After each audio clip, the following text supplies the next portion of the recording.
Welcome in, everyone. I'm your host, your storyteller, your dungeon mistress, Void Doll, and this is the Salem by Night finale. I'm going to pass the microphone around and let you meet our coterie and our guest players. Starting with the one and only Inugami. Oh man, I looked, I was like, I'm to your left.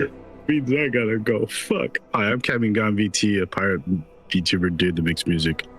And I'm playing our loudmouth crazy man Rook.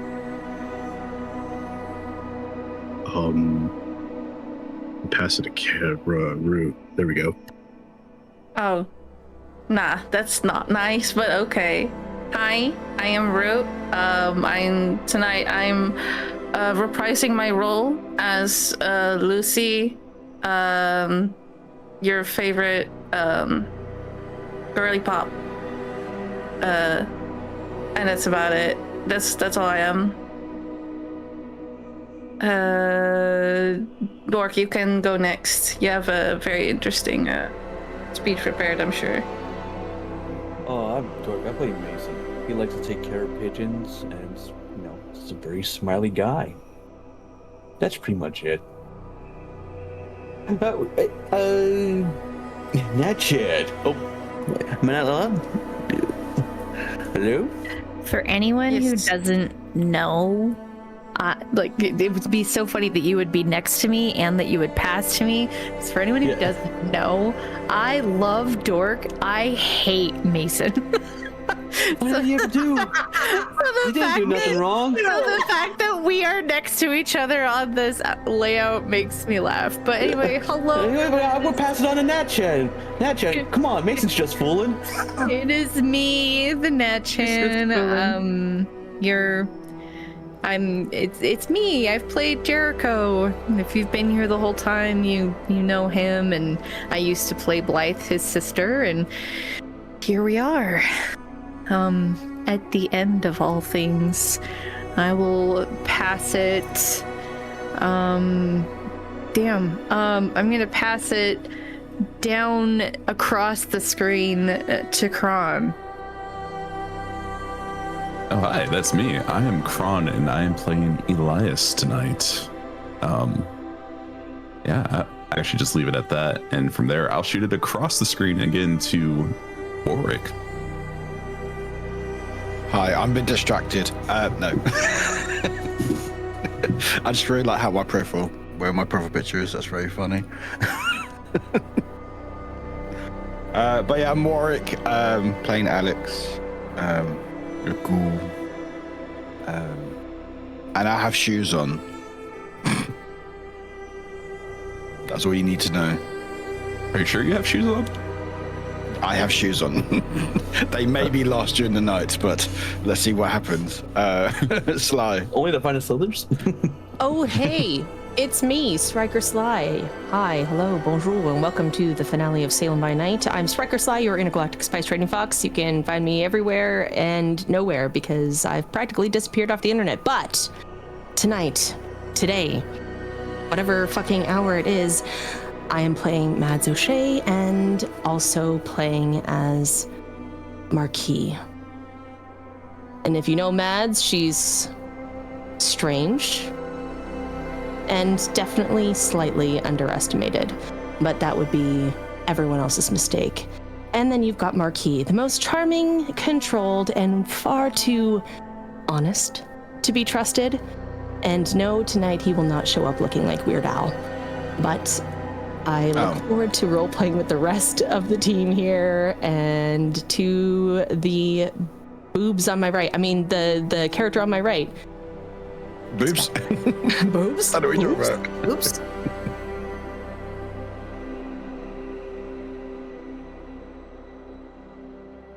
Hello?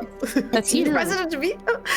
Yeah. Sorry, everybody. Boobs. Oh, to boobs. Oh, I'm boobs. More Okay. boobs. I mean, I am. I said literally Spectre. Boobs. I mean, boobs. I mean, No Spectre. other character with another set of There's so boobs many- that he's introducing right now. There's so many nice titties around here. Hello, my name is 𝓲𝓪𝓵𝓮𝓶. I'm just your average time-traveling, dimension-hopping android on Twitch. And in this game, I'm Viola Leverage. Lovely to meet all of you. We're here. The beginning of the end. And with that, has there anyone else that hasn't been introduced would like to say some final words? It has been an honor and a privilege to roleplay with each and every one of you. Something that has changed my life and I'm forever grateful for. Truly. And I believe that's everyone. So to our one and only storyteller, please take it away. Hello.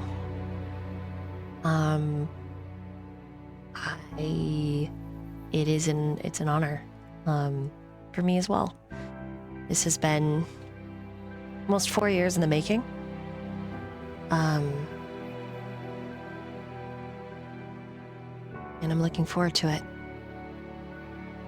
With that being said, chat, if you would like to get involved to help these wayward souls find maybe a happy ending in this, our world of darkness, you can do so by rolling the void dice. On a 20, there'll be a little celebration on screen, but on a 20, you can offer someone a free willpower. Considering that they are going into a hostile den of vipers, of ancient creatures that bear smiles like knives. This gives them another chance to re-roll.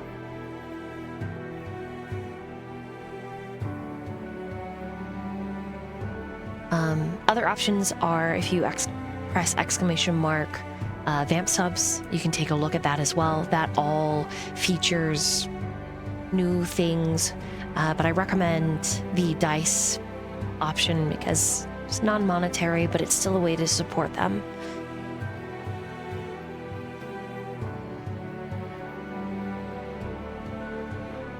And with that being said, I need my main coterie, all of you, to roll a wits and awareness.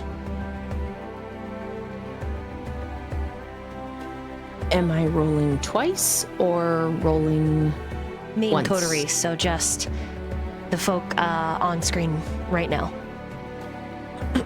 Okay. Mads, Rook, Jericho, Viola.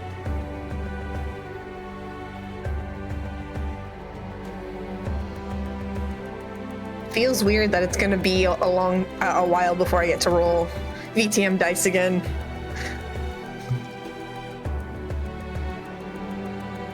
By the way, is our hunger reset? Correct. Or, okay.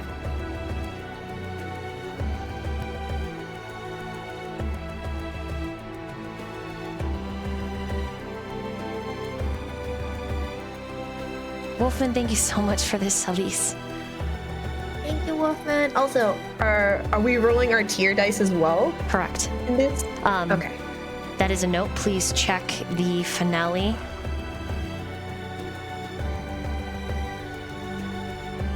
That is for everybody. Wait, what? There's no charge for this game. Oh. If you pay me, I will be refunding you. No, you can't do that. I said what I said. Just do it a week later and she won't remember. No, I'm gonna bite you off the throat. You can't say anything. Or put in the description, not for Vampire Masquerade. Yeah. Or I can send subs. Oh, true. Can do that too. Sly and Wolfman, if you would like to message who you'd like to give your inspiration to. Now, this is a way to, like I said, re-roll the entire pool of dice. Typical willpower in Vampire the Masquerade 5e, you can only re-roll up to 3 dice, not hunger dice, per pool with a regular willpower. So this is a significant boost. And once you roll, go ahead and put your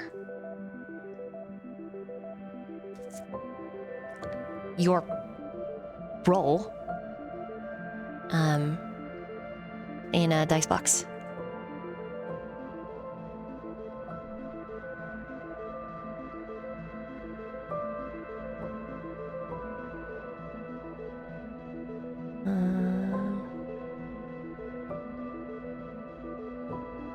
Okay, sorry, I had several messages I had to get to. Okay, so I've got a 3, a 7, a 7, and a 3. The 2 7s, Viola and Mads. You awaken the eve of the party. Whatever continuity there was, toss it out the window for a moment. We need this second. Okay, so if you're coming in after watching season 2 and season 1, I want you to suspend your disbelief as a viewer and a listener and hear me now. The two of you come awake, eyes snapping open as the sun is just about to settle beyond the horizon. There is still a sliver of salmon-colored light that paints the world, but for some reason it feels like blood. And the two of you, in your separate rooms in Xirus' manor, know that something is wrong.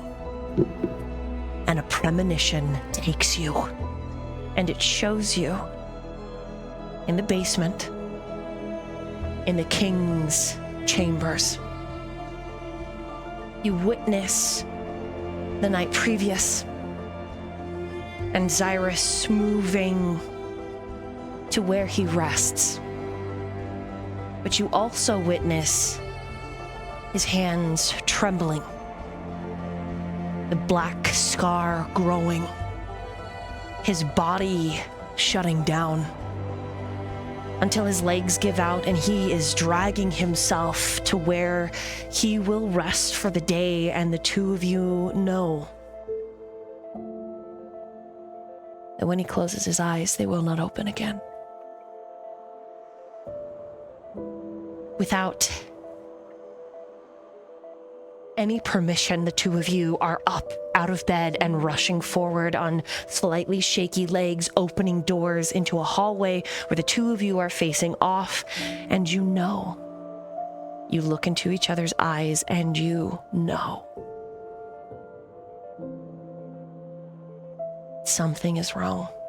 The question is, as the premonition ends, in the locked stares of each other, do the both of you go to Xirus' chambers?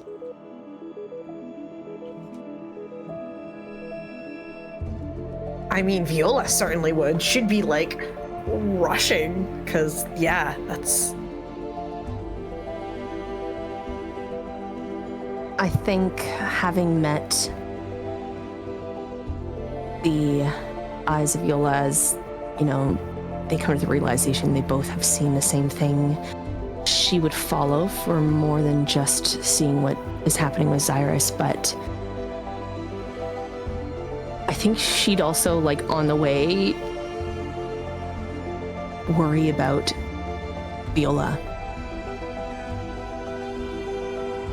Because knowing how close we've all gotten, even in the last little while, and how much we've all relied on Xirus, this is something that could ruin us.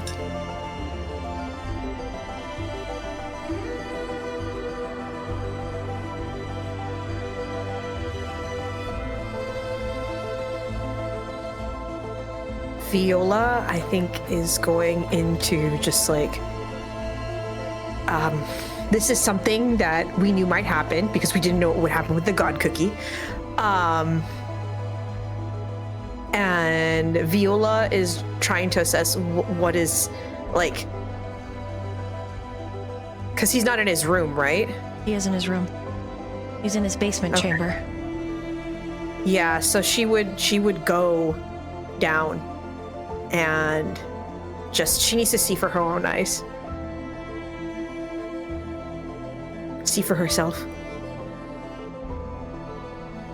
The two of you hit the stairs, Viola at a fast pace, Mads at a decent one. Worry piercing your heart like a needle with pulled thread.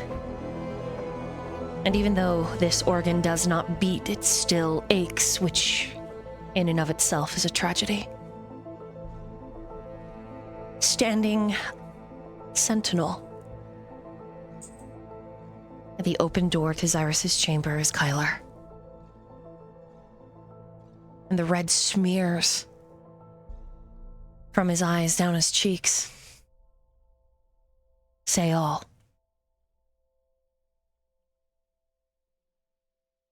Viola? Kyler? Matt.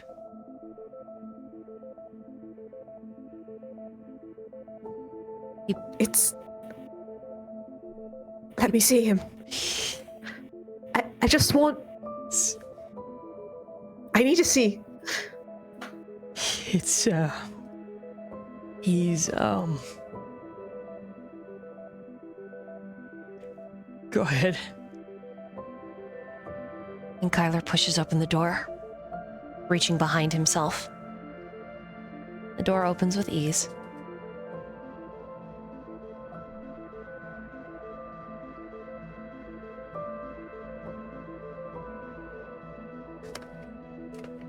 Viola walks in. He looks like he could be asleep. Like he could just be resting.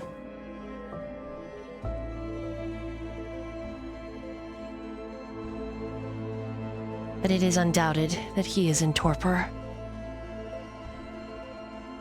Because as you move closer, the waxy pallor of his face is... well, it's made him ashen. He looks statuesque. The black scar still remains. The body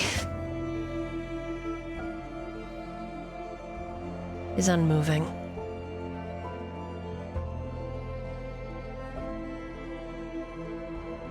And Viola, with trembling hands,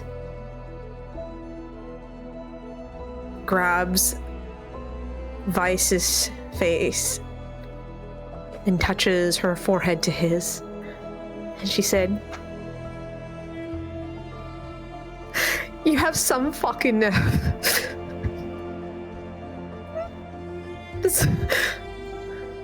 Of course.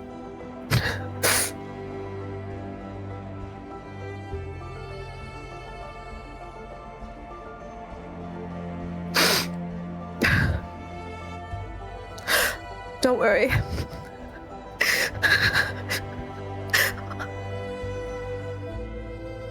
I'll make sure that everyone is safe.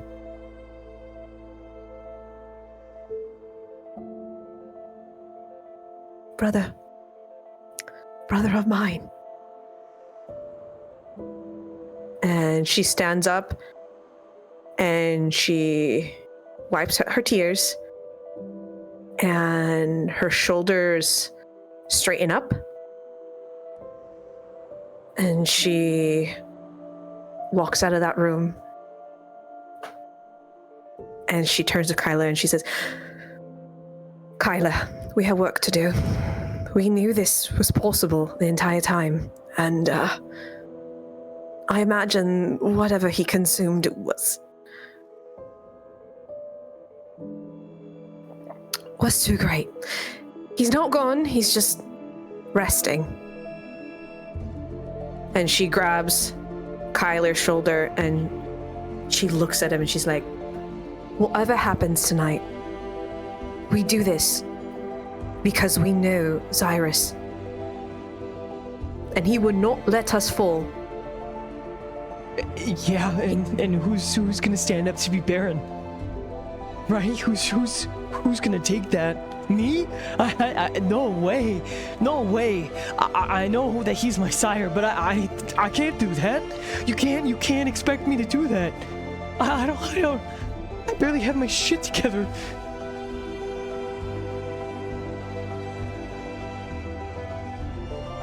For the Mads puts her hand on Kyler. It is soft and gentle and just grounding. There is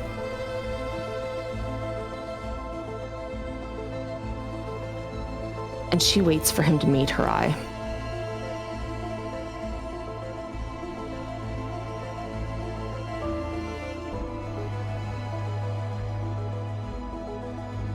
Do you remember, Kyler, what Xirus always told us? That we're not alone? Yeah. All of us together. So we will figure it out together. The burden is not only on your shoulders. Even though it feels like everything is collapsing, all of us. Viola, myself, Jericho, Rook, and even those who are still sleeping. We do this together, Kyler. It is at this point that the other two coterie members have descended those stairs and have come into awareness that Xirus is in torpor. Rook and Jericho, and standing some feet behind them, Bishop.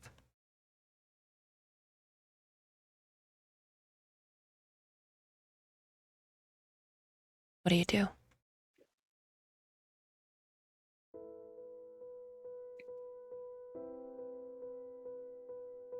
Oh, all right.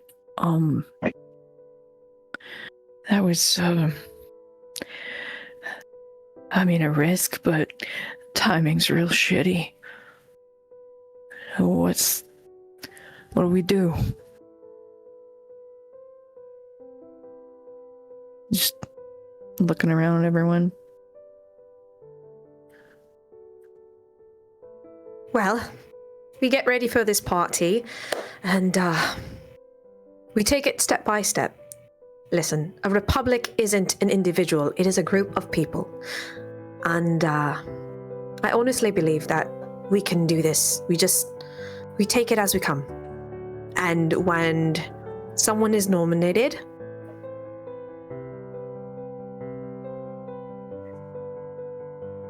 I mean, Permission doesn't it? to speak, says Bishop. Rook just looks at him like, just say your piece. Someone has to be the figurehead, or this whole thing goes to fucking shit. Jericho kind of gestures at Bishop and nods like, yeah, unfortunately that is, yeah. And I'm gonna be honest, if I may, boss.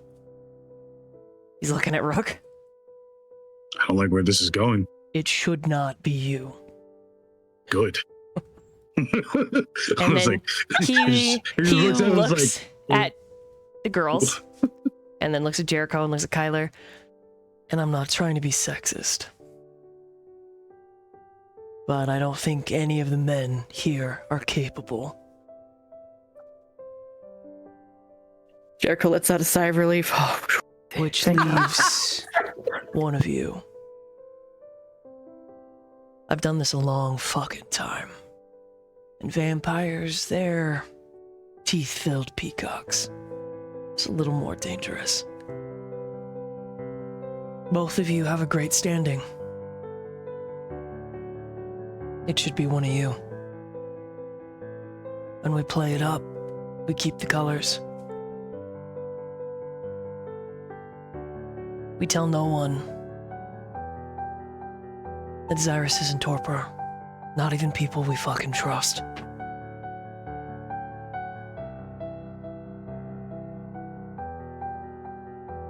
I agree.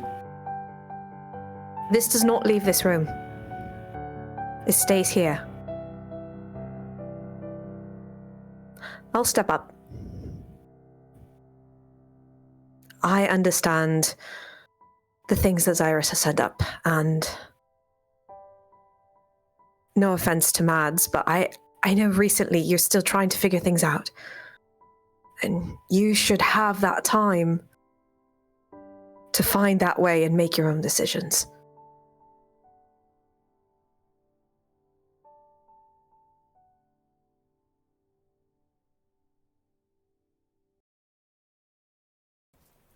Are we all in agreement? Or No, I mean that sounds great. I think my only question is, if we are approached and someone's like, blah blah blah, I haven't seen Xirus this evening, should I just say, I don't know, he's around here somewhere, or I don't know. Like, how am I supposed to we just say Approach the subject. Yeah, you know, I don't want to. Xirus has his machinations, and it's bold of you to assume this is not part of them, is what we say. We play as if this is the game all along. Okay, I'll do my best. And if they insist, then you tell them it is not their problem nor their place. I think I'm just going to try really hard not to really talk to very many people at all, actually. That's probably the... Yep. Excuse me. Can I say something? Of course. While I appreciate the sentiment, Viola, this is something that Vice has prepared me for. But you are not flying under Vice's colors. Nor have you been... I'm sorry, Mads, you have not been here.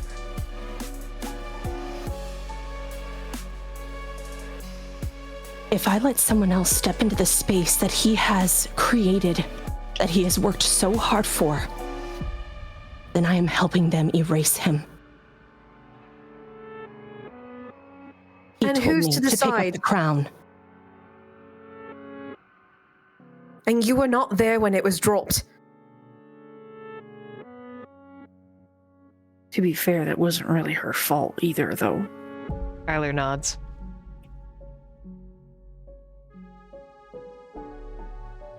I'm not just saying. This is not about who is brave enough to speak first. I know that I have been gone in oblivion, but there are things that I have learned, things that I have done. And I will not stand as Vice's daughter. That's what I'm asking you to do. Vice's daughter will step into this role.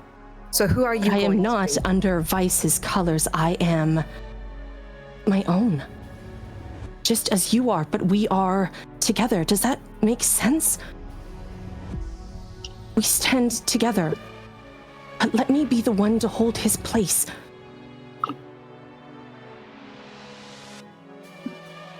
I know you want everyone safe. I believe you. But wanting to protect everyone does not make this yours to carry first. And it's not because you do not matter. And it's not because things are changing, but if I stay silent now, I let the room decide that his absence is empty, his work is meaningless, and... You're doing this all because Vice set you up to this and you feel like you have to fulfill a memory. I'm doing this because it is duty, because I understand what's happening. I know what needs to be done. And I understand you're trying to do this out of memory because you feel like I have to fulfill a rule. But you just learned who you are yesterday. I have always known who I am. Regardless of the sins of my past, that's the whole point, Viola. Is that not what you have just learned as well? So I know the role, the lineage, the promise, the emotional inheritance. I understand. And yes, to me that does mean something. But in a room full of old vampires, old blood, memory, those roles matter. why don't you both just run? Bishop has lit a cigarette, and if anybody glares at him, he'll put it out. The only problem with that is it divides Rook the vote. stands the same way, cigarette lit, just like. Oh my god. Like Rook. Spike Spiegel. Bishop shrugs. I mean, we don't know where the fuck Vice is. So, if Mads is a candidate and old man doesn't show, not really that divided. Besides, if one of you win, all it is putting the game in our corner. You're a coterie. You work together. It's just a figurehead, whoever's a baron. We're a republic. Let's say that... Right? Fair enough. So... It just, I'm a little worried about it divides the vote. So people who are going to vote for Xirus, because Vice was not here... There are going to be people that vote for Vice. He's the best baron Salem has ever fucking seen. There are going to be so many people in his colors. You'd probably be surprised. And Xirus, yeah, his connection with the Elder. But Xirus is new, he's unknown. You have kindred old as salt and just as dusty. They want the rules to be open. Like that 𝓲𝓪𝓵𝓮𝓶, I bet you anything he wants to get a little bit easier rules on flesh crafting. Not to mention the circulatory system that the ministry is trying to keep going. Bishop shrugs. I don't think it'll divide it that much. I think it puts more chess pieces in our corner. Still haven't heard from the Marquis, and that guy's a fucking wingnut and a half. We don't know if he's gonna burn the whole place down or if he's gonna show up and soiree. So why not? Why not have two baronesses? I think it's strategically smart. I mean, I don't think it's a bad idea because then, because it's just like he said, because if one of the two of you wins, that's still us winning. What if, Kyler says, what if, when it's voting time, the two of you are like, surprise, we're like, not lesbian best friends, but kinda. Sorry.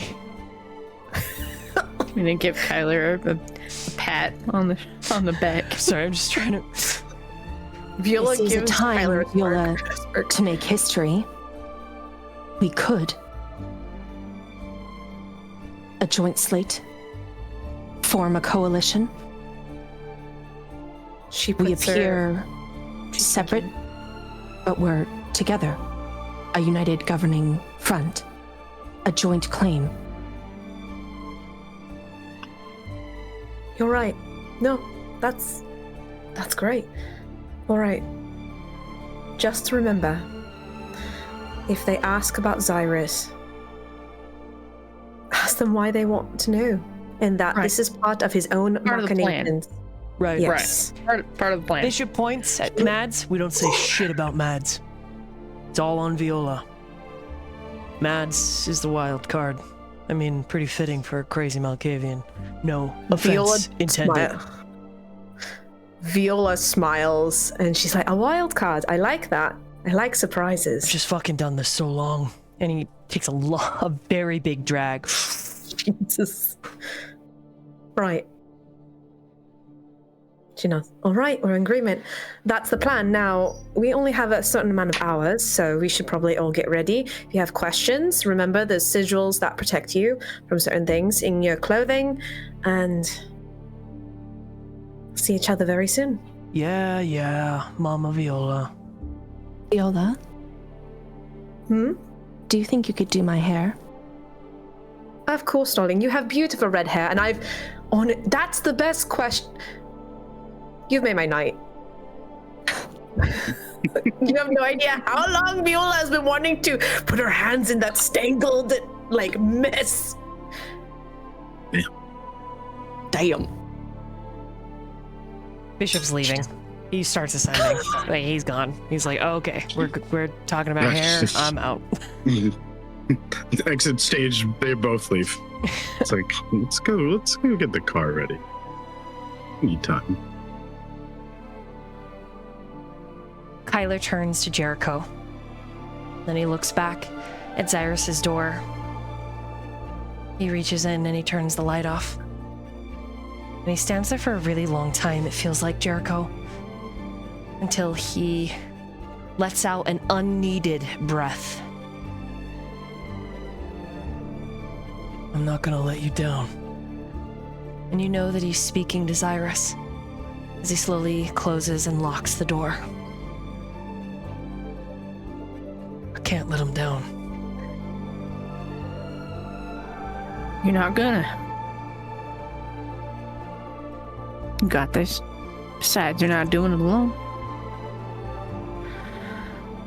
What kind of friend would I be if I wasn't there?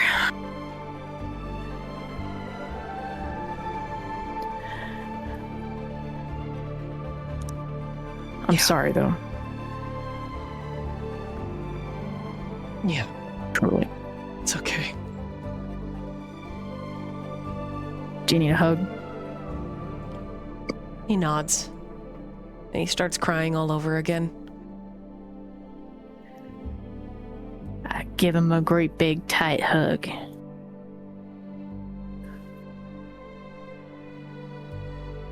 Until he is ready.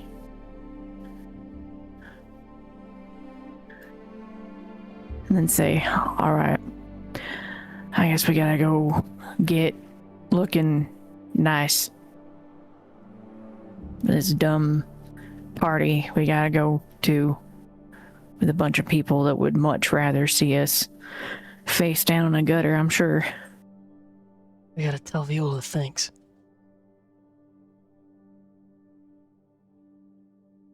You know, Yeah? carrying Xirus's legacy. Because I'm just a piece of shit.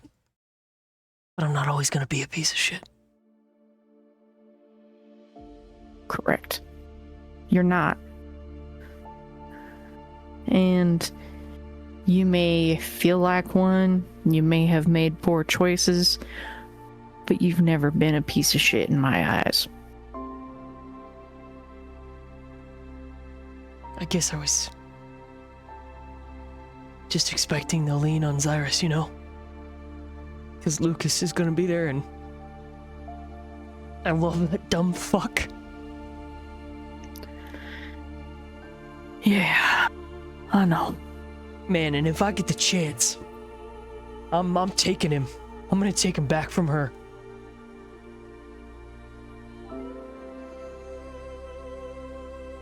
I think the plan is to take a lot back from her tonight. If you catch my drift.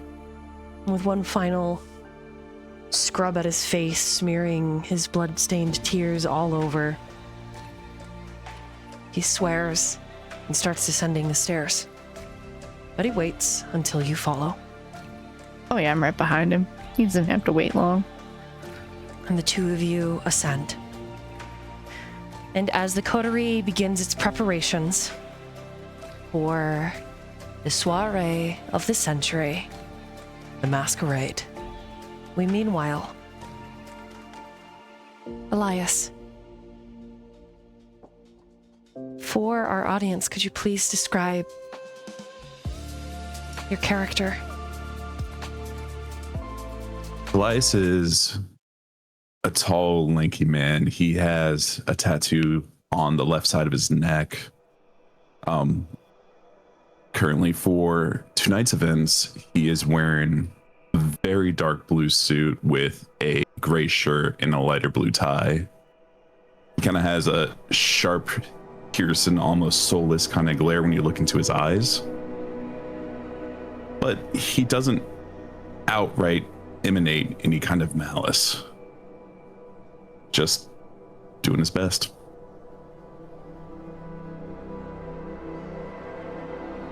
Could you explain to our audience why you chose the colors? Yes, well, Elias has a history with vice, and these are his colors, and he will never betray him.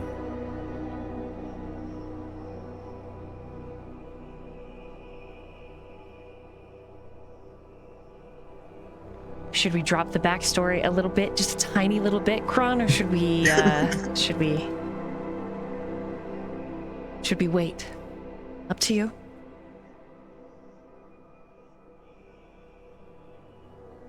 I mean, parts of it were hinted in Midnight, yes. the Midnight.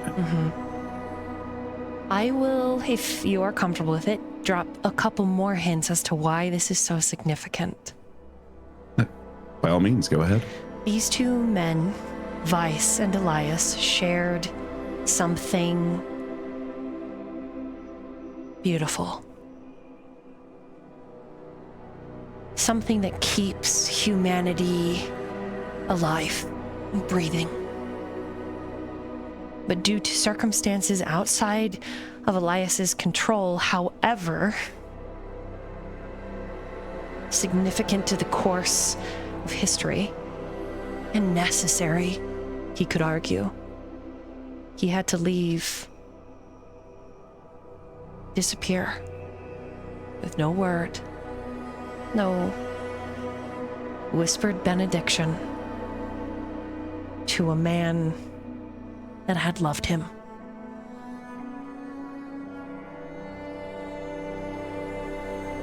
And for almost half a decade, Elias has waited, doing his duty loyally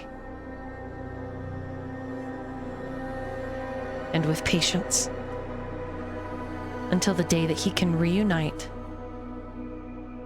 with the other half of all that time has gifted him be.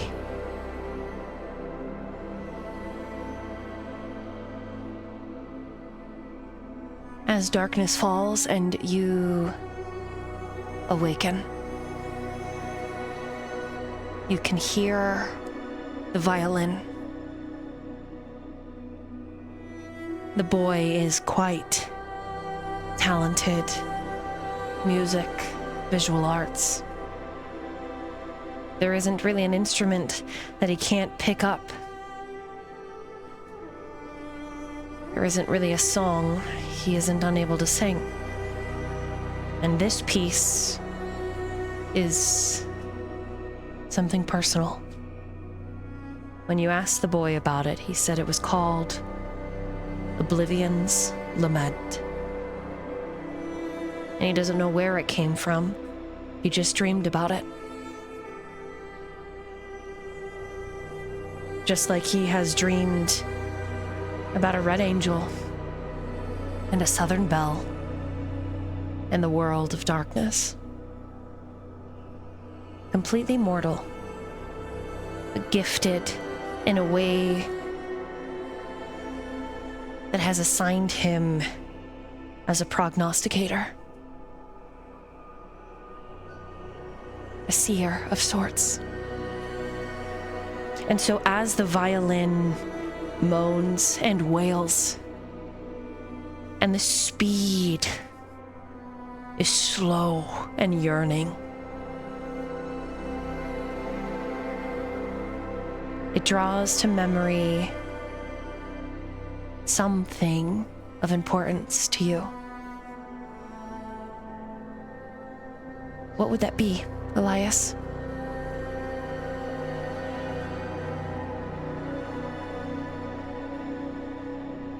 It would be several things all at once. The day that Vice pulled him out of Topor, seeing his face for the first time there, the worried look as he was pulling him up. And mixed with that, just the rush of emotion of the last time he saw him, the look of betrayal on his face as he was leaving the party.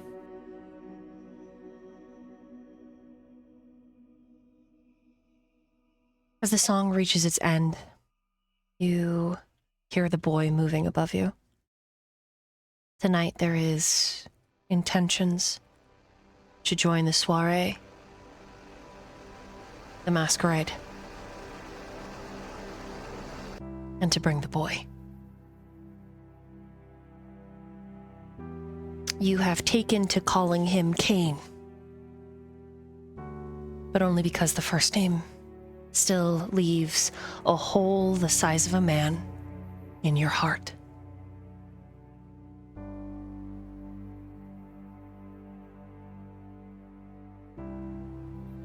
You hear the boy's steps Likely he's noticed the sun has set. And he is coming, as always, per tradition, to see if you are awake. The gentle knuckle on your door is a comfort. Elias? Young Master Cade? Good morning. Hey. Good evening. You may come in. The door opens. Elias will kind of shuffle and sit up. The suits are here. You had the chance to try yours. He nods. How does it fit? Is it to your liking? Yeah, it's okay. You can see that he's rubbing the tips of his fingers over his thumb. Just a youth. Not yet even a man. I'm a little scared. That is completely understandable. What if I mess up? Or they don't like me, or... Sorry, you just got up. No, it's no issue. You have been practicing so hard. I think you're just psyching yourself out right now. You're going to be perfect tonight. And plus, honestly, besides you or me, it will know if you mess up. Okay. Just want to say thanks.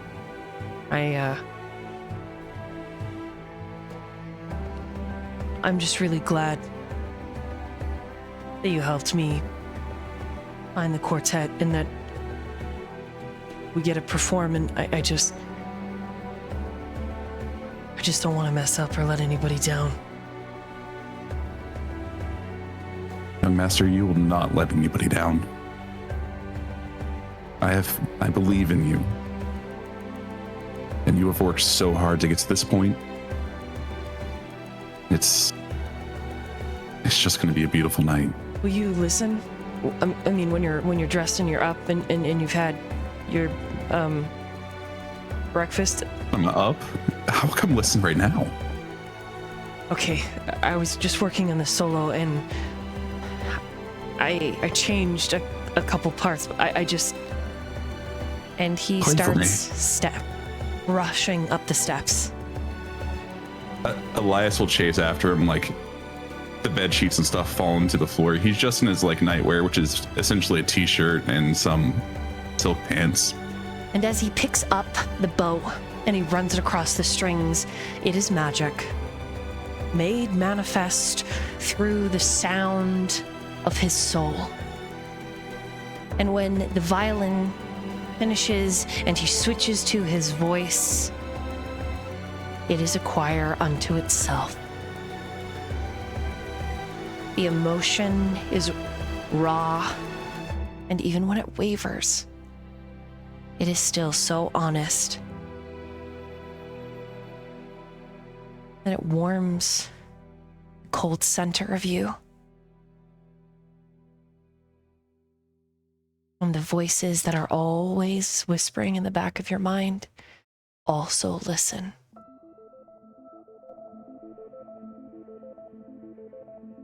And as his operatics reach the zenith, and they crescendo and then crash down, and his vocals open up, almost like a high-speed vehicle, dropping gear, hitting the throttle, shooting forward, and it fills the home like this bellow coming from the very center of young Cain. The song is in Italian. It is an opera about a father who was a painter and a mother who was a saint.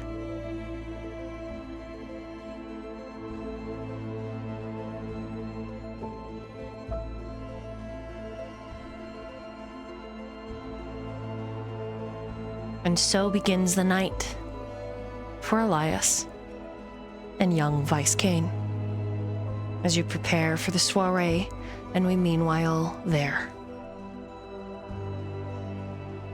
Mason, could you please describe what your character looks like and why you are wearing the colors you are wearing? Yes, Mason is a tall man with very long hair, reaches at his back, well, almost to his waist. And he's wearing incredibly neutral colors. Grays, browns, and maybe a little red tie, but that's pretty much it. And his eyes, yellow, and when you look at them, they always seem to be like a predator looking at you from the dark. And I just simply choose to be neutral.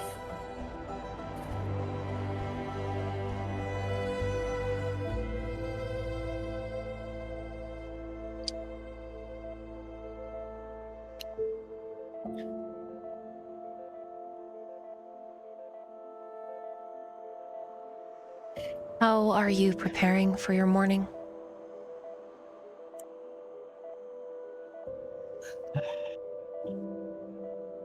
The whole time that he prepares for his quote-unquote morning,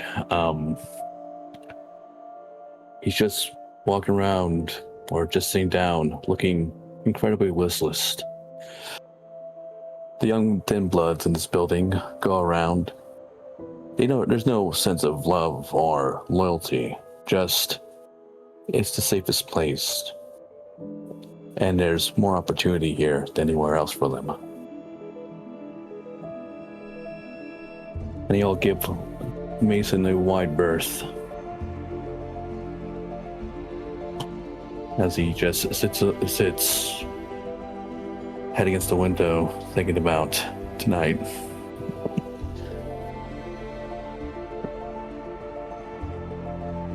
Roll me a wits and awareness, please.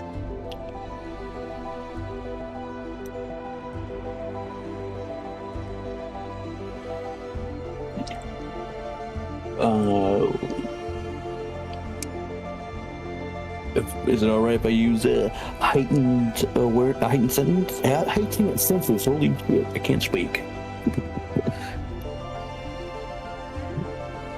Yes. That's 3. That's another 3. And my ox is just 1. That's a sizable dice pool.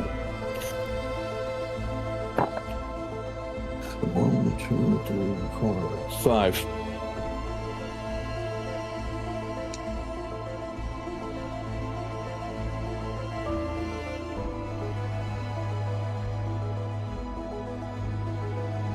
Standing outside in the dark, a woman in a white and red suit, long, dark hair that she's allowed to grow out her natural color. You see Elizabeth. Over her shoulder, a wide umbrella.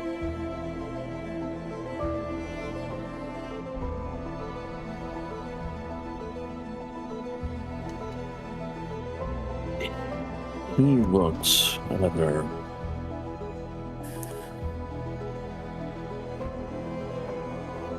Commonly described as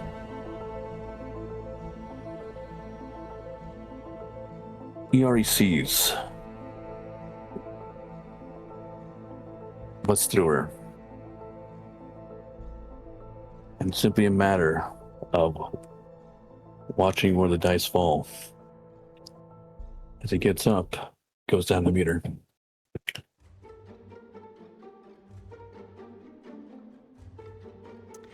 As soon as your feet hit the pavement outside, she is offering you a glass of some full-bodied liquid.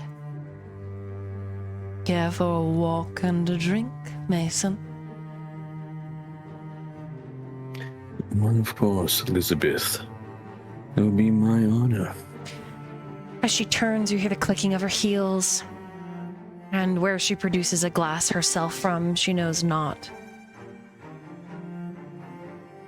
I have recently come upon a rather exciting whisper. And I was wondering if your pigeons had maybe heard the same. Ooh, maybe.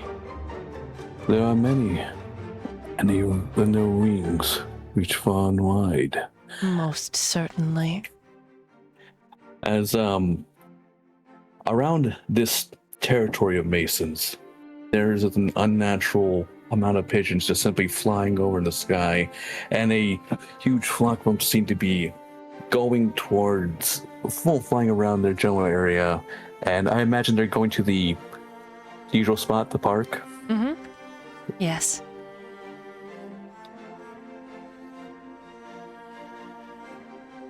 And the more you walk and the closer you get, the shift in her is pretty noticeable. After all, you're one of the very few kindred that even knows she has this struggle. And so as the mother fades with each step, so does the smile. It twists into something more like a predator, like a beast.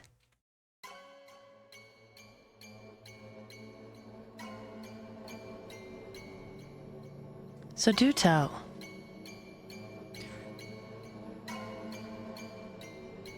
Your rats with wings. They have heard about Vice. More specifically, is Lover finally coming out of hiding? Or are the rats with tails lying to me? And seeing this change in step, Mason actually starts to switch up a bit as he senses this beast, and thrill sets in his veins.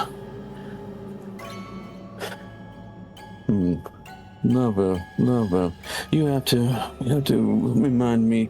You had quite a few lovers, don't you know? Of course, but there's only ever one that got away. I guess it could be two. Or three. Seeing as they're both fucking redheads. And her smile is dripping with venom. And you can feel a low simmering violence. Is it true? Are we going to be at the Masquerade? That's all I really need to know, and I'm a very busy woman, Mason. And I do enjoy our chats. And I'm so happy that you would give me a lonely caitiff even a second of it. I'm just ever so greedy. You are welcome. You're correct, it's not often a king steps down to speak to someone outside of the clans, but you're useful. You're honest. And she steps really close, like picking off unseen lint from your lapel. You don't play favorites, which allows you to continue to exist.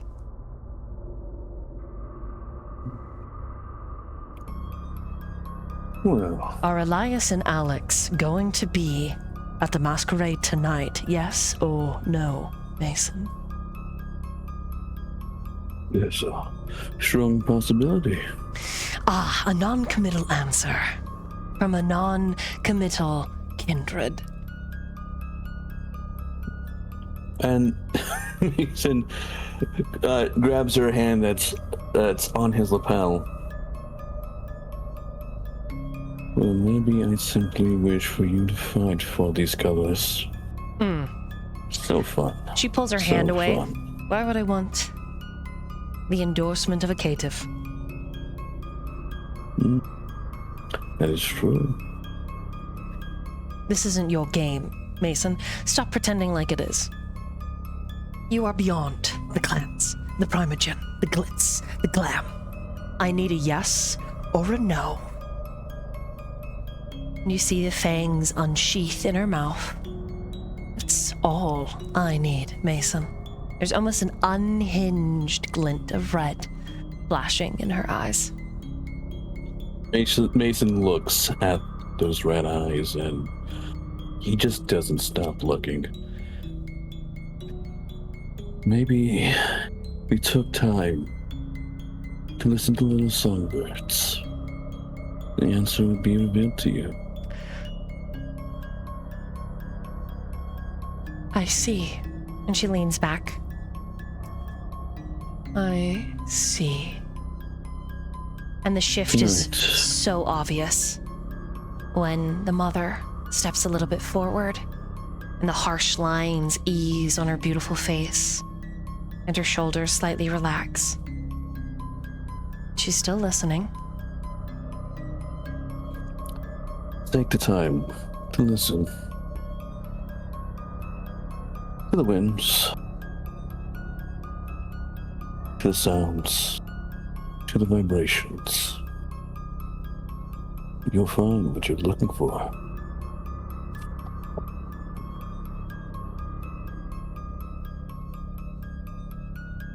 I hope I've been immeasurable help. You are more helpful than you realize. Incredibly so. How wonderful. And she kind of turns away, touching the center of her chest where there is a huge clan tattoo on her body. We get to finally meet Elias, his most beloved Alex. How wonderful. How exciting. And you see the shift between how wonderful and exciting. One face, one expression ready to consume, and the other delighted at its object of obsession. Well, I owe you a favor, Mason. But do make sure, if you would, please, you don't embarrass me when you call it in. Oh, hardly. How, as most dregs such as I, simply come in through the back.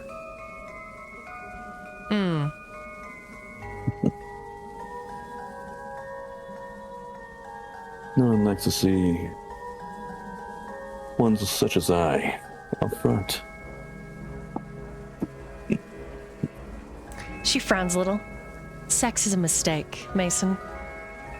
Just don't come in any door.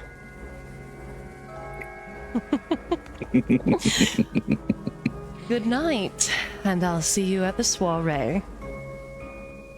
And she walks a bit brisk away. And you see the shadows kind of bend around her. Electricity flickers, going out as she steps under lamplight, and she's kind of whistling to herself, saying those two names over and over. How fun! My canary, the princess, the baron, all of his little minions, and Vice's toys in one room. How exciting.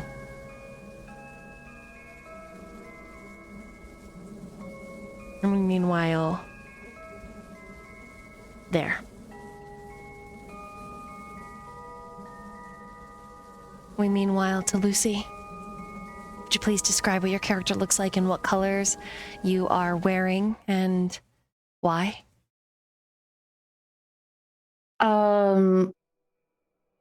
Lucy right now is kind of like in a cab on her way to go places, and she's wearing basically Xirus's colors, She is wearing them because she likes the colors specifically. She thinks she looks cunty in those. That's why she's wearing them. And she's in basically in a taxi, an expensive looking taxi, with her 2 dogs, clicking away on her flip phone. The cab driver has glanced several times into the rearview mirror. And finally, he's worked up the nerve to speak. You've felt him checking you out the entire drive, and finally he says, so you're looking really nice, miss, and are you sure you really want me to drop you off on this part of town? Like, there are nicer, like, hotels I could take you to, or even like I know of like a, what is it called? It's not a Bath and Body, but it's like an inn. You're not sure what the correlation is there. But your dogs do seem to make him a little bit nervous. They don't bite. Continue driving. I'm busy. Oh, right. Okay, sorry. Yeah, I see that you're... We're just, at a stoplight, and they're pretty long because traffic and there's all sorts of shit. Did you hear about the old place that was, like, they bought it out? Like, the whole fucking stadium, and then, like, almost the whole block around it, all that's been bought out by somebody. Like, rented. I bet you it's that DiCaprio guy. He's pretty famous. He does parties, I think. She looks up from her flip phone, but she doesn't respond. She's just looking at him. Like, are you serious?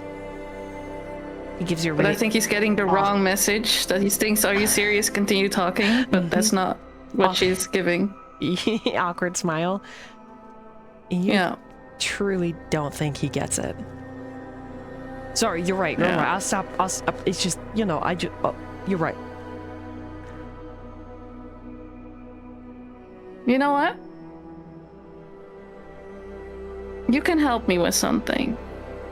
You have a way with words, I'm feeling. Yeah, sure. I'd love, yeah. Yeah, I mean, your number would be great. I'm David, by the way. All right. Nice to meet you, David. And she hands her business card, and she says, you have a mouth you use a lot. Oh yeah, I'm noticing. It's a great mouth. It's really good. Yeah. I promise. And people talk to you back with the same amount of vigor. Mm-hmm. You would say people think you're friendly and you would like to get to know them, that you're trustworthy. Oh yeah, with real yapper. Yeah. anything. Mm-hmm. Good to know. That's my number. If I have questions, I will call you. If you have questions, I might just respond. Oh yeah, that'd be great. I mean, I'd love to pick you up whatever you're doing whatever you're doing tonight. You look super, by the way, like just great. You look fantastic. I know. Now, when I have questions, I need you to respond immediately. Texting while driving, that's your own prerogative. If I need anything, I will let you know, okay? Yeah. All right. All right. That Thank you. would be great. I appreciate your support.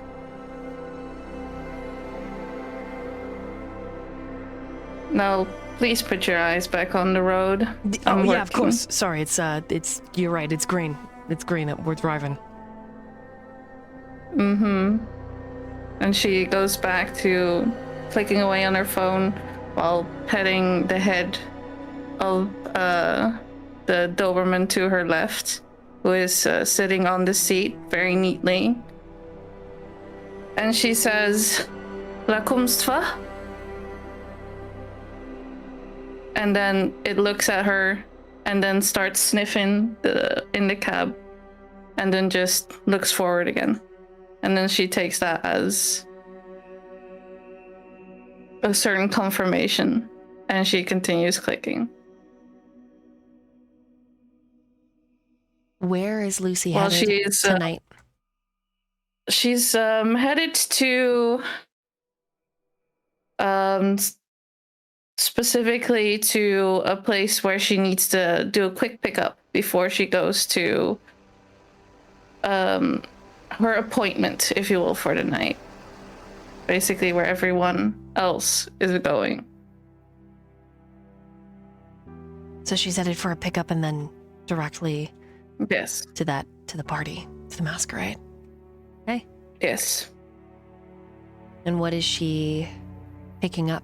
Information, money, blood? At this moment in time, she's just picking up some dry cleaning. Okay.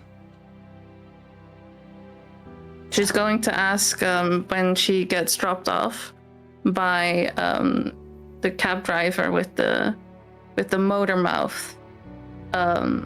She's going to ask him to bring the dry cleaning back to a specific place. Yeah, you got it. And that's her focus right now. Okay. She's not in a very talkative mood right now. She has a lot on her mind. You can feel that the driver is just buzzing with the fact that you gave him your number. It doesn't matter that it's on a card. It doesn't matter that you're annoyed with him. He's just really happy to be seen. Which is a little ridiculous and exhausting. Yeah, that's what she noticed. Yeah, she noticed that too. That's why she gave him a card. Just like, if it shuts you up, here, help me out.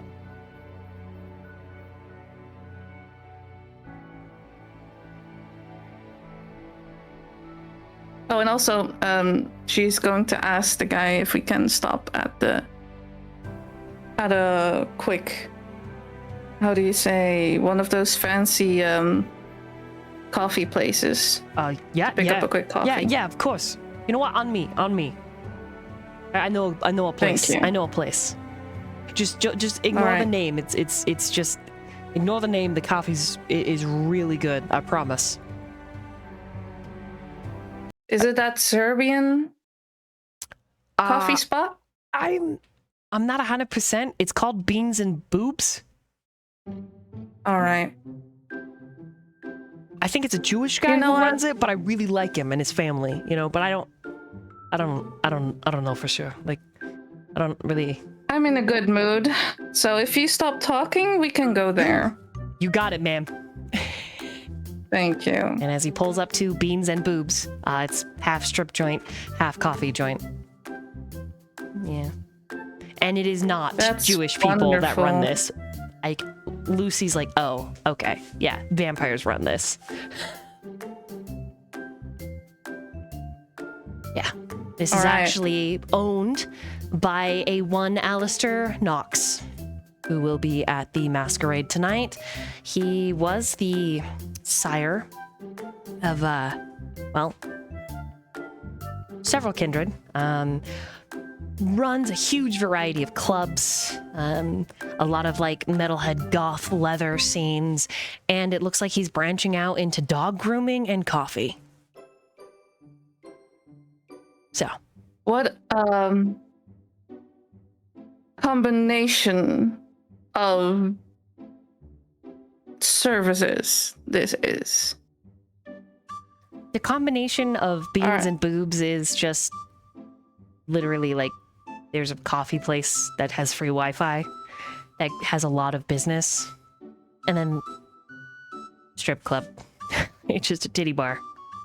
Yeah, it's all right. But only half the building is open until 11 o'clock. So. Okay, what time is it right now? Yeah, sun is just set, so it's like 9. Coffee's still open, but the strip joint part is not. Okay. But to the general public, apparently this is like a pretty beloved place. Okay. Or really hated. Okay. Well then, Lucy then gets out of the cab and tells the guy in front. So, James, right? David. I'm going inside. Yeah. Yes. James. Yeah, I could get I'm out. going I inside. could buy the coffee for you though. Like I could. I really. No, you stay here. With your dogs. You stay here. Okay. I will stay with your dogs. You keep my boys nice and safe in the car. I'm going out. Okay. We're leaving in 5 minutes. And then she walks into the building. Okay.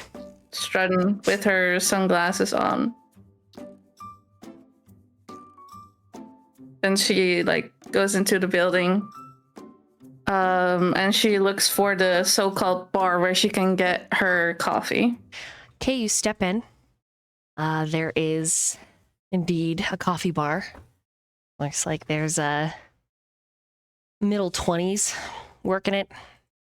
But I need you to roll me a wits and awareness. Okay.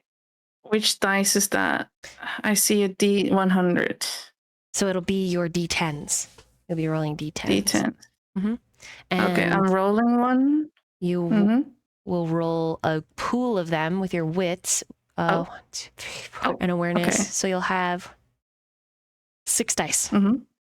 So you're rolling Okay, 6 D10 times 10 D10. Okay. Anything that is a 6 or higher is a success. Okay. Then I'll roll them. There's no multipliers, nothing that I need to add, just the 6 D10s. Correct. Okay. Yes. Done. I have 177657. So 4 successes, because anything above a 6 is a success.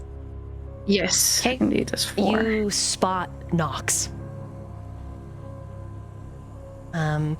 You see him through the beans part of this, going into the booby part of the building.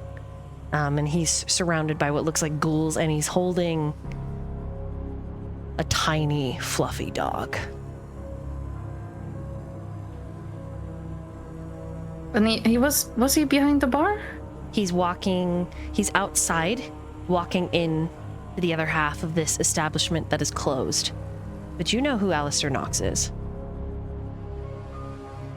But since she's purely coming for coffee and not for the closed establishment, and she left her dogs in the car, she's just gonna go inside for the coffee. Okay. You order your coffee, it's delivered to you pretty promptly. Then what do you do?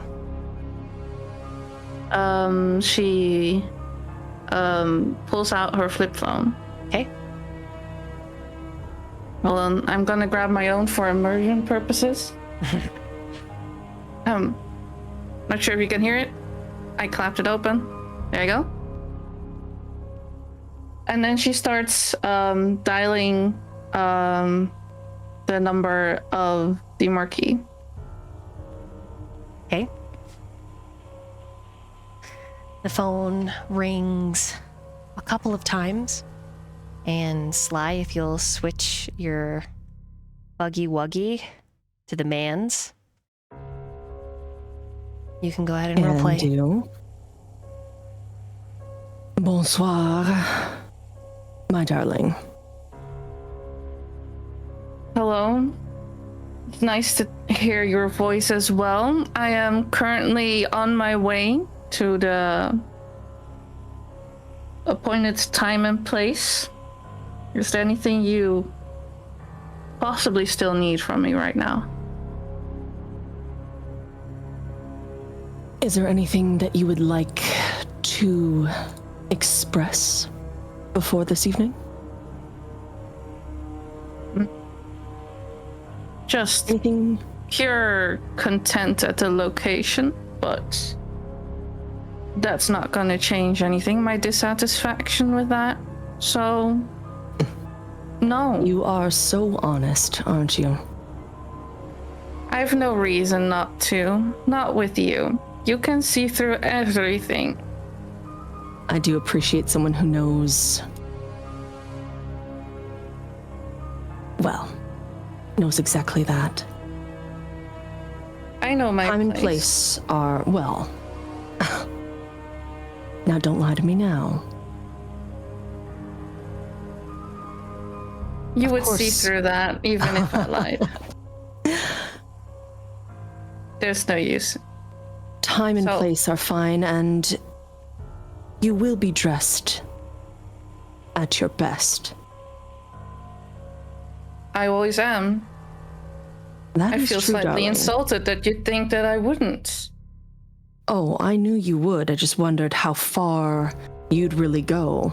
Are we talking something worth millions?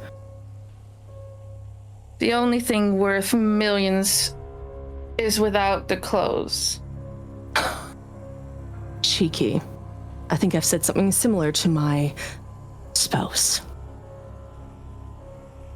Billionaires and all that, you know. I know. Similar bedfellows and all. And Oh well. don't forget, darling Lucy, tonight not everything is as it seems. Remember, I will keep my eyes and ears open. and it every does word not- we speak is, let's say, cause for a little danger, a little bit of tempting fate, shall we say. I'm all in for surprises. We're not playing checkers tonight, dear. I'll keep my eyes and ears open then. For that one pawn you're looking for. I am A so silly looking game forward you're to seeing playing. your silly. Did you say silly game, Lucy? Life's a game, what can I say? I'd say I'm this enjoying watching it happen. particular game is quite rather suitably flashy, potentially risky, but all in its own merit. And I can't help it that the compulsion just is so delicious. I can almost hear you salivating over the phone. It's very intense tonight, I'm feeling. I so look forward to seeing what you're wearing. Side question, Marquis, are you with your wife right now? Yes. Okay. Maeve is looking at you. And it is the most wife look you've ever gotten. Like, it is like, excuse me?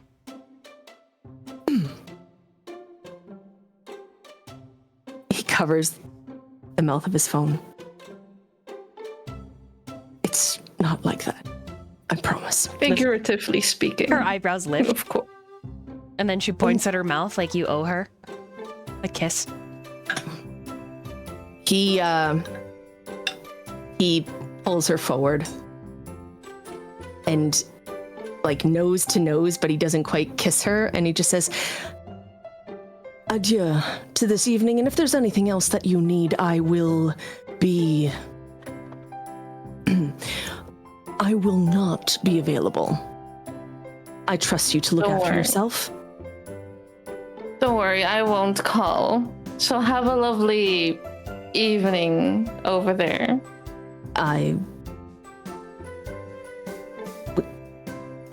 He's just looking at his wife and he's like, yes, I will speak to you later. She doesn't say bye or anything, she just claps the phone closed, like end of conversation. Okay, and as that He puts the conversation phone down. ends, Maeve does say, sorry, I'm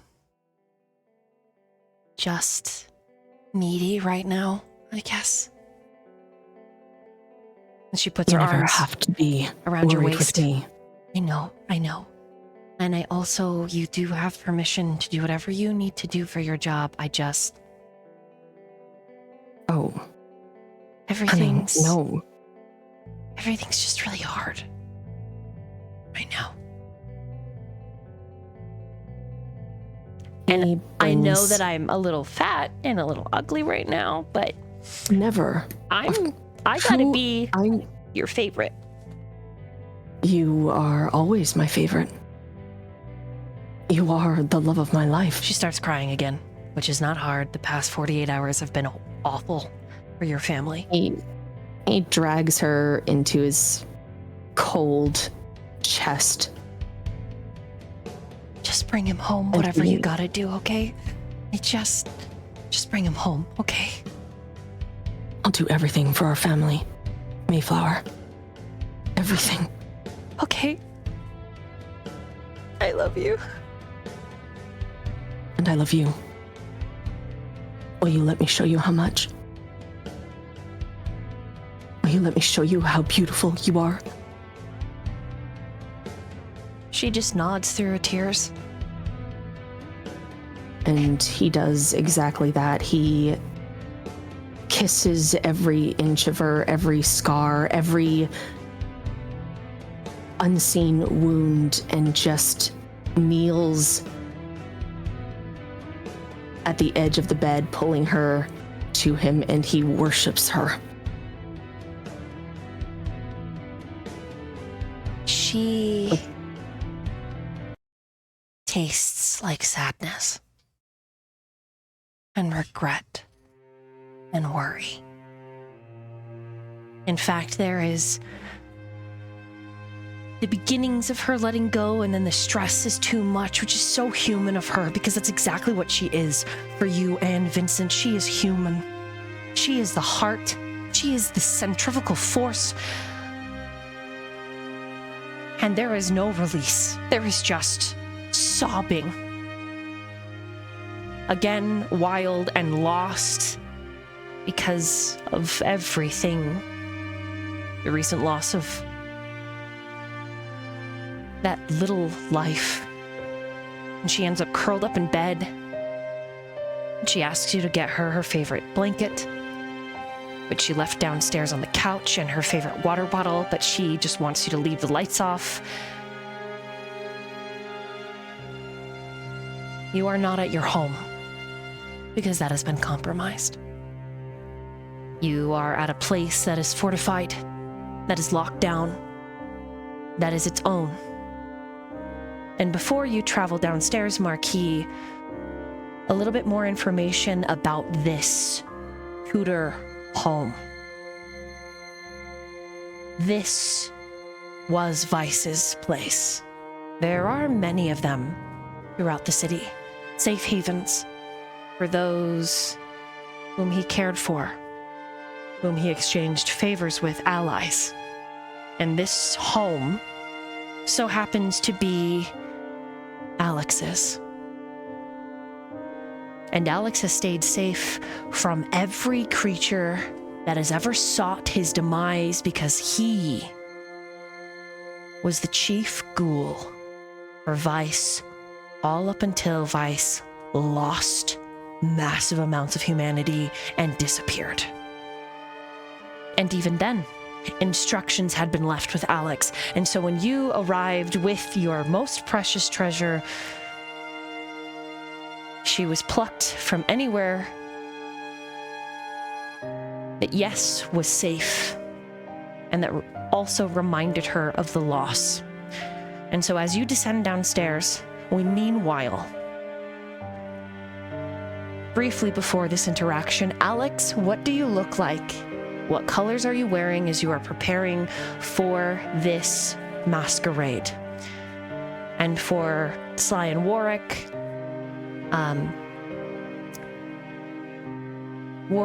Alex is aware that their Marquis and his wife have recently lost a child, and that their husband was taken by Elizabeth, because Maeve thought Alex was nice, and she broke down over dinner and just told him everything. So with that, go ahead, Warwick. What does Alex look like? What is he wearing?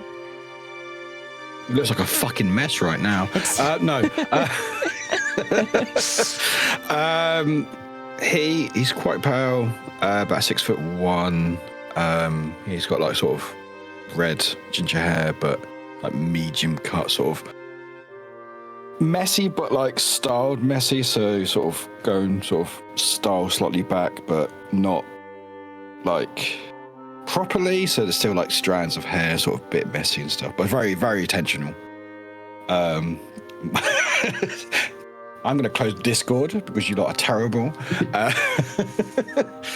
I'm already dressed in my outfit, so it's like a dark navy, like sort of dinner jacket, turtleneck, like sort of undergarment in black. On the sleeves and sort of the arms, there's like sort of looks like vines in like silver. For like a plant, so sort of wrapping around the arms and top of it and stuff. But it's very much the colours of ice. And so Marquis descends the steps. And the two of you make eye contact. Is there any role play between the two of you? Question: how did we get invited to the Masquerade? Was it like an invite, like an actual invite, or what? Alex, I mean, it was through Marquis. Because there are huge rumors that Vice is going to show. Okay. That's fine. Do I have my own room here? Yes, of course. This is your home. Yeah. Your guests are just... That's my got it. Yeah, they're upstairs. I'm just a guest. Yeah, they're upstairs in the guest room. Got you. Mm-hmm. Yeah, I mean, I'm guessing in my room, I'm sort of... I'll probably have like a dresser and sort of sort of staring at the mirror. Just sort of there in body, but not really in mind. Just thinking back to that moment when everything sort of happened and sort of everything changed. I don't think Alex would even realise anyone else was there.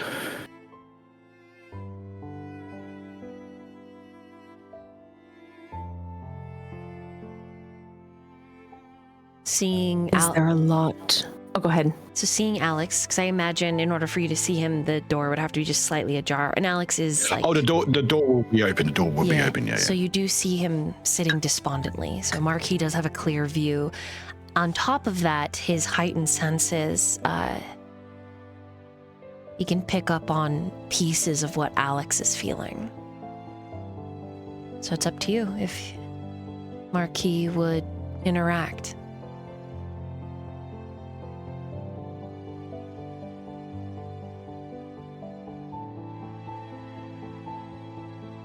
Do they make eye contact at all, or is he just kind of staring off into space? I'm staring literally like think of it like if you're sort of looking into my room, there's like this dresser with a mirror, which is on like maybe on where you're standing, where your left side is. You see me stare into this mirror. So you see like a bit of like the sort of slight side of me, but I do not know you're there. I'm just very much staring, but even what I'm looking at, I'm not even paying attention. But you can definitely sort of, you could get my attention if you needed to. Or wanted to. I think Marquis could even deliver blanket, water, and then return. Yes, that I was literally about to say. I think he sees Alex in this kind of state of thought and reflection, and the feelings that he's getting. It's very noticeable as well. Yeah. And his first priority is to take care of one, and then he can come and offer a thought to the other. When you made her things, she's out like a light.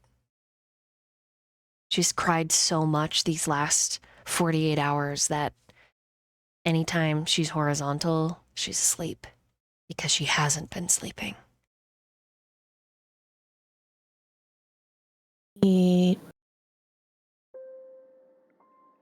takes the blanket he knows she loves and tucks it into her, kind of like not moving her arm out of the way, but knowing that she's going to grab for it anyways, because it's just something she's always done. So putting it near where she can feel it and pull it into her in her sleepy state, and then tuck her in under the covers.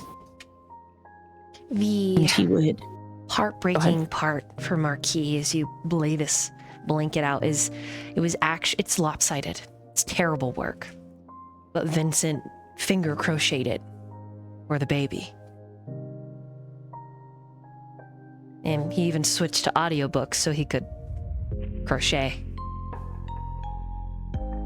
What a man. Yeah, He's the best. It's the ugliest thing ever. Like the colors, he's like, I like them. It's good. What do you mean? And it's like really brown and yellow. And he's like, yeah, they're like gender neutral. Yeah. Why? It's bad. It's That's pretty so bad. him. He tries. And yet it's so soft. Like he put thoughts into the materials and everything, but it's just so all baby friendly. Ugly. Did the research and he picked gender neutral colors. So green, yellow, brown. Looks like shit. Yep. Part of him also picked brown because he's a big brown werewolf. So, you know, he's like, hee. It's... And you have yellow hair and your wife has green eyes. God. You know, yeah, I mean... God damn. You know. Yeah, obviously got thought put into it, but he, it's ugly. Didn't maybe think about the actual color combination later on. Didn't really put the, you know, But as you lay it the down, shit it together. it fucking sucks. The worst is, I think, Marquis, he wants to stay beside her. He wants to be with her, to just give her everything she needs, to take away everything, but he also knows his role in this masquerade is important.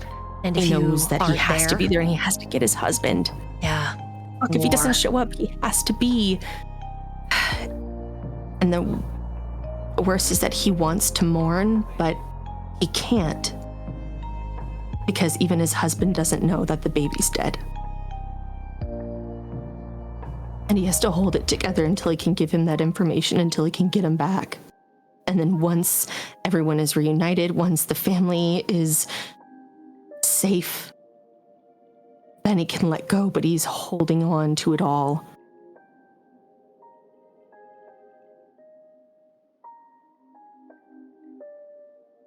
And all of these emotions. And outside of that room. In a way, all of these emotions as a kindred, the tiniest piece of letting off steam is the fact that Maeve is so free to express her emotions. It is and is not a relief. As a touchstone, her acts, her emotions allow him to keep his relatively high humanity for how old he is. But it does not replace the emptiness, the squeezing, the twisting behind his ribcage. Oh, it is dark and swirly in there for sure. And it rattles that creature that lives within. That creature wants war. It wants the social combativeness. It wants to cut people down to their size because nothing is fair, and your beloved should have never lost life that only she can bring into this world, and the rest of them in this our masquerade of death are monsters. Save for a handful, like Vice, and all his ghouls, and his children, who have become their own kings and queens. And so your thoughts slightly drift to Alex, looking anywhere but really at himself. Despite a mirror being before him, there is a despondentness, a loss. Oh yeah, I'm looking through the mirror, like I'm not looking what's on the mirror at all. He's going to be at the masquerade. Marquis the Beast whispers it to you. in your own voice, and he is going to represent and be a fellow soldier, and he cannot fail, though he is human. He isn't your human. She's asleep before you in that ugly handmade blanket with her romantic-y sticker-covered Yeti cup. Like, she's perfect. And the beast whispers, "You will do what needs to be done. Your hands will be as dirty as they need to be, and your chest will be as cold and empty as it needs to be." And it's a tragedy, even as it is beautiful. You, Marquis, are a walking, beautiful tragedy.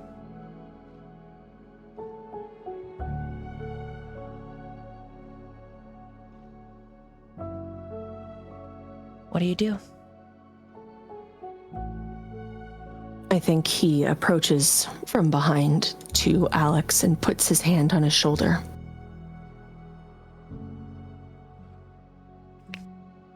Just waits for Alex to kind of come back to himself. I think I don't get startled. Like, I feel like part of me would know they were there, but it'd be more just let out a sigh.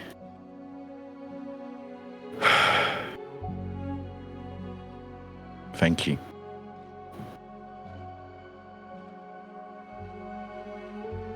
You've done an incredible job. And done well to keep yourself safe. But is it enough? Maybe the actions of one are never truly enough, but when you consider that there are others with hopes and dreams and desires and faith, and those who have lived in pain like yours, when you combine the efforts of many against the lies of one, I'm sure we can make quite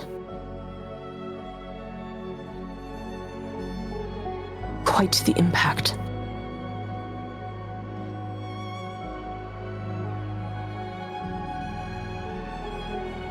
Believe a little bit more in yourself, Alex.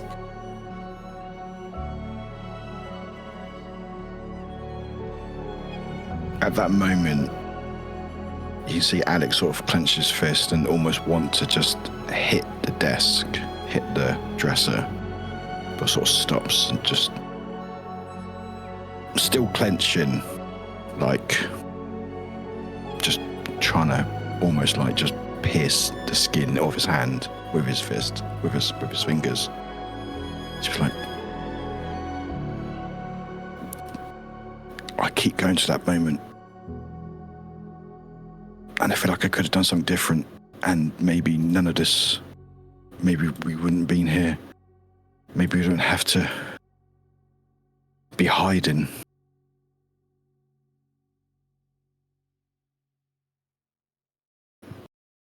Do you believe in fate, Alex?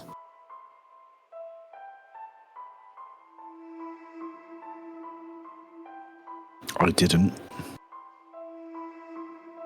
Until I met Vice.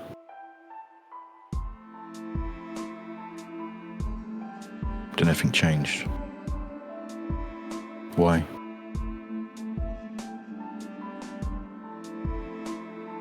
I'm not going to insult you by saying to forget the past. The past is not necessarily behind us. It follows, it watches, it leans on us, and it waits for us in every quiet room, but you cannot live there. You kneeling at the grave of what was, and call it loyalty. You see, Alex, memory is not a prison unless you make it one. And love is not proven by refusing to move, and grief does not become more sacred because you let it consume you. You can carry these memories, you can remember them. And yes, it has teeth. I know better than most. But you know what? Fate. Fate lets us believe that this path was written. Every choice you made, every loss, every action, every word had meaning before we even understood it. And that every wound, every feeling you feel right now has led us somewhere. So believe advice, his wishes, his love, that loyalty. It's fate. He was written into you, as was this story.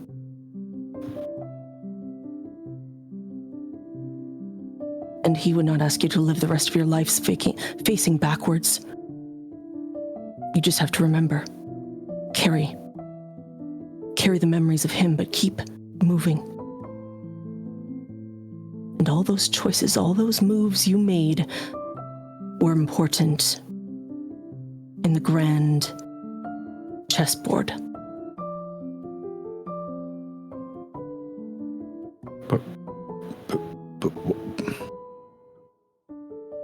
And sort of takes a second to recompose himself. But I don't know the next move. I don't know if I will know the next move.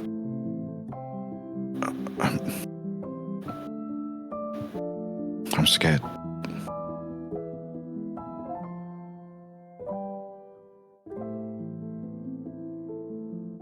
Good.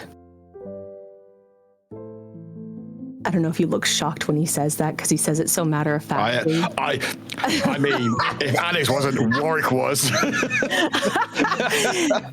And he just says, then you understand the stakes.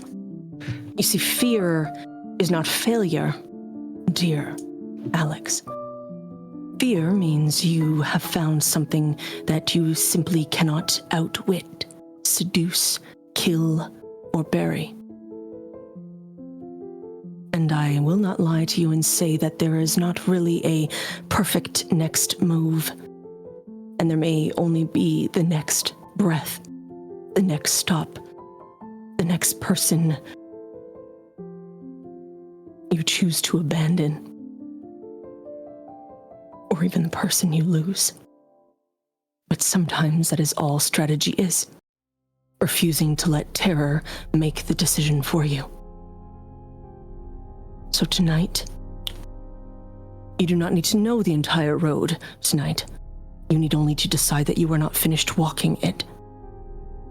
And when you do not know the next move, just remember, and he's kind of smiling, you do not stand alone in the dark pretending you do. Just reach out a hand. Let someone stand beside you. Because even kings on a board need counsel. Even the knight needs the bishop. And even monsters get scared. So be scared, be afraid of what is to come. But keep moving. Because that's what he would do. And I believe that you are more than capable of doing that yourself as well.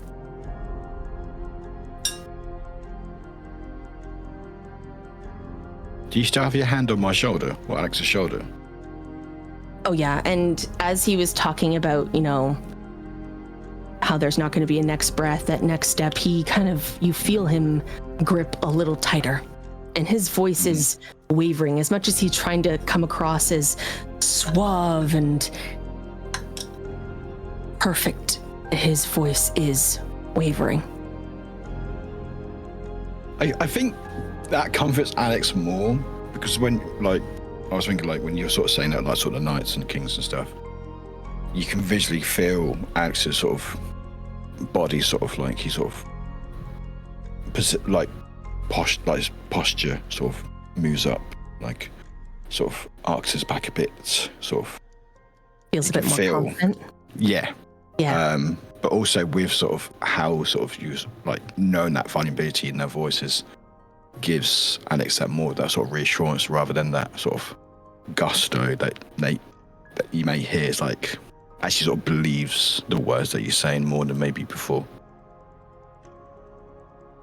Yeah, because as pretty clear, you can see that he's not just talking to you, he's talking to himself. He's like, we've got this, brother.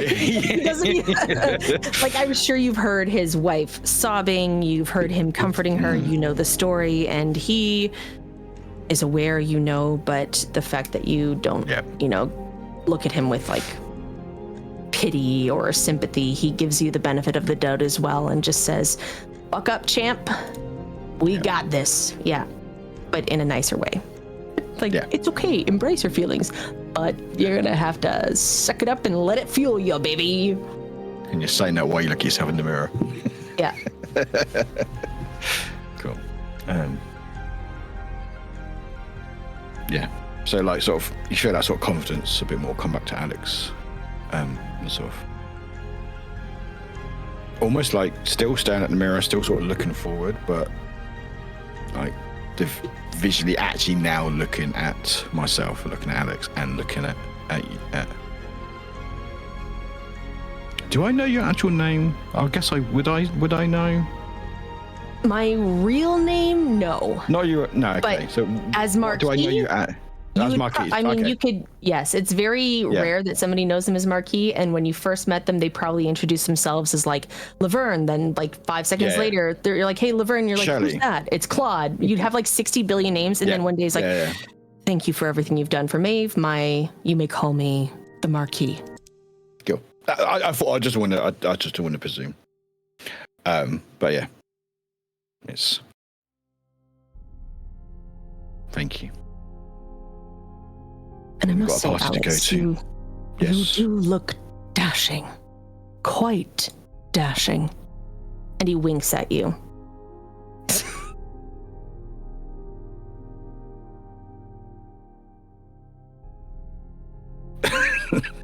So he winked at Alex before? No, it's literally just his personality. Trust me, he winks and he flirts and it's just very much his personality. That's fair. Has he flirted with Alex before? Oh, probably all the time. He's probably made okay, that's fine. Lewd. I mean, depends on how often they've had a conversation, but he definitely probably gave you like some, I don't know, just made some comments about, I do like it when you don't wear socks. I swear, Sly. Oh, okay, cool. Yeah. And it's just sort of just that confident smile that Alex knows. Yeah, no socks. Just shoes, no socks. That's how you roll. How Alex rolls.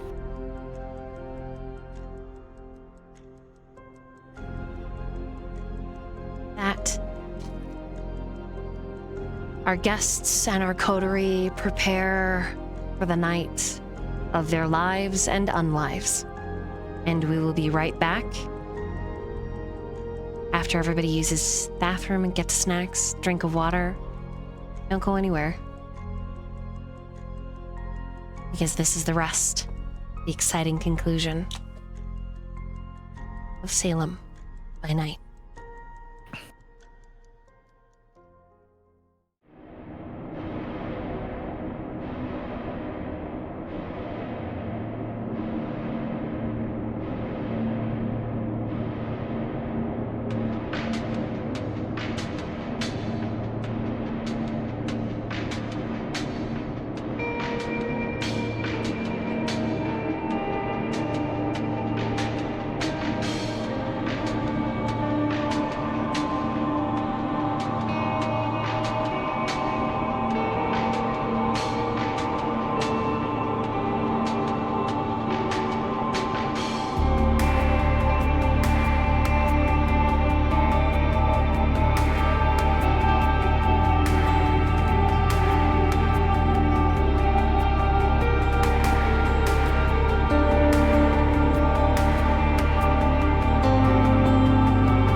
And we are back.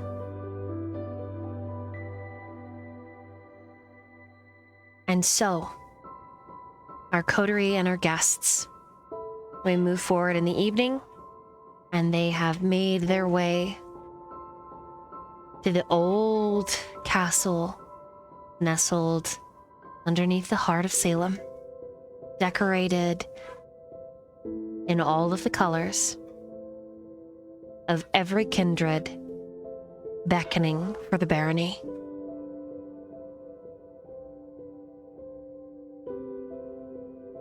I need everybody to roll a wits and awareness.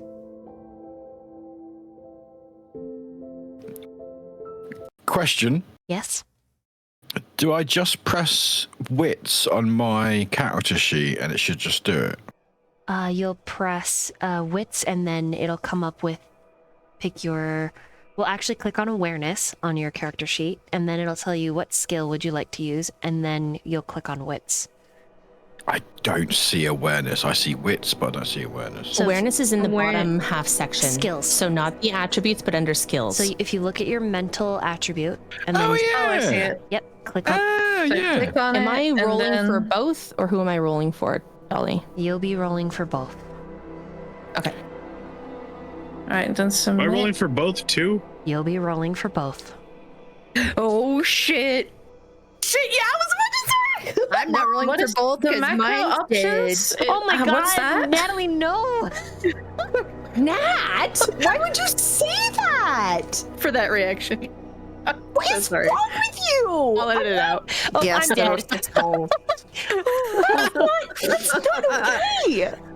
That's not okay. It's okay. She's always here, I know, but why would you do that to us? haunting Mads and my boyfriend, always, forever. Wait, what's the macro options? The pool size modifier? What's that do?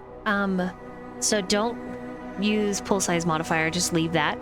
And then Just 0 and then submit. yes, and it should roll for you. Okay. Mine says difficulty 2 for macro option. That's Is that okay. because I've got 2 like dots? Okay, cool. Just That's leave fine, I'll it, and as then because It that says then sometimes I'll tell difficulty you 2. what Also leave it? Also leave it. Sometimes I'll tell you set it to difficulty 4 and I'll let you roll, but usually I just tell you to leave it at whatever it is and then just put your what you rolled, like the successes, in dice box. Yep. Yep. Cool. Okay, so I clicked it, and now it's gone. Do I press now the D10 and the 6 times again, or just? Yeah, wits and awareness. Yep. Okay, I wanted to know if I understood it correctly. Oh no! If Alright. you press awareness in your sheet, if you follow the process, it should roll it into chat. I think Oh, it didn't do Root's- it for me. I think Oh, Root's interesting. character sheet is on a different. Plane of resistance. Yeah. Yeah. Okay, I Outer got world entity. It's too cunty. 1, 2. Yeah, it's in its cunty universe of its own. 1, 2, 3, 4. Okay, I think this is the one.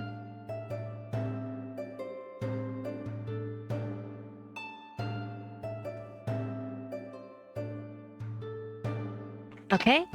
So I've got an 8 from Viola, a 7 from Elias, 4 from Rook, 1 from Lucas, 2 from Alex, 4 from Lucy, 5 from Mads, 5 from Marquis.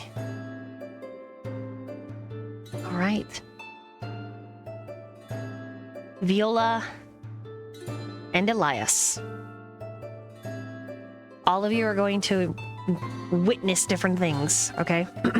But upon first entry to the castle, Viola and Elias their gaze is directed towards a cluster of old, medievally dressed kindred. Now that is the entire thing of a vampire masquerade. The kindreds are allowed to wear their authentic dress from in which era they were embraced upon. And among these Renaissance enlightened Tories, there is a set of twins, identical female kindred, though not embraced on the same eve. And the two of them, their hair is coiffed in a pearl-studded hairnet. The Empire waist is fit. There is a cowl that comes down and connects briefly to the dress. They look like they're going to a Renaissance fair, but you know that the sapphires, the rubies, and the diamonds that stud their dress are authentic. And the way in which the two of them are looking at each other, they are gossiping about Viola. Elias, you recognize Viola as you have been watching, listening, dealing with the 𝓕𝓲𝓵𝓮 and 𝓲𝓪𝓵𝓮 of Salem to pass information. But chief among them, Vice's prodigies. Xirus, Viola, Mads, Jericho, all of them among Vice's repertoire. These twins, Elias, are not particularly friendly. They liked the reign of the Ivory Tower, and when things turned more anarch under Baron Vice Brown, they kind of defected. But the fact now that they are wearing gems in each Baron's color is even unto itself a slight. Like they see themselves above the rat race for barony. You could almost hear them speaking of it now. The twins call themselves Duke and Duchess, though that is not their real names. And Duke is currently eyeing Viola with a nasty smile, though it is still a smile.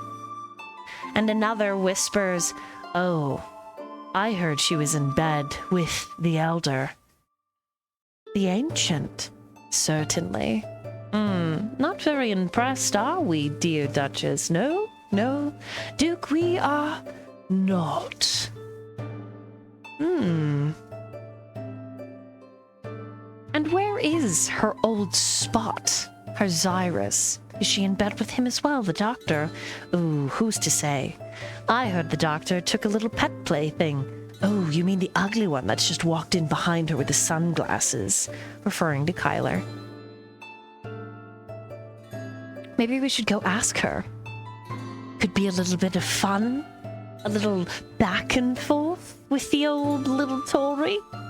Oh, she's hardly little. Look at her. Clearly, she was embraced in a time when it was okay to let yourself be a little fat. Oh, I wouldn't call that fat. I think she's preciously plump. Ugh, you would. And then the two of them hasten, goblets in hand, towards Viola as she is announced by the crier. Viola Loveridge. Everyone in the dance floor turns to look. Several eyes glittering with pride, others with caution. And the two twins making their way through the crowd toward Viola. We'll stick with Viola and Elias first since they rolled this and are aware of the twins. But first, Elias, do you intervene? Do you allow this social combat to happen?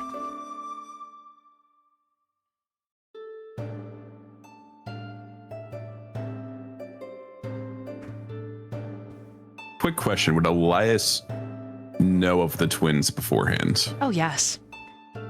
Assholes, a lot of them, but very good at making money, assuaging fears, keeping the masquerade, fashion, and all things beauty.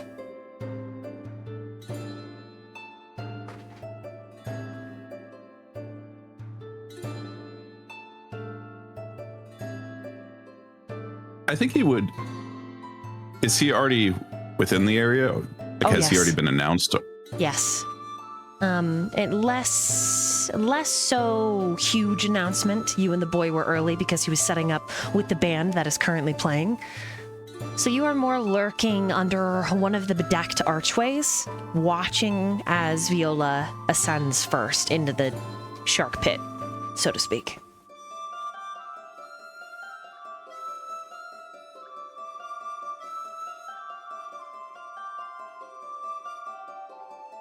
Yeah, I think he would approach them. Okay, so as you approach them, Viola, you see Elias, and with your 8, you remember this man's photo. But you remember it from a darker time, when Vice's penthouse was destroyed. And the party was searching, when the coterie was searching through his room, discussing, handling, there was a picture of this gentleman.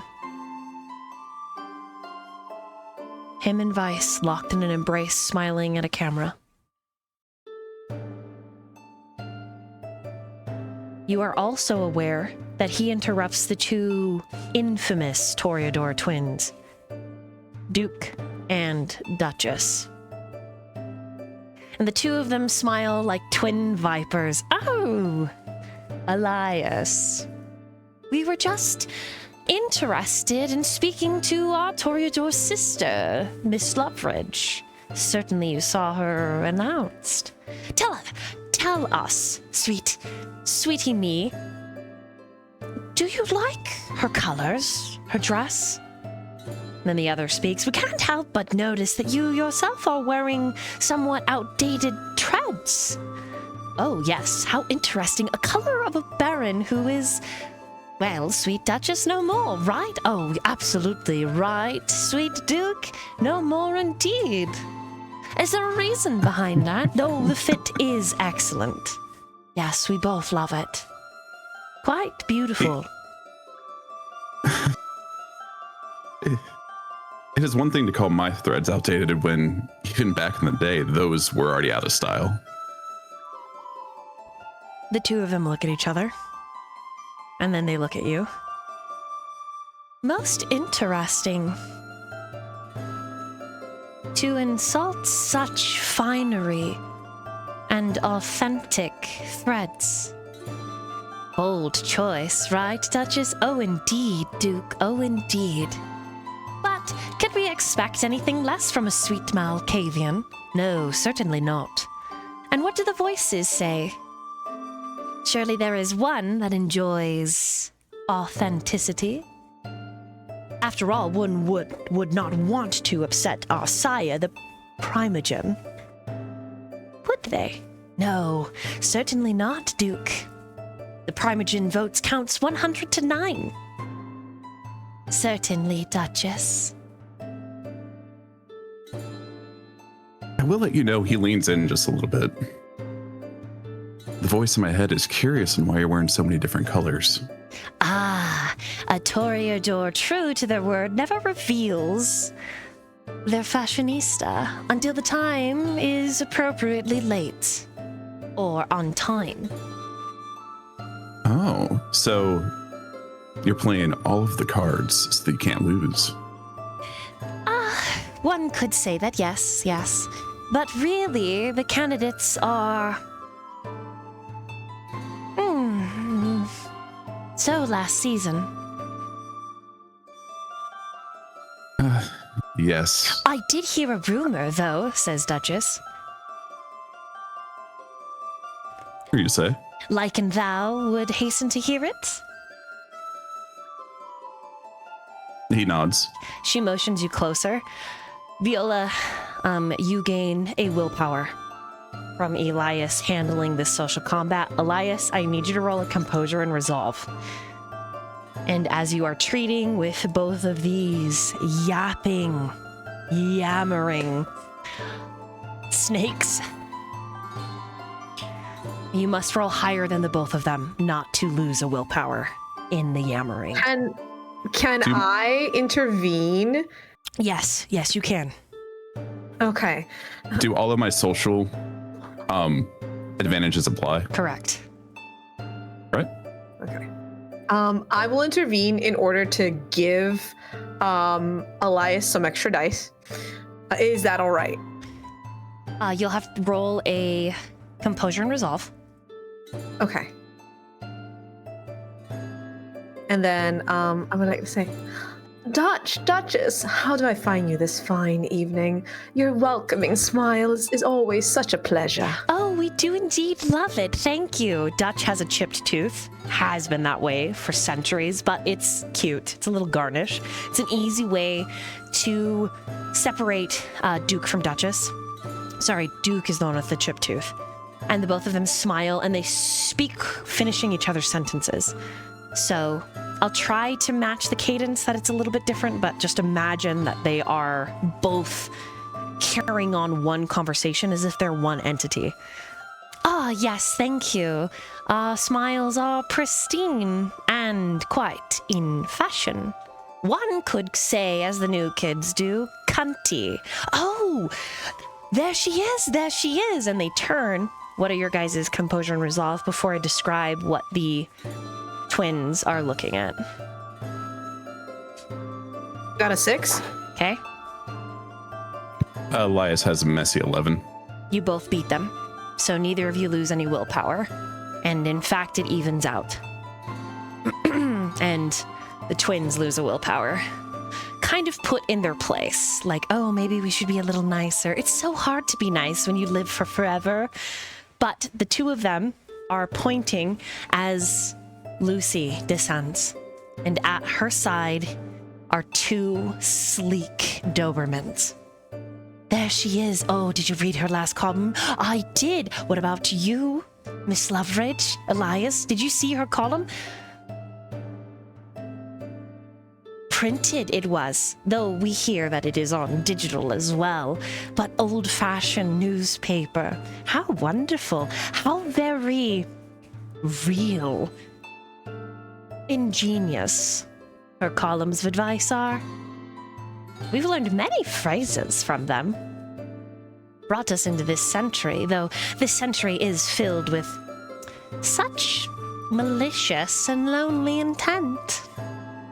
Oh, yes. Well, then, it's quite lovely that we have such wise elders like yourselves here to help us along you with this do time frame. know how to flatter, Miss Loveridge. Duchess holds out her hand.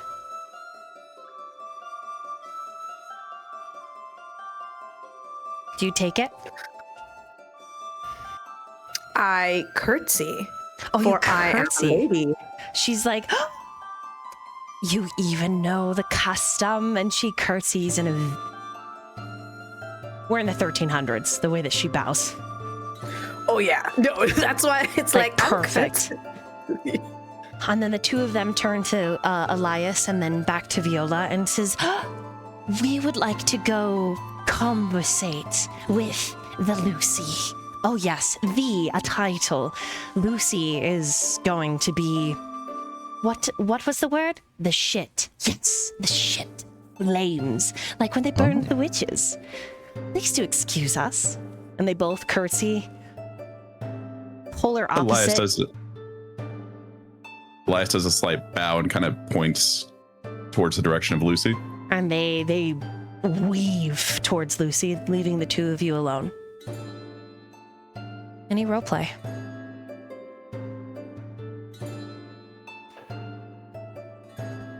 Charmed to meet you.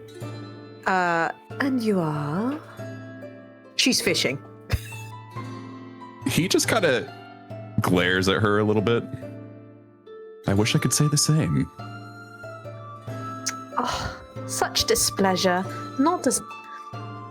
Sadly, not as nice as the smile that I saw on the photo in Vice's apartment. And she smiles back.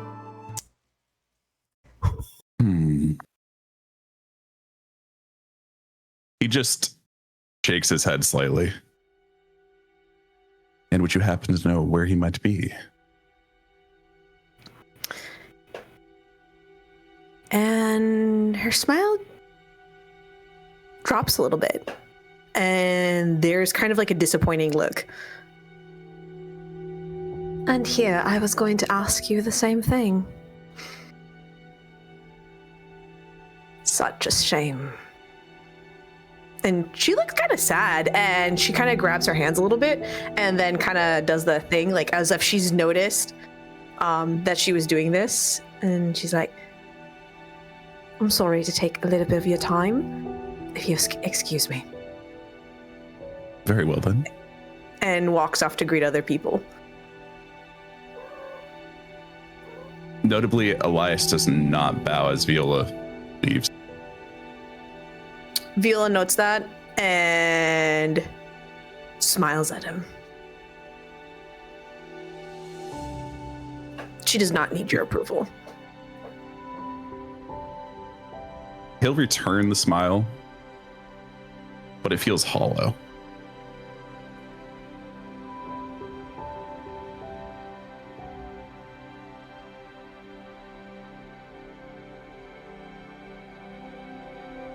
And we meanwhile hear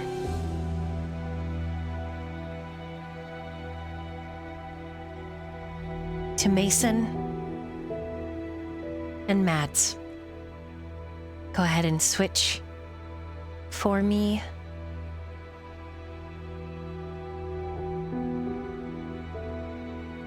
Mason is not announced.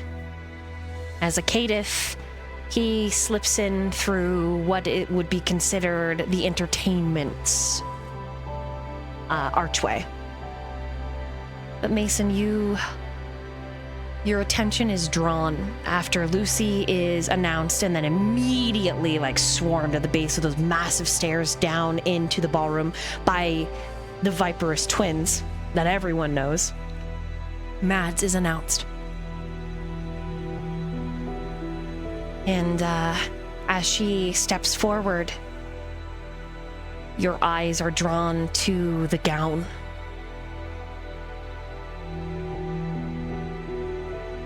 She looks stunning, though there isn't necessarily an attraction on Mason's part, just an acknowledgement that this is a fine, almost like piece of art. She looks good. And then through the crowd, a series of thoughts, of emotions, of auras are brought up to you, Matt. And you dedicate Mason almost immediately. But it is not because necessarily his aura stands out, but a series of pigeons fly around him and then disappear into the sleeves and the confines of his jacket. And there is something in you that pushes you to speak to him, a voice, a ringing of a bell, the sound of tape fixing a torn page, drawn out on a squeaky ridge. You hear construction in your mind, and you're drawn to him. As you descend the stairs, hundreds of eyes are on you, and even hundreds more that you cannot see. You know that there are elders at the Masquerade tonight. But naturally, an elder is something from the abyss. And all of these are shallow swimming fish in comparison. Regardless, your feet almost immediately direct you to Mason. But you have a chance to stop them, especially as he naturally smiles. What do? Both of you. Close enough to communicate, and yet still politely far enough that you could divert your path.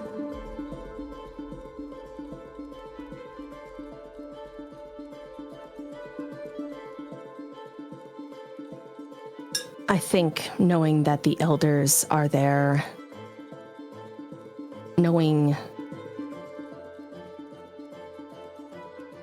Ooh, she always goes with her gut, right? Wanting to meet Mason, because that's where she's being dragged to, but it's not like she's choosing him in front of the elders or snuffing them, as, she wouldn't do that either. But if she walks directly to Mason the moment she enters, it gives the room a lot to talk about. It tells the elders where her attention goes. It tells them where threads are lying. It gives them something to pull. It gives them a part of her tapestry to unweave.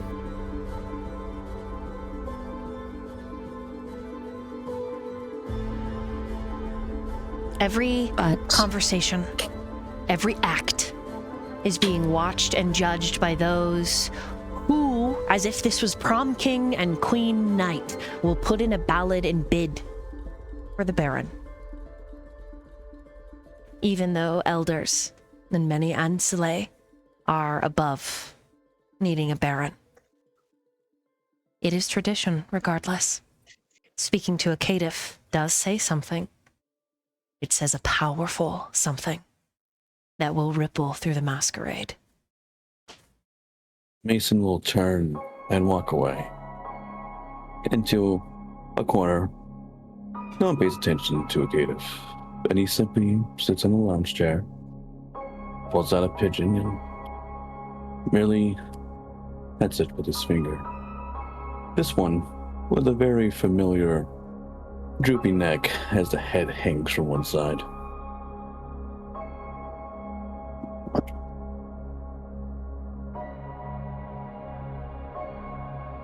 What do you do, Mads?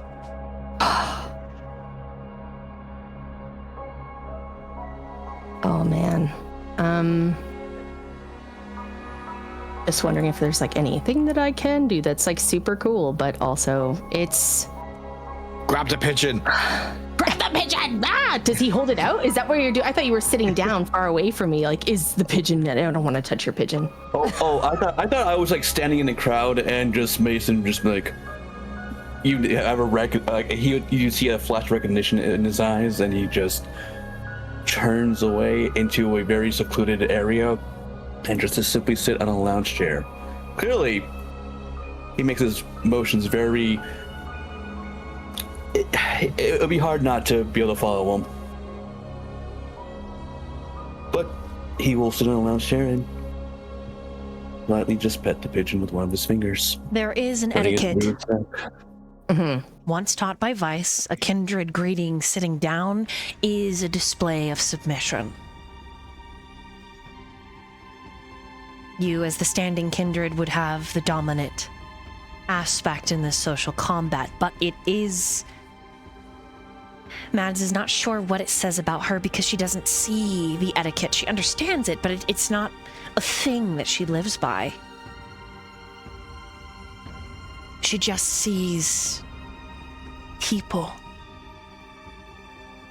and hears the sounds in her mind. A powerful message will be sent if the first person you talk to is a caitiff, but not necessarily a bad one. After all, And that's the thing is, it is anarchy. It is Anarch and Camarilla bidding tonight.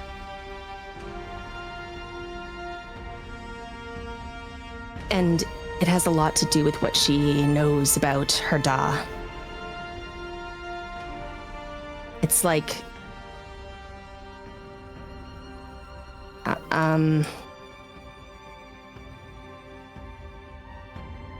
she does what she feels is right. Because in her mind, there is no such thing as hierarchy. And that's such a strange thing because she's lived her life with Da being the Baron, but he saw more than just the clan. He saw her, despite her flaws, despite her mistakes, her history.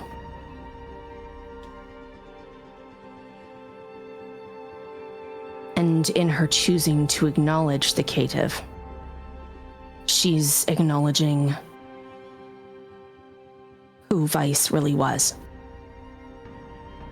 And it's not out of insult. And it's not necessarily out of political statement, it's just doing what feels true. And she knows it's dangerous. It's like rebellion, but it's more because rebellion just understands the rules, but Mads moves through feeling and logic and emotion that is lost to most kindred.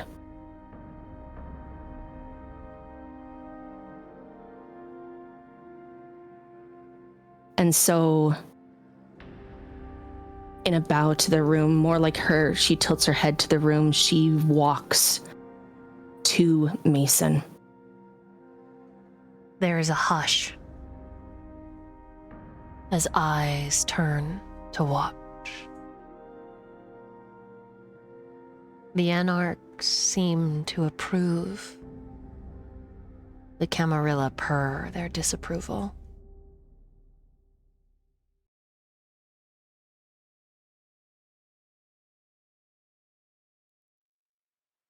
What do you say?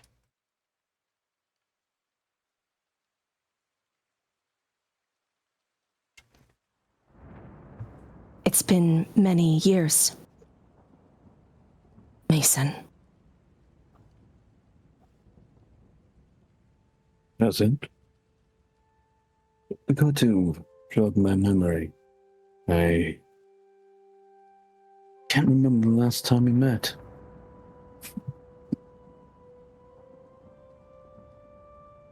Is that so? Brings me great joy, however, to see someone of such high station acknowledge a lowly peon as me.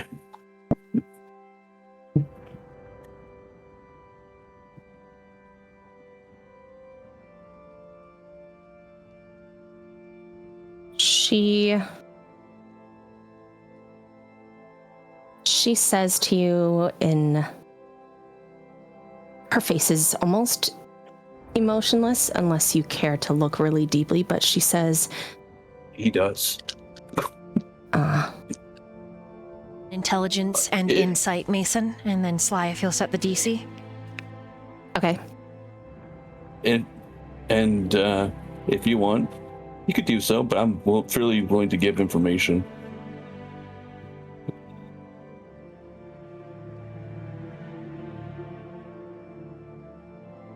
Roll wits or intelligence and insight, Dork, to see what emotions are hidden behind the blank face.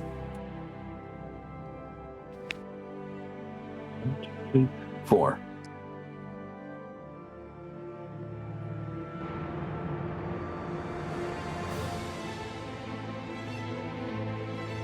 Oops, my mic was muted. I sent a number, Dolly, but I'm not sure if that's...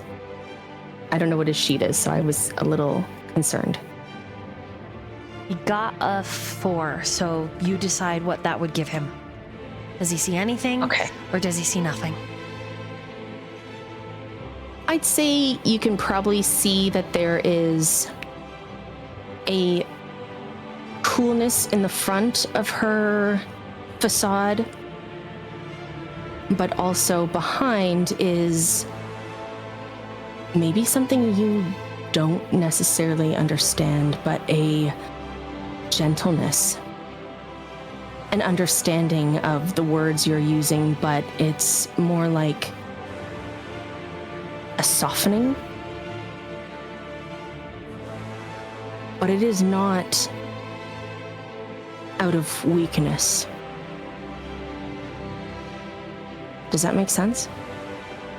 Yeah, and with Mason's words, the politeness is a mere formality. He's trying to poke at your ego. He wants a reaction. You don't see that her ego is even remotely impacted by your statement. It's almost like it has the opposite effect. I don't know if that makes sense. Like, she responds to you. It isn't in the best practice to make yourself small just because they built the room that way, Mason. I simply came because I wanted to say hello. You wanna be with such things, with that, but with what they build, and when you lived a life as long as mine, the cracks become very comforting. I enjoy it.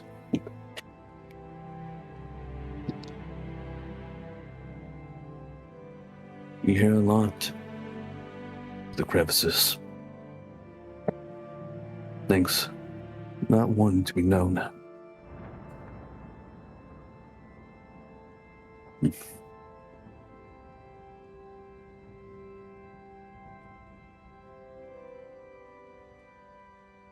You know, sometimes if you shut your eyes and just sit in the cracks and the darkness,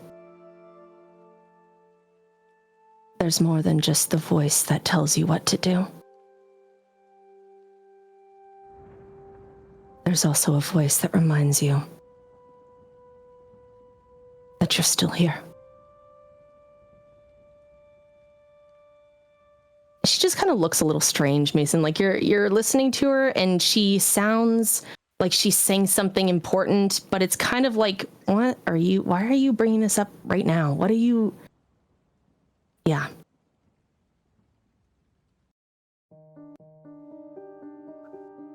Appreciate it.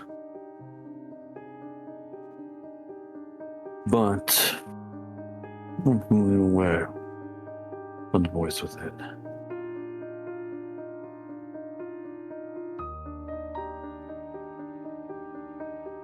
It just took a different form.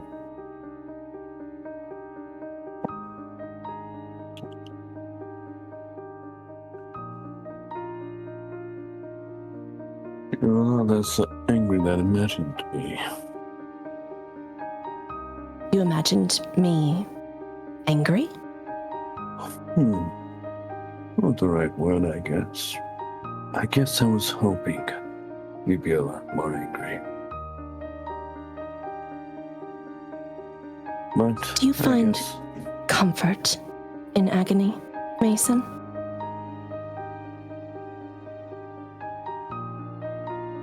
I find comfort in pushing things and seeing where they go. If I could push this entire tower down just to see what happens, I would.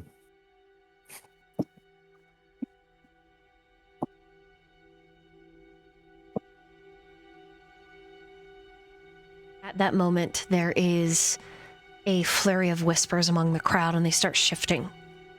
Someone large is moving through it, and the two of you find yourselves curious, drawn away from your conversation for a moment. And we meanwhile, briefly before this moment, going slightly out of order from rolls, but not entirely, Rook and Jericho.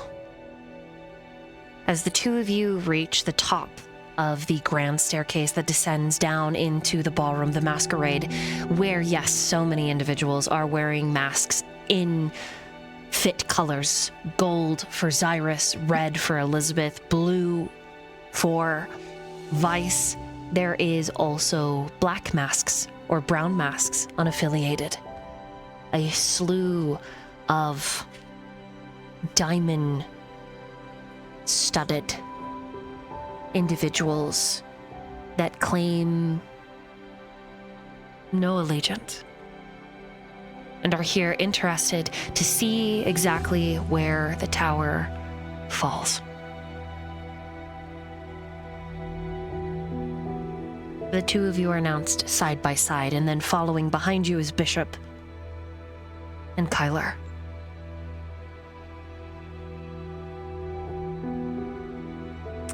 Jericho, a very important question for you. When you spoke to Ashley today, yes, he requested permission to come to this masquerade with you. Did you allow him? That causes me so much stress. Fuck.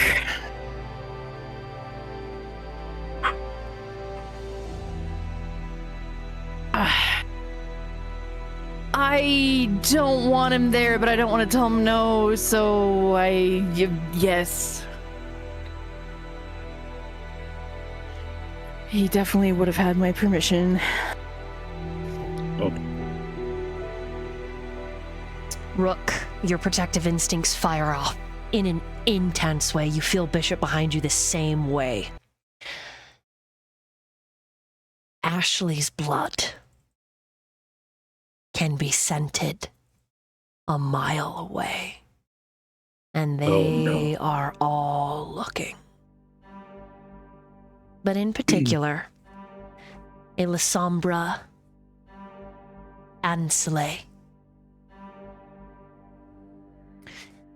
They call him Harvard because he helped establish the school. If he has gone by any other name, it has since been forgotten. Harvard looks like the monster he is. His body is mostly solid but slightly ephemeral, like a ghost, with villainy carved into its high cheekbones and its glass-like skin. His gaze lands on the ferry at Jericho's side, and Bishop says, "Heads up," behind you, but you're already aware. You and Harvard have clashed several times before. And though the 𝓲𝓪𝓵 that you suspect might be an elder, due to some unsanctioned diablerie, never lost, but he never won against you either. But you suspect that he was only toying. Regardless, he begins moving through the crowd, his eyes set on Jericho's boyfriend. The moment Bishop brings it up, Jericho, with your 3, you zone in on the creature moving through the sea of other creatures to meet you at the base of the stairs. Mads and Mason are also very aware of this. Likewise, Lucy, we'll get to your verbal sparring match with the twins in just a moment, but Lucy is also aware because you are on set. Same with Viola and Elias. Harvard is well known and not well liked, but he is powerful and influential. There is panic because he does not like caitiffs and he loathes thin bloods. Rook, you are the only named and claimed kindred close enough to Jericho to intervene in this social combat, because the two of you cannot stop on the stairs. No, you must descend into the wellspring of this, our world of darkness. What do the two of you do? Behind you, Kyler's like, "Oh fuck, oh shit," which is not allowed. Swearing, not really a thing. He's just like, "Oh fucking shit, titties. That guy is coming right for us. What do we do? Should we run? Do I punch him? I can punch him. I got a taser." Rook suddenly just like has this weird like stoneness to his face. He holds his left arm behind his back so Bishop can see it. He does a few weird call signs that Bishop will understand, referring to protect and seek haven kind of thing, referring to Jericho and Ash. Then he just gives Bishop a cheeky smile, and Bishop hates when he does this. Don't mess up. Oh, don't worry. It's my favorite part. No fighting. Especially dealing with him. Unless you're in a I back know the room. rules. Okay, Bishop lets you handle don't worry. it. I looked at the layout of the rooms. Maybe I danced my way in there and suddenly one less individual walks out of the room. We'll see. Harvard is waiting with hands behind back for you, Jericho.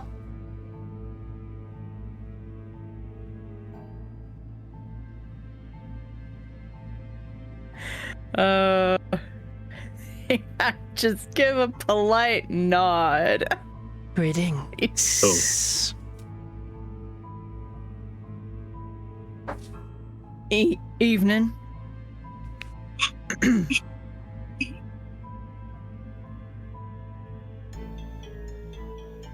There is some unspoken rule that is being crossed right now. Jericho, I need you to roll a composure or resolve, or you lose a willpower. Damn son of a bitch. I wanted to come in and just lay low. Hide. Composure and resolve. Okay. Okay. All right. Okay. Ooh, okay. That's Not bad. That's a critical and 2 successes for 6. Okay. You do not lose willpower, but when an ancient vampire, 𝓲𝓪𝓵𝓮 says, "Greetings, it is etiquette to introduce yourself and your company, because you are but a peon under their boot. And the fact that you are thin blood here, even less than that. You are less than even a caitiff in some ways. Though caitiffs are kind of also peons, socially speaking." Right. Yep. His gaze never leaves Ashley. But when you take a long time to introduce yourself, it slices to you again. Well, I was gonna say, if he's like hard stare, like said evening to me, but then like is hard staring at Ashley, Oh, yes. I'm gonna pull that whole like slow move into his line of sight and be like, Okay. I don't think we've met. My name is Jericho. As you move into the line of sight, I need you to roll an etiquette and a charisma. Extremely rude. Incredibly so. But it sends a firm and powerful message. Oh.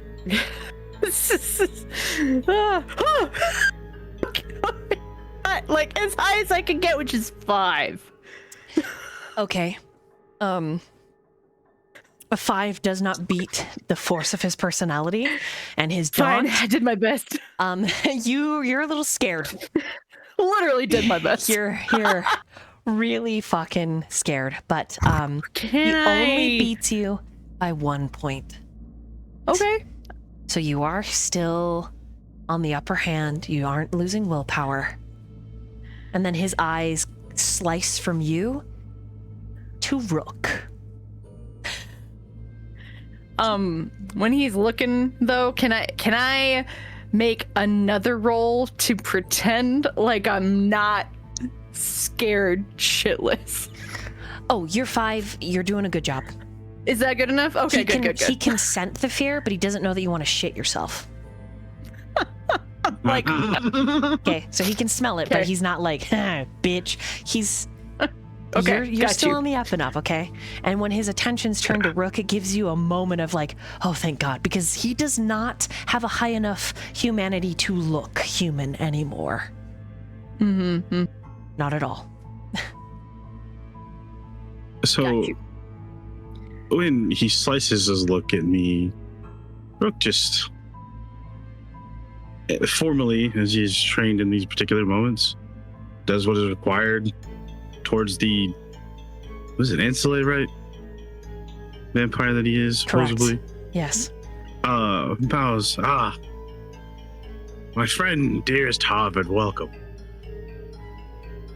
Dearest. Very sorry. Very. What's the word? I don't want to say sarcastic, but there's a tone he's trying to set. But, yeah. Okay, I would like you to roll an etiquette and a charisma, So fucked. because he will pick up on the veiled threat that these people are yours. He's also very aware of the colors you're both wearing. Gold and black.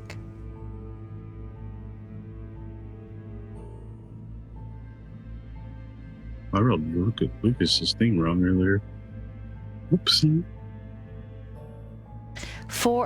Also for his affiliation, depending on what you'll roll, I'll give you guys more information on if he's Anarch or Camarilla. 2 successes. 2. So total, both of you have gotten 7, if I put your pools together. He is Anarch, so he is pro-Xirus, and his vote as a near elder kindred is worth more than any of yours. If you do not impress him, he will easily sway to Elizabeth's side. Regardless, that does not mean you have to give in to the big spooky, okay? So we're just gonna role play it and you do what your character would, okay? Here we go. I mean, I already am. Oh, you know I will. It is Why? a meeting to see you again, Rook.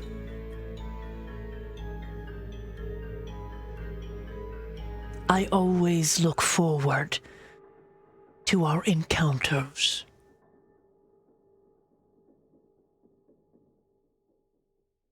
And then his gaze cuts to Ashley, and Ashley like audibly swallows and is sweating, and the both of you can just smell that sweet liquid pumping through his veins.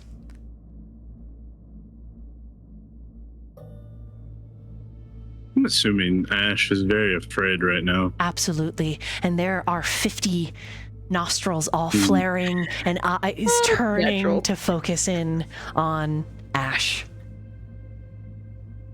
I'm Ashley. Ashley. I'm Jericho's date, boyfriend. Boys, we're together. Correct. Monogamously. The kindred smiles, but it is frightening. And I need the both of you to roll composure and resolve. Damn. Fuck, dude. Oh, composure and resolve. Yeah, for both of us, right? Yes. Okay. I hope I did this right. Wait.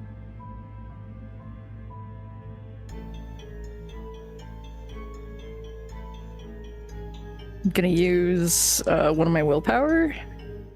Okay. Worth. Well, it gets me 5. I'm gonna do the same thing. Fuck.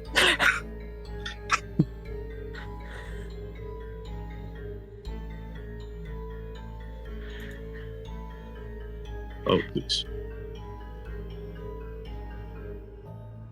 Oh, that's way better. I feel better with 5. You both got 5? Yeah, so 5 and Yes. 5. Okay. You manage not to drop your bells. It's this is not a fun interaction. No, don't recommend. But then 0 he out of 10. casually, in an attempt at false humanity, What is it that you do, Ashley, and his most beloved? and it's not lost on either of you that he does not call the thin blood by name. Rude. Bitch. I caught that immediately. I was like, oh, I see. You should have seen my face. I was like, bitch, you didn't even use my name. I'm a bartender. No, I get it. No. I'm a bartender. That's what I do. You can tell that the 𝓲𝓪𝓵𝓮 doesn't fucking know what that is. Like, not exactly. Like, you see for a moment, he's like, huh. Idiot. Rook just quietly says, a server of drinks at an establishment.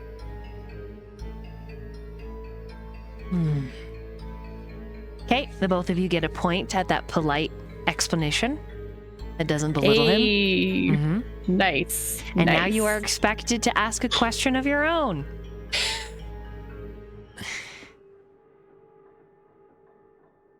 What do Fuck. you do? Other than being very impressive, what is it you do? You say impressive, and his wolf-like ears kind of flick a little. He likes that. I lead.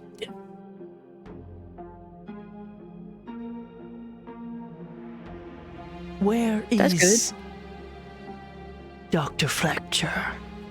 I would greatly enjoy an audience with him.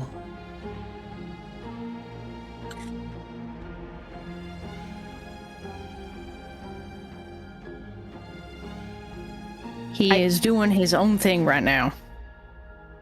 Ah, Okay, I need you to roll. Another charisma and etiquette for the 𝓲𝓪𝓵𝓮 to drop it. Do I help in this situation? You Oh, can. Is there a way to help with it? You Oh, can this roll social bullshit. as well and help. Uh-huh. Yes. So, what is it? Charisma And and etiquette. etiquette. Now, if you are trying to Wow. help with a look or any intimidation, like, hey, don't talk about the future Baron like that. Who do you think you are?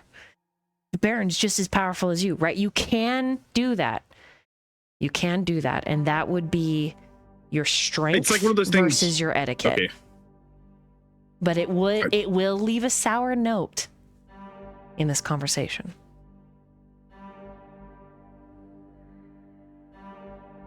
Now, you as a player, you want to save that for like a trump card moment where I do something like that. In this particular moment, you would want a more social aspect coming from Yeah. Rook right now, right? Right. Yeah. Cool. Yeah, I don't think we want to lose any points with him quite yet. Maybe after we have it spooked. Fuck. Got a 3 for my charisma and etiquette. Okay? And Rook? I also got a 3. Yeah, I got 3. Oh, look at that. Okay, so total together you got a 6. Together, yes. He will drop it, but he will remember that. Naturally. Such an accomplished doctor. He has never played friendly with the Masquerade. And then his eyes flick, almost like a blood splatter up to Ashley. I look forward to speaking soon. And he gives you the tiniest nod. But you know that it is meant for Ashley, like he's hoping maybe to get a taste. After all, why would somebody bring their very mortal partner to a masquerade where anyone brought as a date that is mortal as a blood doll? He doesn't know. And that is, what do the two of you do at that simple, tiny, subtle nod?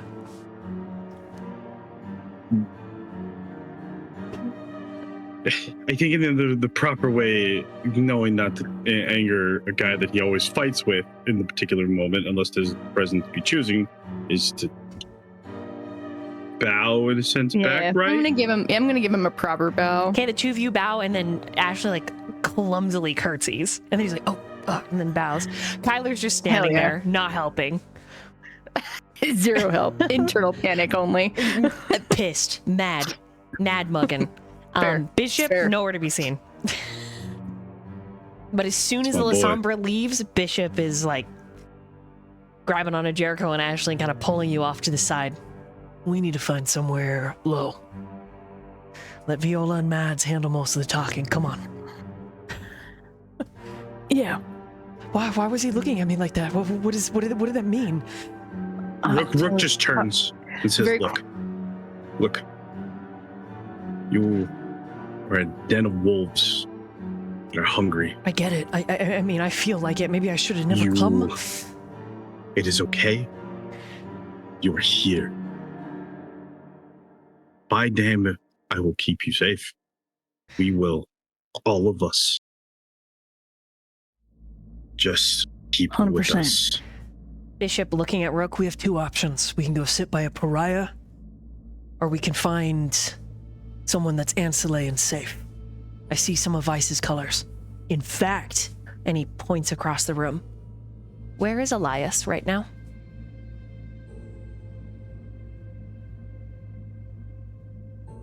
Elias would probably be floating between people saying hi to his old contacts if he recognizes them. Oh, many, yes. They all look the same. Unchanged by the flow of time.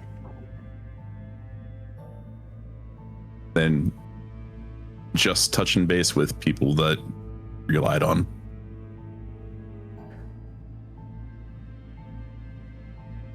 Okay. Bishop points out Elias, who's fluttering between contacts, and then the pariah who's talking to Mads, Mason. take your pick. Where do you want to go, Jericho? Because Rook and I We'll beat down anybody. It will just determine how tied my hands are based on which we pick. I'd rather go somewhere where your hands are less tied. Oh, the entire time I'm in this room, my hands are tied. Oh, I see. Wandering eyes are To the parking lot. very dangerous. Right, back after the car it is. Remember, Jericho, I'm the one that gets called to clean up the mess I know. when there's something that trying happens. really hard to avoid the Sometimes mess I'm at not all. very subtle. You remember the bar, right? What I did with the bar, Yep. I burned it down. Yeah, Not a very subtle moment. no. Yeah, I'm usually all better Bishop's about it, but I advice was- is not bogging down Mads and Viola. Like letting the Yeah, two of them let's- social so they can get more votes. Easy. So the pick is not Mason. Because Right. that's- Right. Yeah, let's Correct. yeah, not over there points at I don't know, he's we like don't want peek- the guy that smiles and fucking talks to pigeons. Oh, I'm heartbroken. It's the first joke The you've ever guy- heard Go talk to Bishop the say. pigeon man. No. You have a fondness for birds. I know you do. I do think he's kind of cool, but he's freaky as fuck. He's not like regular Kindred. He's not just an addict in fancy fucking clothes. It's true. Call me an addict. Shut up. Right. So I guess He's got over like there, his- those joke. those They cut folks the tension. wearing some Vice colors. Yeah. All right, we'll move that way. I would say let's not draw attention, but I think that's too late. Oh yeah. Too late. Everyone's watching. Chin up. Don't look afraid.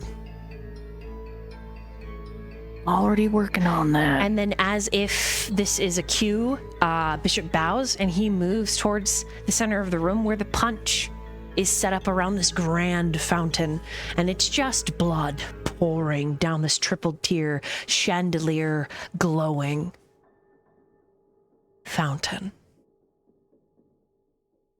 So that to anyone looking, it's simply your ghoul getting talked at and directed. Very normal. And your little troop, not Kyler included, because Kyler was pulled away to conversate, because he is, after all, Xirus's direct childer. But your little troop of 3 currently makes your way to Elias. But before we roleplay this, we make it back to Lucy. Lucy, the twins are in the middle of asking you about a recent column that you've written. Okay. Ask away. They are also, while asking about this column, speaking to you about your 2 dogs. Certainly they both have names, great champions. They are, I assume they keep you safe. They were mentioned in the most recent column in a bit of a monologuist sort of way, but you use the phrase slay. And we were curious about the meaning written in between the words. Oh, yes, we were, Duchess. The meaning. Most excellent. You would like to know the names of my Yes. Your proteges here. accompaniment. Your accessories. Do you certainly use them? Yes, do you use them to slay? We are most I have fascinated by it. never. Yes, I have never required them to slay for me. But they I can. slay and serve myself. Slay But- and serve. Oh, wicked. Yes. But in the context that you're implying in this very moment, they are bred and trained to incapacitate if necessary.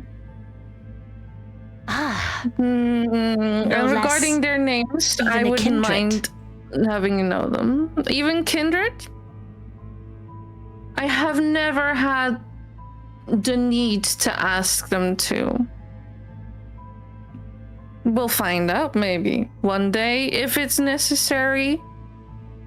Oh, They're tools at the end of the day. we assuredly And look then- forward to that.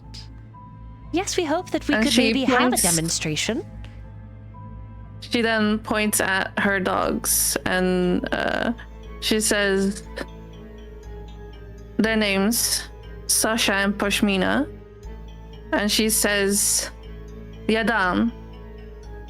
And they sit down after like standing at pretty much attention. They both look And at each other then- excitedly. Mm. And then she says, Damoy. And they walk away from her around the room, like almost practiced side by side. And then after like a couple of, like, I would say 30 seconds, they return next to her and they sit down again. And then, yeah, they're just so beautiful at the end of the day. Oh, But I'm glad you can appreciate this certainly, certainly. masterpiece They are, as of you creation. say, cunty. Mm-hmm. Good accessories. Indeed. And useful too. Yes, touches. Oh, yes. Yes, Duke. Very useful.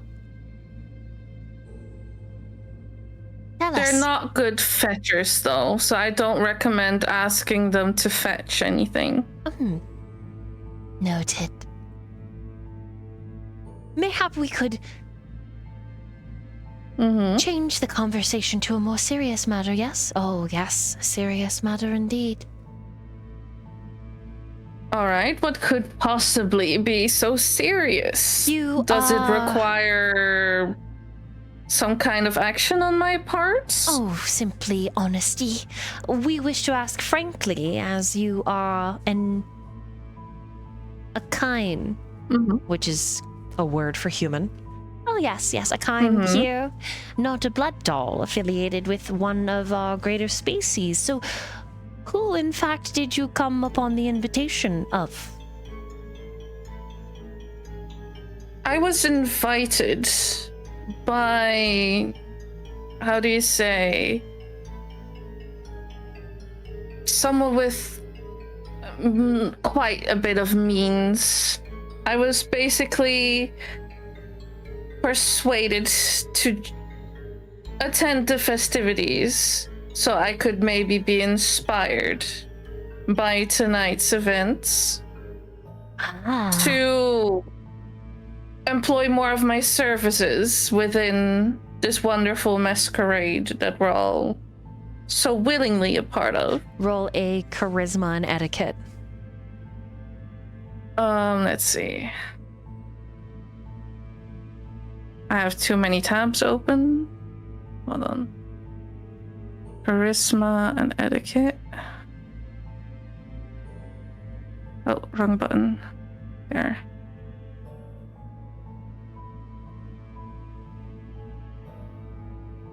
Okay. It's another 6d10, right? Mm-hmm. Just if it's on it's- your sheet. Let's see. Let me look at your character sheet. Because it's however many dots you have. So you have charisma. I have +1 dot on etiquette So 3. and It's 2 3 on dice. charisma. 3 dice. That's what you're rolling. 3. Okay, 3 decks. Okay. Mhm. 3.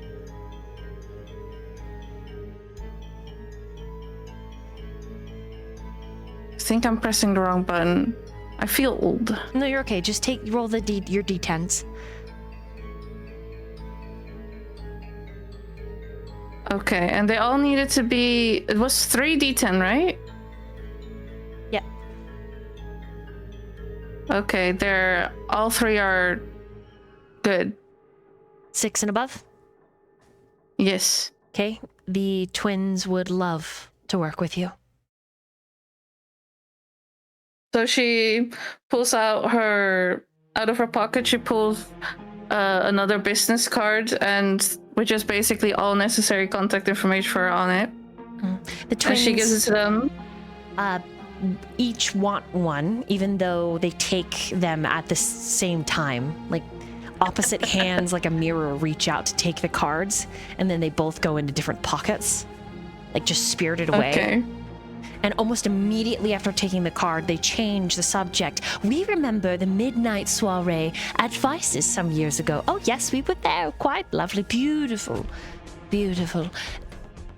Are more of you coming? Invited by this mysterious benefactor with well-mannered means. To be honest, I have not been informed of the more intimate details of who else might be accompanying. I was not considered to be too much in the know. I've been told that I should keep an open mind and stay surprised, and that it will get interesting. The two of them smile at exactly the same moment, the only distinction that chip in Duke's front tooth. Very, very subtle. And then a name is called. And it is a name that you have not heard since that party. And it is Alex.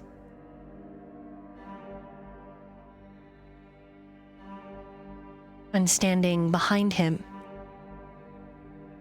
the Marquis. Lucy, her eyebrows, they like go up a bit, like in slight interest, like, oh, interesting. Interesting very much indeed, Duchess. Oh yes. We shall leave you to your reunion with such a beautiful redhead. Oh yes, Vice did have such a leaning tilt for those with auburn or vermilion persuasion. We look forward to working with you. And they say farewell to your dogs and you. And then they step away in time. Lucy kind of like curtsies, like she sees other, like almost like vampiric folk and none like do, kind of like etiquette wise, kind of like curtsies them away, like thanks for talking. And she's thinking about like what their words what they're trying to get at with the conversation they had so far. You're assuming But she is kind of satisfied right now. They'll probably contact you to do stories about their fashion lines. Oh yeah, that's she 100%. That was written on their face. She didn't need to think about that one. Oh yeah. She's more like thinking about like what they were trying to get at by like gossiping with her specifically regarding the Masquerade, knowing that she can't just write that in her blog about the Masquerade. That just doesn't work. So she's like thinking, what are they trying to like pull? Are they being just mischievous or being a little bratty? Undoubtedly. Or yes. That's absolutely a bare minimum. But she's also thinking like, is there more to this conversation, or was it just for that? As you do so she's as you're considering. I need you to roll a wits and awareness because there's going to be two things. I also need Alex to roll a wits and awareness. No, you don't. Yes, please. Okay. I mean, I'm joking. Wits and awareness.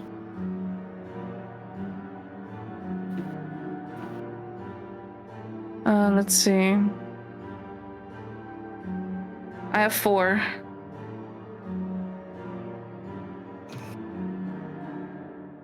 I got 2. Okay. Two things that the both of you notice. One, this stunning figure draped in black and gold and wearing a necklace that hangs between her cleavage that is the brightest ruby, catching the light, reflecting it back like a singular drop of blood, is approaching the stairs. People are moving out of her way. And many are moving out of her way with smiles. as bright as sacred jewels. Others are kind of glaring, dissatisfied, but regardless, she cuts a path that is remembered. The second thing, this is for Alex specifically, not only do you like catch sight of the figure that is Viola approaching, but you see Lucy. And you have not seen Lucy in what feels like years.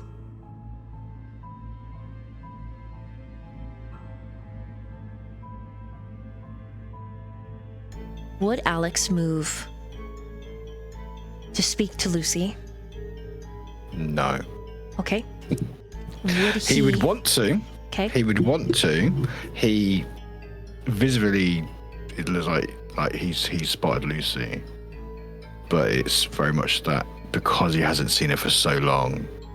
I think maybe probably the last time was when all this shit went down. I think it'd be more embarrassment to sort of approach Lucy. Okay. From Alex's side of things. So you must still move down the stairs. So you move down the stairs, and it won't be until you're at the end that the Marquis is announced. Because to announce the Marquis with a ghoul is not etiquette. But to announce like a thin blood and then a 𝓲𝓪𝓵 that people think is a little unruly, that's totally different. Like that's why Nat and Rook and them gotta come down. Yeah. Totally. The insults are veiled. I know how it works in this world. Yeah, that's fine. Gosh. But you, whatever. given your own introduction, means that everyone knows who you are. They all know who you were to Vice. I don't think that's good. Not for a ghoul that is unsanctioned, but you are sanctioned. The Marquis protects you. And so as you step down the steps, you literally come within 5 feet of Lucy. But we meanwhile for a moment, and you overhear a part of this conversation. Viola, you approach Lucy. What do you say? Everyone is watching the two of you. Because I know Lucy correctly. Just establishing that real quick. Like, no, I know of her. You also know of Alex when you see him. Okay, so I know of Alex, and do I know of Lucy? Just their names. Sure. Their existence. Both of them, yes. And you know of their affiliation with Vice due to all of the efforts that Kyler was doing, finding everything that he could about him. Yes, your whole coterie is aware of who these people are. Excellent. Awesome. Lucy. Alex. And she brings you into the conversation, Alex, and she gives you a look that says, we will talk.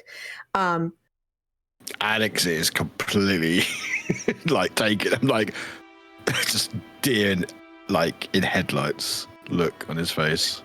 Charmed to finally meet the both of you. I've heard so many wonderful things. And Lucy, your column is very interesting. It's the talk of many of the certain sort of ages. You certainly know your demographic quite well. Why, thank you for noticing. And Alex. Quick question. Would Lucy know that this is Viola? Like, just from her face? Or was she announced before? I didn't catch that part. Viola was announced before Lucy. You do not... Okay, so Lucy would know who Viola is right now. Yes, but she knows rumors. Okay. Also, that Viola... There's a big nasty rumor about Viola. And this would be up to you as a player if you know this. But apparently, Vice swayed Viola to his side over Elizabeth. And apparently, Viola's work conditions were so wretched under Elizabeth that it drove her mad. Whether that's true or not remains to be seen. The other rumor is that Viola is quite the accomplished performer. Spoken about in many Tory circles. Her magician acts par none. Despite the human scandals, she's an excellent top-tier acrobat and entertainer. Okay. Then Lucy is pretty sure she can guess who this is, but she's just gonna be like casual about it. And she says, "Charmed. And to whom do I have the pleasure?" Yeah. And as she But said, I would Charmed love to reaches know out her who you are. She That's reaches out, she reaches out her hand to shake Lucy's. It's lovely to meet you. So she doesn't grab it? She does. She does, sorry. Mind Yeah, you, yeah, she Alex does. has been drawn into this, and per etiquette, he can't just extract himself. Oh, yeah. No. So she said, No. Why, No. Viola, I'm charmed to meet you. I'm charmed to meet you as well. And she holds out her hand to Alex as if like he's supposed to take it. Whether he takes it as a handshake or gives it a kiss on the hand, that is up to him.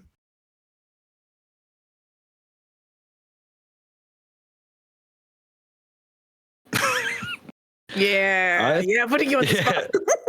No, that's fine. It was, yeah, I take the hand. I take your hand. Alex does kiss the hand, but you can tell he's not probably done that very often, if at all. But he feels like in the setting that it's something that he needs to do or should do. Yeah, quite visibly, he doesn't really know what he's doing. Lucy's doesn't, like, looking like missed over a hand the or rim something, of her but- sunglasses, seeing that shit. She's not impressed at all. Oh, also, Alex is very fucking aware that Lucy's looking as well. He can feel the daggers. He knows those daggers. He's missed those daggers. Honestly, both of you have been quite difficult to find. It's lovely to meet both of you finally here. I actually wanted to extend you a job invitation, if you will. I've heard so many good things about you, both. Oh? That should you need a little extra help, or if you would simply are curious about how we function within our group, I would love to have you on board on a contract basis, and if you like something more, we can discuss full time. Do remind me, darling, what of my escapades and my work inspired you to approach? You are Roll. able to I reach need out to Lucy Yeah, to roll an etiquette and charisma because she's asking someone above her station to give her praise. Hold on. Am I asking for praise? She's basically trying to figure out why do you want me to work for you? But she's trying to like speak the way they speak here. She's like, when in Rome. Yep, no worries. Hold on. What do I roll exactly? Etiquette and charisma, so 3 dice. Okay. 3 dice of the D10, right? Uh-huh. Oh, wrong button. Oop. How do I undo that? There you go. 2. Okay. Viola, you pick up on her meaning. It could be any other kindred would be like, wow, you want me to sing your accolades and why I should hire you? But you understand that she's genuinely trying to ask you, oh, why me? Yeah, and because she knows everybody's watching, she's going to, play it up and make. Why, simply, I heard of your expertise and you reach a certain demographic that I think a lot of us would appreciate and get up to speed with the comings and goings of our modern society and whatever news happens in the future. You are unique in what you do, and I would like to help with that. And as for Alex, I have heard about many things that you have done for Vice. And I want to pay it forward.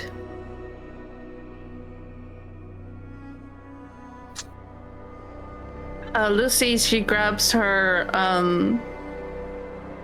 business card and hands it over to Viola, but she also gives Viola her phone, and basically implying that she can put her number in there. Viola gives her phone number, and she does the purple heart emoji next to it. I look forward Like Lucy, yeah, go ahead. I look forward to talking with you more on a business level. And as for you, Alex, please feel free to reach out to me.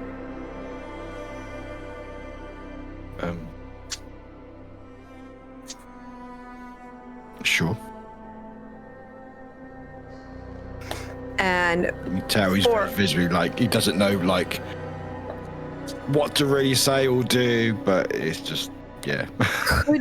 is it all right, Void, if I ask him, just so, like, I want to give him more help, but I want to, like, see maybe, like, an insight check? Yeah. So that I can help him, yeah. So if you would like to roll, Warwick, like, an insight check, I can give you a little more information, because it's veiled in a lot of things. Insight. Do I roll anything with that or just insight? Intelligence. And insight. Yeah, intelligence.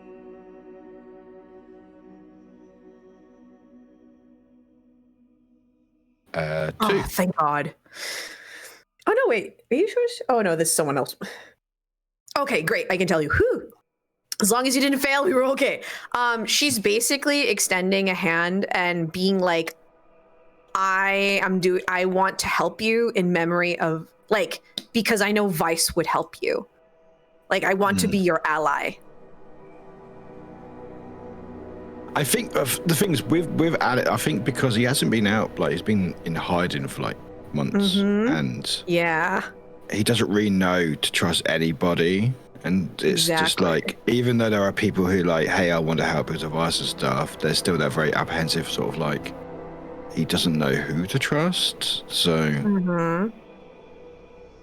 like, the less he says, he feels like it's better for him. Yeah, she's trying to be like to offer basically an olive branch because because of everything that's happened in season 1. And she knows that, you know, Vice was one of those people that really helped her out. So she's trying to do the same thing for you and for Lucy, because Lucy has something that Viola doesn't have at the moment, an audience for a particular skill. Lucy has a certain set of skills. It's cunty. Damn. Yeah, I serve. And that's what she needs. Yeah. She needs to serve. Yeah. Add serve to skills. And this is like basically Viola's trying to be kind to you. And Lucy does not know this. She didn't catch that. Yeah, no, that's fine. That's She's fine. just networking. What's doing? It's all business with Viola, Lucy. Exactly. Absolutely. And Viola understands by doing this to people, she's hoping that the other kindred that see that she's approaching these two ghouls that are Vice's ghouls, that she is saying, I am still, like, I can work with people like my predecessors. I can work with allies. I am extending allyship if you choose. Roll a charisma and etiquette. Charisma, you say? Because not I only love charisma. not only is this like your predecessor, this is also someone against you. True. And then all the social dices that come with it. So looks and such. Okay, very nice. Like, since Lucy doesn't know exactly what, in full detail, what this is about, since she, like, hasn't been like interacting and fully like raised within the Masquerade. She's just like using this as networking. She's You're not probably still here on your to phone, aren't you? You're having a conversation while still and you're like texting on your phone. Yeah, exactly. She's just really not interested in what's gonna happen today. She doesn't know what the plans exactly are. She was just asked to be here and like to pick something, and she's like, oh my god, I have better things to do. By Viola, by you giving Viola the phone and looking up from your phone, even though you've been texting the entire time, she nods and to accept that. And this is my highest roll yet. Holy shit. That is 4, 5, 6, 7, 8, 9. Oh god. Yeah, I have a lot of dice in social stuff. Do I roll against that? Do I want to roll against that? This is for some of Elizabeth's supporters to take notice of Viola. And they do. Got you. With a 9, they do. They watch as this unaffiliated ghoul texts on her phone while speaking to a high-ranking Toreador. They notice. They notice as Alex descends wearing Vice's color, and not only that, Vice's favorite flower on his lapel. They notice. And they wonder, of the mortals, who they could eat first. Though their curiosity far outweighs their appetites.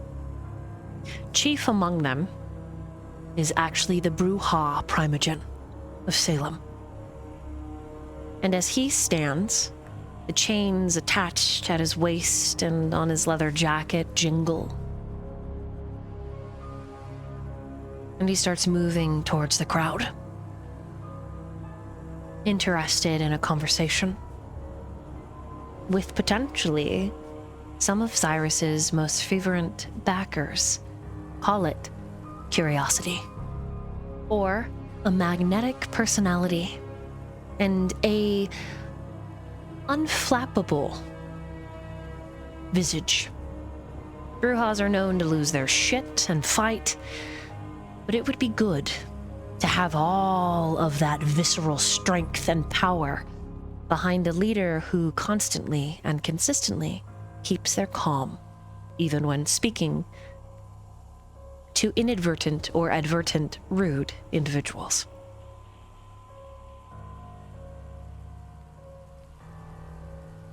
You gain another point in your favor as a coterie. And guests. You've gotten 2 so far. Any other roleplay between the 3 of you? Viola would just curtsy out and probably head out unless someone says something. I think Lucy's kind of like done talking or networking with Viola.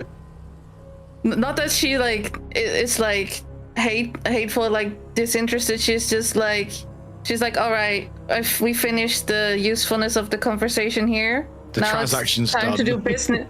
Transaction is done. She knows when, like, conversation over. So she turns to Alex and like, she like whips her hair back a little bit and like pulls her glasses down. It's like, it's been a while. How come your greeting is so minimal? Oh, and like, I sort of see Viola sort of walk off, and there's no real expression from Alex. It's still sort of very much like figuring out who to trust and stuff.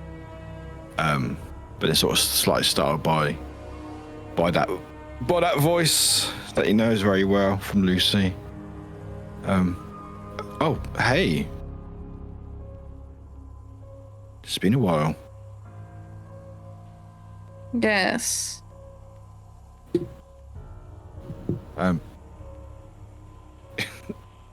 Are you well? Small talk has never been your strongest suit, now has it? Some things never change. And yet, things have changed a lot. Elias, I need you That's to roll good a to wits see and you anyway. awareness.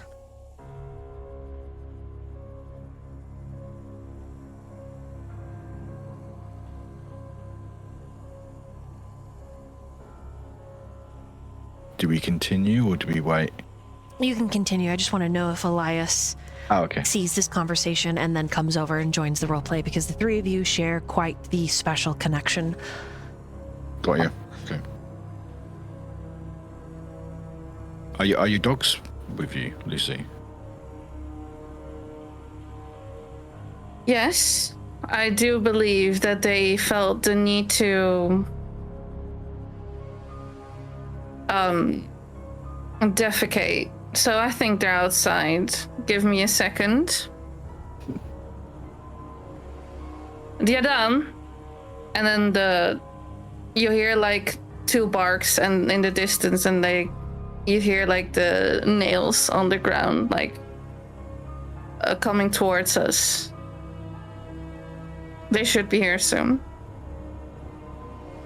It is unfortunate being without a master. To really feel like I used to. Doing well. You look good. What can I say? Sometimes the show needs to go on. I can't just show my hand to everyone. But I'm glad that I seem so capable to you. Means that it's working.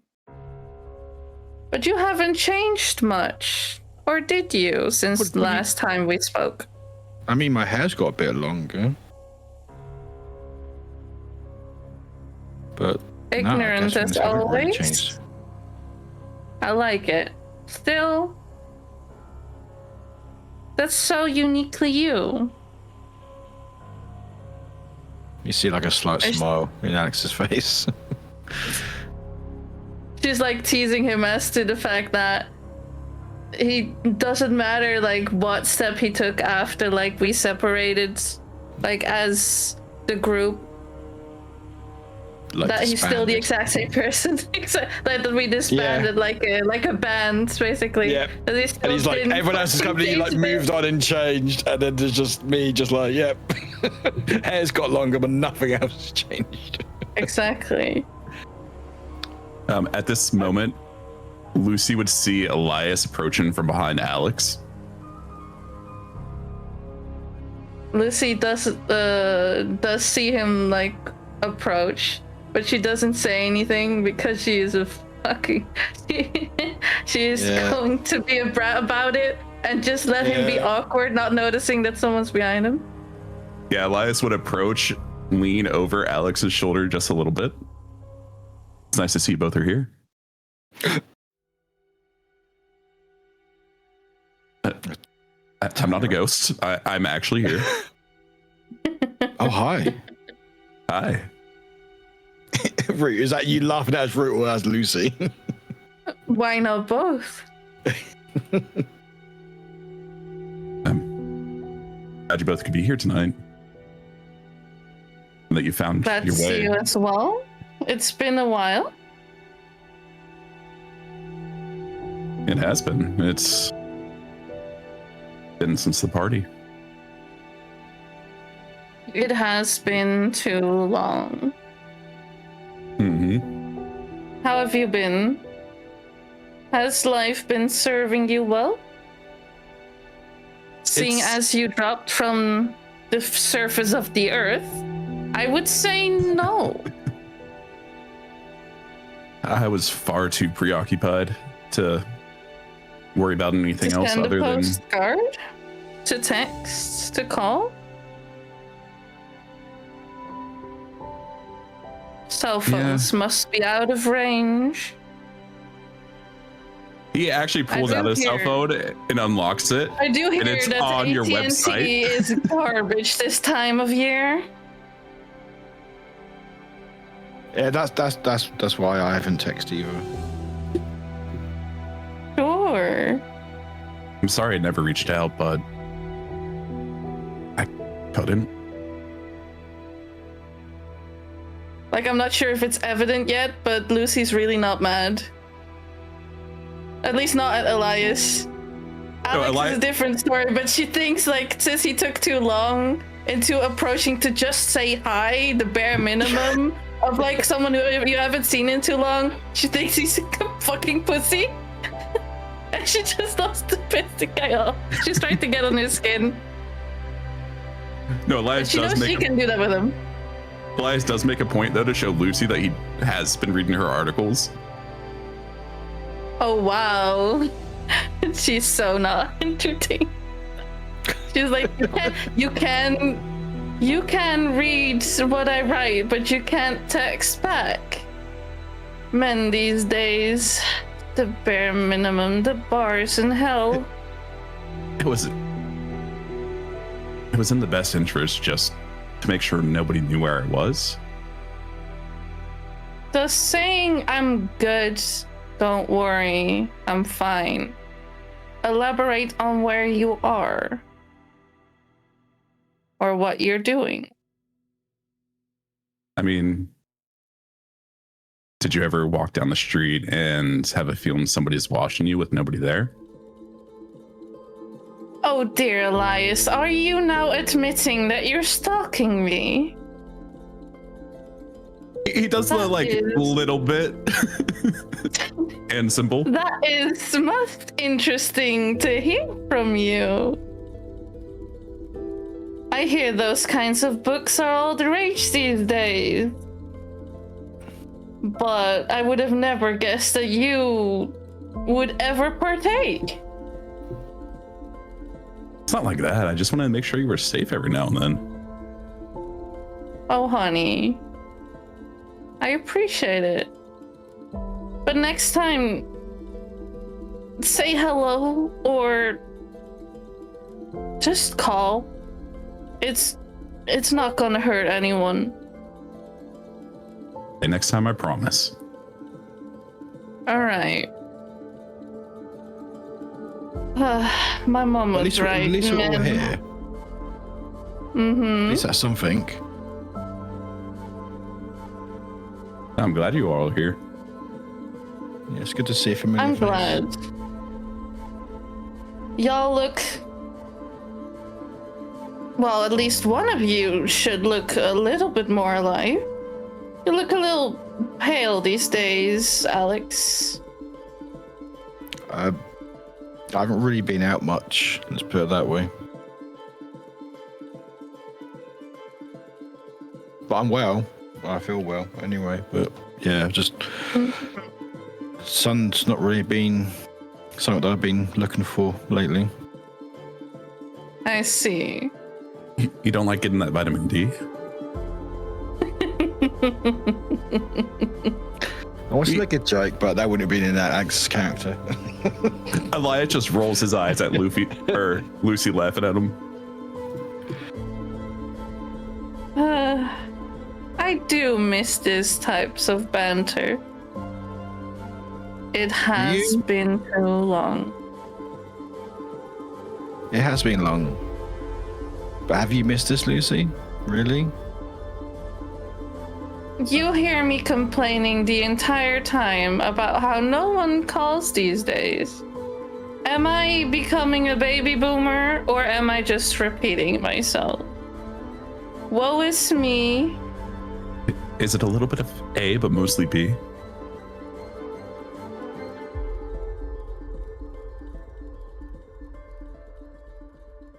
I'm glad you're well, Lucy. It's good to see you. I'm sorry I didn't say hi to you earlier. Good. At least we're learning these days. Good job. Good boy. Now, let's hope that we keep learning. We keep in touch. At this moment, Anyway, there is an announcement, and a quartet takes the center stage.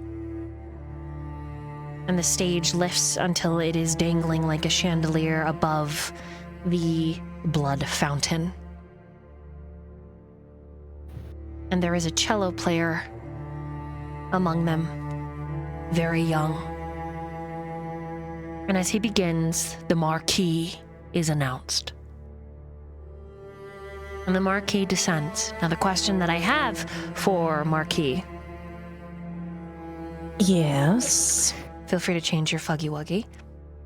First, did you bring You're uneducated ghouls. Or did you leave them at home to guard Maeve? That sounds like a slur. There is only one of my ghouls with me. Okay. And that is the one that I think can not only follow orders, but maintain a cool head. And that's Carter. Okay. I have informed him that he is a silent shadow of protection, not for myself, but for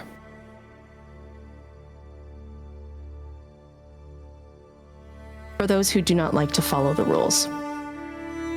He's another set of eyes. Marquis is and has arrived in what looks to be Elizabeth's colors, white and red. I need everybody else to please roll a wits and awareness, including Mads.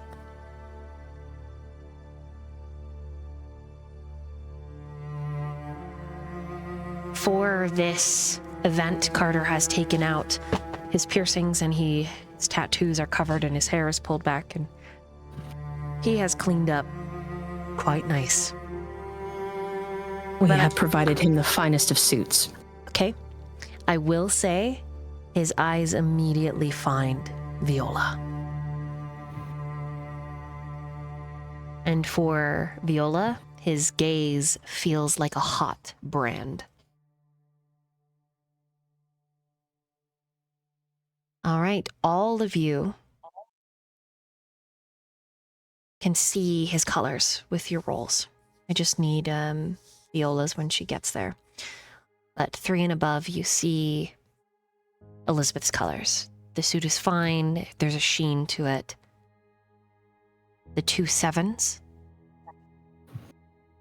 And then what did Rook get?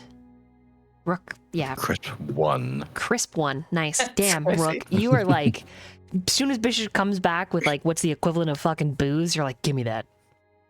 Like, knock a blood shot back. It's like 3 shots back, like, I need to be amped for this. It's ready. And I'm just like, not in them.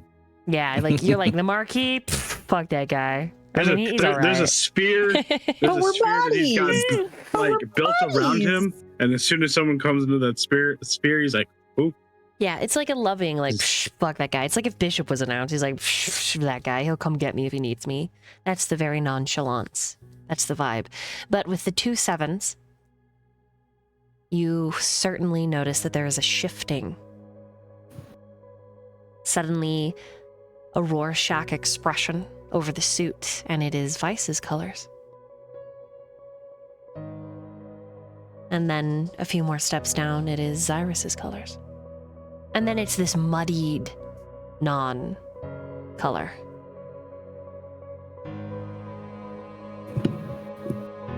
With a 4, you notice Marquis, yes. And Carter, wearing the same kind of suit that is shifting. Carter is not announced, but he descends adjacent and behind Marquis, which makes him an accessory, which means he's not for conversation. He is a non-person at this event. For Marquis to dine on, and nothing more.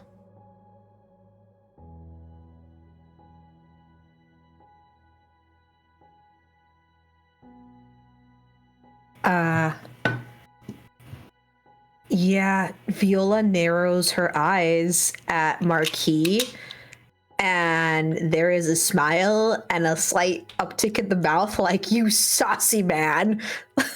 Oh, yeah. A little, like, not upset, but just like, what's your game? Mm-hmm. Like, what's your angle? And why did you bring him? The coterie hasn't heard from Marquis in like 72 hours. So, all of you are inclined to wonder. Viola looks at Jericho and Rook, and then kind of looks at Marquis. And so if you guys would like, she's kind of inviting you to converse with the Marquis, but that is up to your characters. Okay, Jericho Rook, what do you do? It is an unspoken code of, here we go, talk to this guy as a group, as a united front.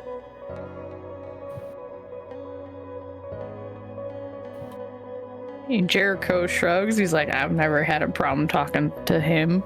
Sorry, my microphone was being stupid. I was talking and no one heard me.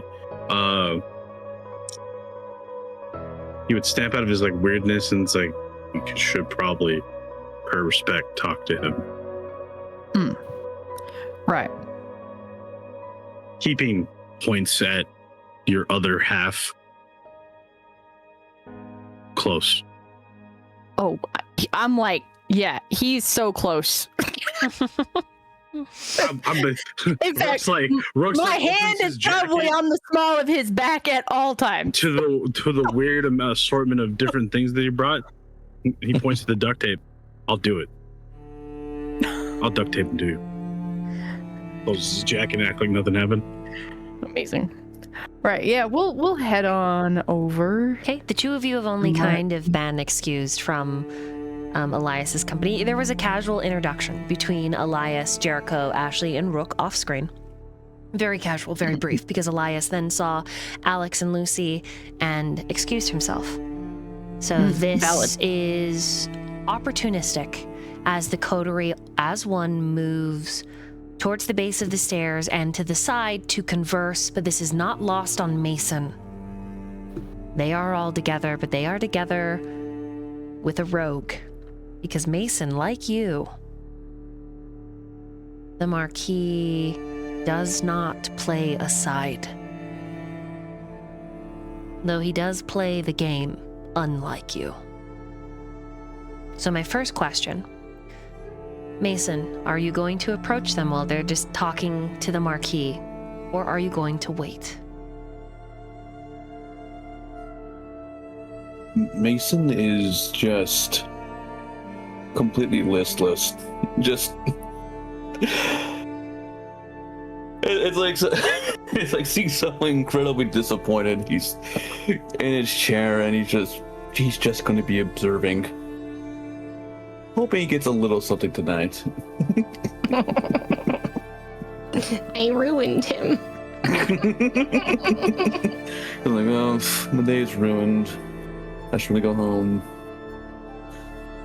Okay. With that But being we said, will eventually approach. Mads, do you approach the Marquis and your coterie, or do you approach Elias, Alex, and Lucy first? Because you've just like destroyed the fact that Mason was looking for and hoping for some kind of wicked reaction, only for you to say not necessarily forgiveness.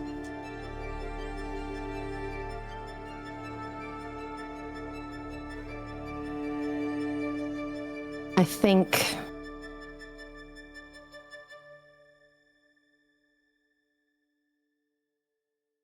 the thing for Mads is that she would acknowledge the Marquis, but because oh shit. Is everyone over there towards the Marquis? Like your coterie is moving. Viola, Jericho, Rook, they're all moving that direction.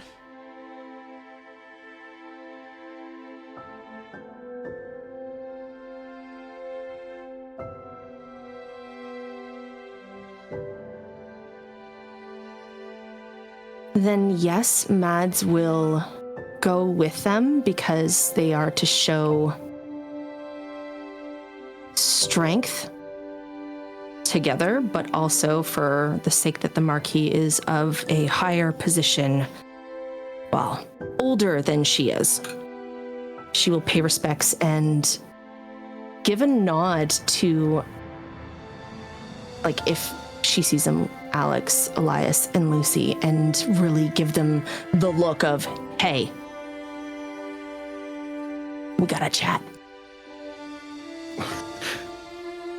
Question. So I just sent it to Sly as well. Where's the last time I saw Mads?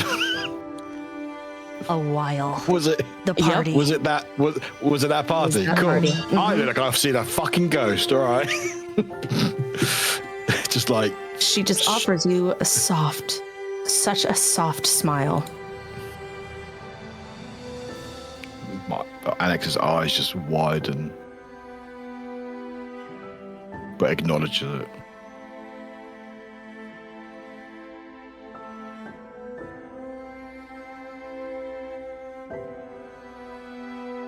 Wait, we all see that.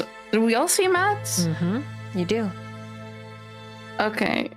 So Lucy didn't see Mads come in whatsoever. I don't remember if she did the No, you're on entire your time. phone. So first that's yeah. She looks up, she gets oh, the birthday girl is here. Specifically, she's not talking about Mads, but from the GIF in the chat, that's the vibe she's getting from Marquis walking in, because she feels some kind of way about the guy. But then she sees Mads and she pulls her sunglasses down, am I seeing who I think I'm seeing? And then gets the hint, and then pushes her glasses back up, all right, got it. Message received. She got the hint. She ain't stupid. I think we need to go speak to her soon. And Lucy nods really, as curtly and as, inconspicuously as possible.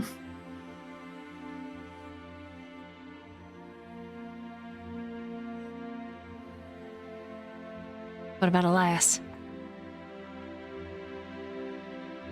Elias would just kind of lock eyes with the look and then just tilt his head slightly. There's something in there that tells you that she remembers.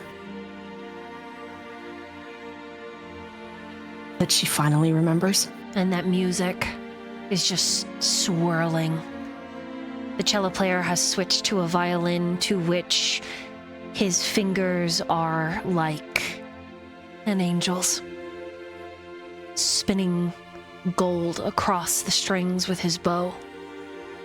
And then he begins to sing while he's playing. And it is incredible.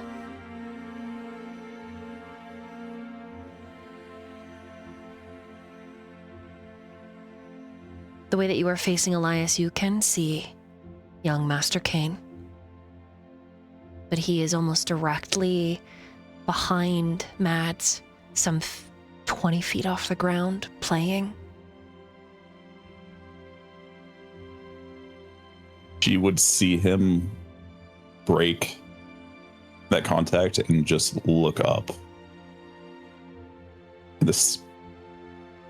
He would finally show a little bit of joy just watching him perform.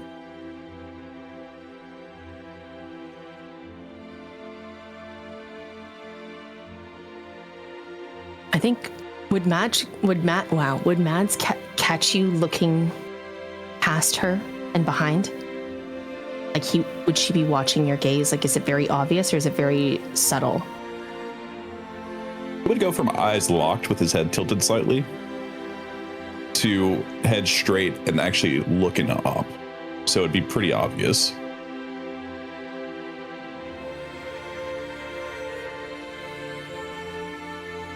I think she would follow your gaze. Is that all right, Dolly? Mm-hmm. Yes. And she'd look behind her on the stage. I would like the rest of the coterie and Alex and Lucy to roll wits and awareness, please. Mason has no clue who this kid is, but listless Mason can roll a wits and awareness to notice the reaction that Mads may have upon seeing this.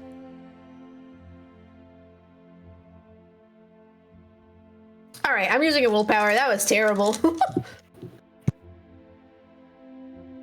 And We'll also void. I just put a lot of things together. Holy shit. I think it's 4. Okay, anything 6 and above is a success on your d10s. Yeah. So 4. Let's see, I've got a 3. I think I need to switch browsers. That's so hard to read. I have on my browser, I have forced black, black light, so it does not burn my eyes in the dark. It is harder to read. Wait. If you've got a forced dark mode, you're an opera. Yeah. You can do dark mode inside Roll20. You don't have to do forced. Yeah, I did, but I have it on by default for other websites as well, and I don't know how to turn it off for specific websites, so it's on default for everything. And it's making it worse. Right click on, on the right where there's the chat and stuff. You right click there, and you should be able to turn off. Oh, no, I can live with it for now. It's okay. It's just funny to me.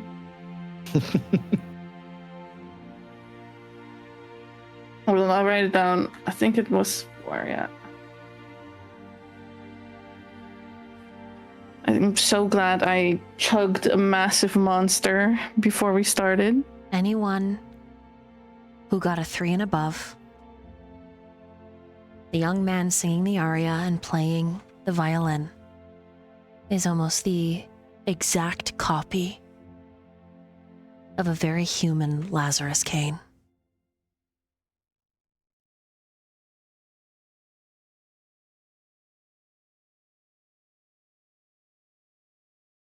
For Alex and Lucy, there's a memory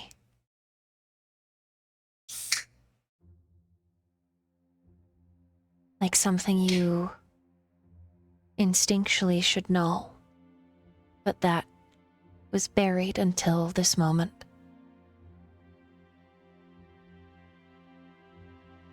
A rift.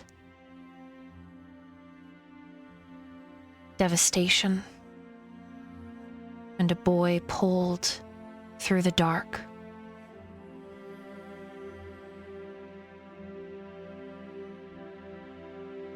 You vaguely remember mention and seeing, maybe even for yourselves, a child. I was saved at midnight all those years ago. Even as the canary was captured and taken for the very first time.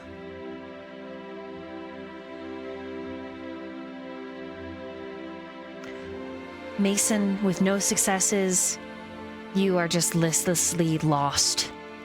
Several pigeons have taken roost by your cheeks, cooing gently to try to ease your discomfort.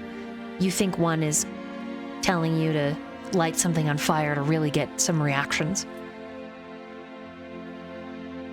But I digress.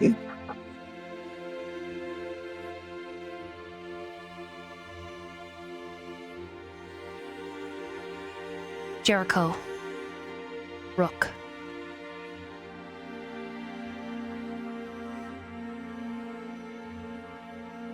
There's no way this kid is who you think he is.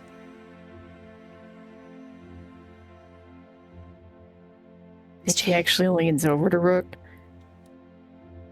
Am I crazy, or does that look like, He just looks at you. Probably both. That's fair. So I'm pretty sure that's, yeah. And Mads and Marquis, what did you get? Oh, you said Mads didn't have to roll. Oh, gotcha. Then Mads. Did you want just the Marquis roll, right? Yeah. Mm-hmm. Okay.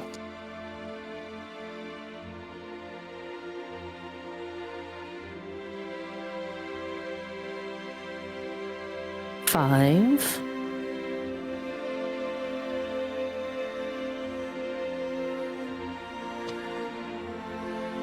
You have a sinking suspicion But there's no way. He's too old to have a child this young that's alive.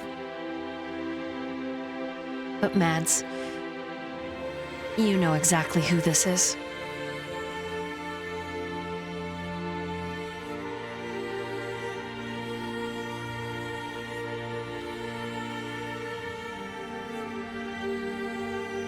I think the room around her simply just stops mattering.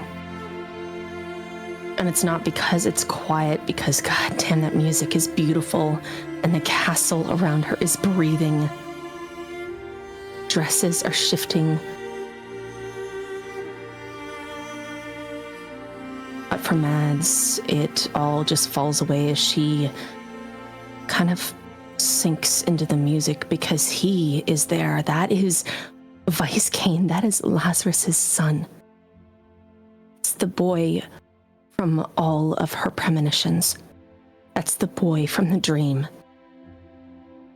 The boy who had looked at her like she was something holy and terrible, calling her the Red Angel, who showed her the paintings,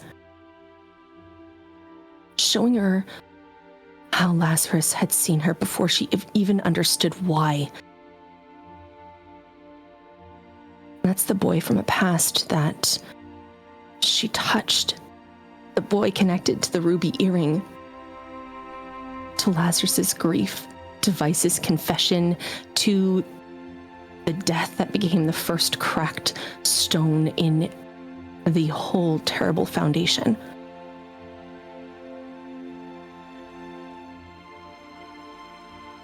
She knows how to stand in a room full of predators. She knows how to talk to the evil that was inside of her, to the shadows, to call out for them. And having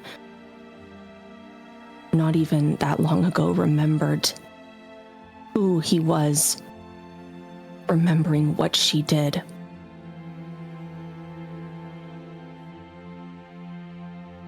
And honestly, she has no idea what to do with this because they all believed he was dead. Because Vice had told her he had killed him. Because Vice had said he hadn't meant to.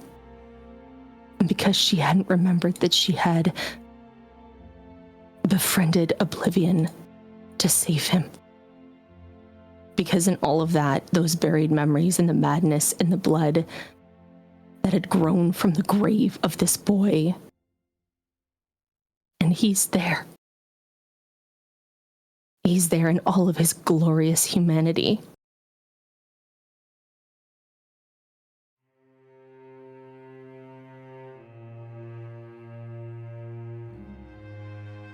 At the same moment, all of you are aware of a very powerful presence in the room. As the aria comes to an end and the quartet pauses, the boy opens his eyes and they are liquid gold. And he bows. And the presence is on the balcony. Standing behind the quartet, some 20 feet up, you can barely make out Elizabeth. Behind her, two huge vaulted doors have been swung open, and standing just as rigid is Lazarus. The two of them look like they've seen a ghost, but the force of all of Elizabeth's charisma, her daunting presence fills the room, and it is silent.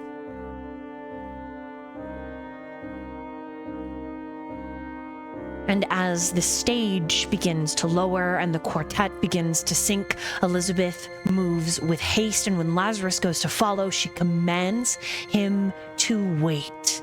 And he does, trembling in that doubled doorway, watching his boy sink. And it is a cruel thing. Elizabeth tells him to close the doors. And he fights against it. Oh, he fights.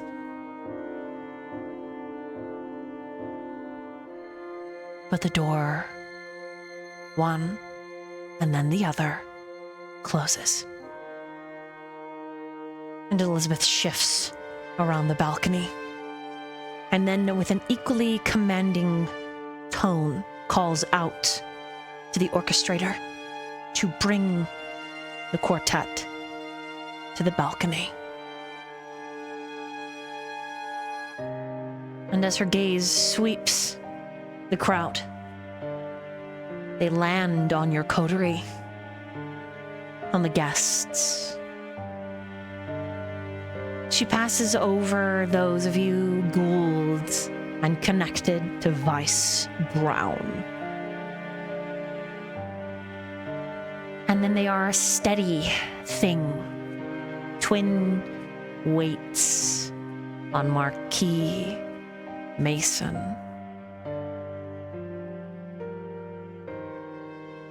And a slight smile passing over Jericho. Almost impressed. And you feel a little awkward, Jericho, as if she admires your gall bringing such a tasty treat into such a dangerous place. Oh.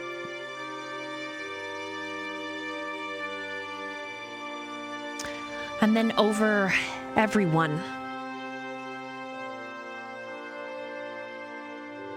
the riotous applause that erupted less than a second ago over the beautiful aria and the strings quiets at the second sound of her voice.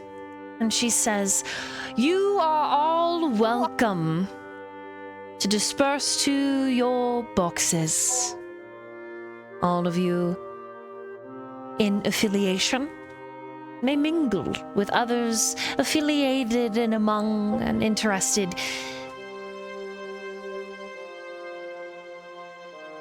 But the dancing will begin soon, so please don't go too far. It is a pleasure to have you at this hosted masquerade."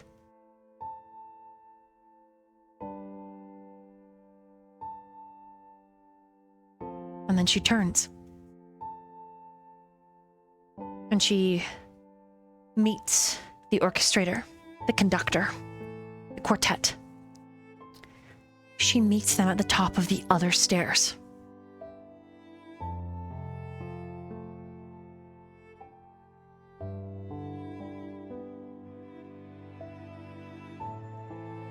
What does the coterie do?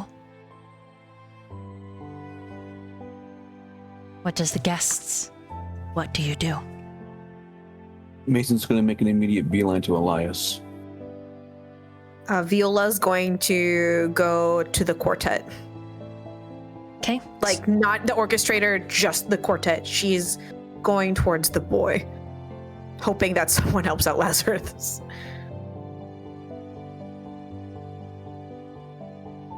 Anyone else? Lucy got the hint from Mads, so she's looking for like an opportunity, like to go find like a moment to talk with Mads. Yeah, I think Alex would follow. Elias would probably look around, keep stock of where young Master Kane is going, and also meet Mason and start moving towards him. Okay. Jericho? Rook? I think he actually turns to Rook and he's like, "Can you believe the audacity of making him wait like that? Holy shit." I'm so mad right now. What can you expect from a... Let me not say that out loud. Saying it real quiet. No. Things here. Word travels. And I'm not good at social combat. But we need to keep... Look like it, I am. He just kind of like shrugs a bit and is like, "What do you want me to say?" But we need to keep Ash Right. Avoiding. That's what he does. We'll just keep a low profile for the moment then. I just... Ugh. So that all of you know, there has been delegated 4 different rooms, different ballrooms, if you will. Those that are in the running pro Xirus, those that are pro keeping Vice as Baron, even though he's been missing for a year and a half. Vampires have been gone longer, and his rules are clear. They're stated. Besides, he has a whole network that is keeping things running, though they have suspiciously been disappearing one at a time. Regardless. And then there are those that support Elizabeth. And then the final ballroom, those that are unaffiliated. And you're welcome to dance in each ballroom, to make merry, to make connections, etc. But for the clarification, those doors are opened up underneath the walk-around balcony. And they are massive rooms. Easily could house 500 to 800 people. Hell, there probably isn't even that many kindred in Salem. But they're large rooms. And everyone is starting to slowly disperse into their dancing chambers, which you are allowed to take your cards, write names of people unaffiliated. But I want to wrap around. Anyone else doing anything immediately?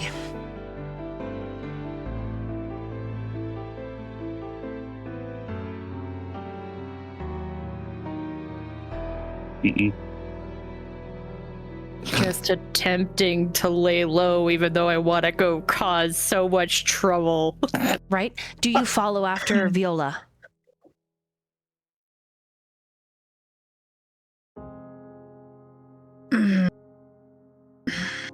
Because Viola is moving towards the quartet, who are already at the top of the stairs, across the huge main ballroom with the fountain.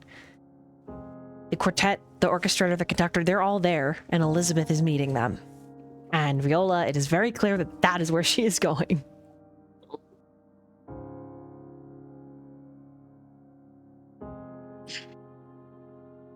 Shit, she might need some backup. Even if it's just us being there. Sure. Okay, so you, Ash, Well, that way. you'll go? Okay, okay, okay. Mm-hmm. All right, Rook, Jericho's gone. Wait, what do you do? What do you do? Oh. Well, it's the word of that he understands where his place is, and it's down in that social battling room up atop of the stairs. So he's like, kind of just wanders with Bishop, aiming to make his way toward the room. When and Bishop reappeared, he literally smells like he went outside to go smoke. Like he brought you guys your drinks, disappeared again, came back, reeks of cigarettes. How many cigarettes have you had? Yeah, 21. Where are you going to do this? Outside? Bathroom. The balcony? Yeah, you kindred aren't going to use it. It's true. We can't let Jericho go by himself. Come on, big dog. I want to go over there. Just keep your mouth sealed. I don't want to. What do you keep Yeah, my mouth sealed? I won't I say don't want to anything that'll get me in either, trouble. but Yeah, he's the backup. I Bishop will almost start. did, and you weren't here to stop me. Yeah, well, good job. I hate you. He blows you a kiss. And then Kyler links up with Jericho, puts his arm through Jericho's arm, the one that's not holding Ashley's hand, and he's like, I've just had the most craziest fucking conversations, and I think I may have convinced the brouhaha that I'm into him and gay, and I don't really know if I am. But I think I might be. But I really am not. Did you see Mads in her dress? I wonder if she's wearing underwear. I really gotta calm down. I actually fed off of somebody that has had 19 Red Bulls. My favorite fucking drink. Can you believe it? Man, I feel great. Good thing your heart can't explode. Right? But That's what in I'm that saying. conversation, the one take it back a couple combos. The Okay. one about the brouhaha. Yeah. In that convincing. Yeah, he was coming. Do you He think, was super interested in talking, and I was like, "Hey, dude, what's up?" And he was like, "Hey." And then when he shook my hand, he broke one of my fingers, and I broke one of his, and I think that gained respect. like maybe we're gonna get Holy his vote? shit! Viola's ass looks great. Look at her. And she's just like shuffling side to side as quickly as she can in her dress. Man, I love this. Okay, well, right now we're headed to just kind of play backup because you see who she's going to talk to. Yeah, she's also really hot, and it's unfortunate. It sucks.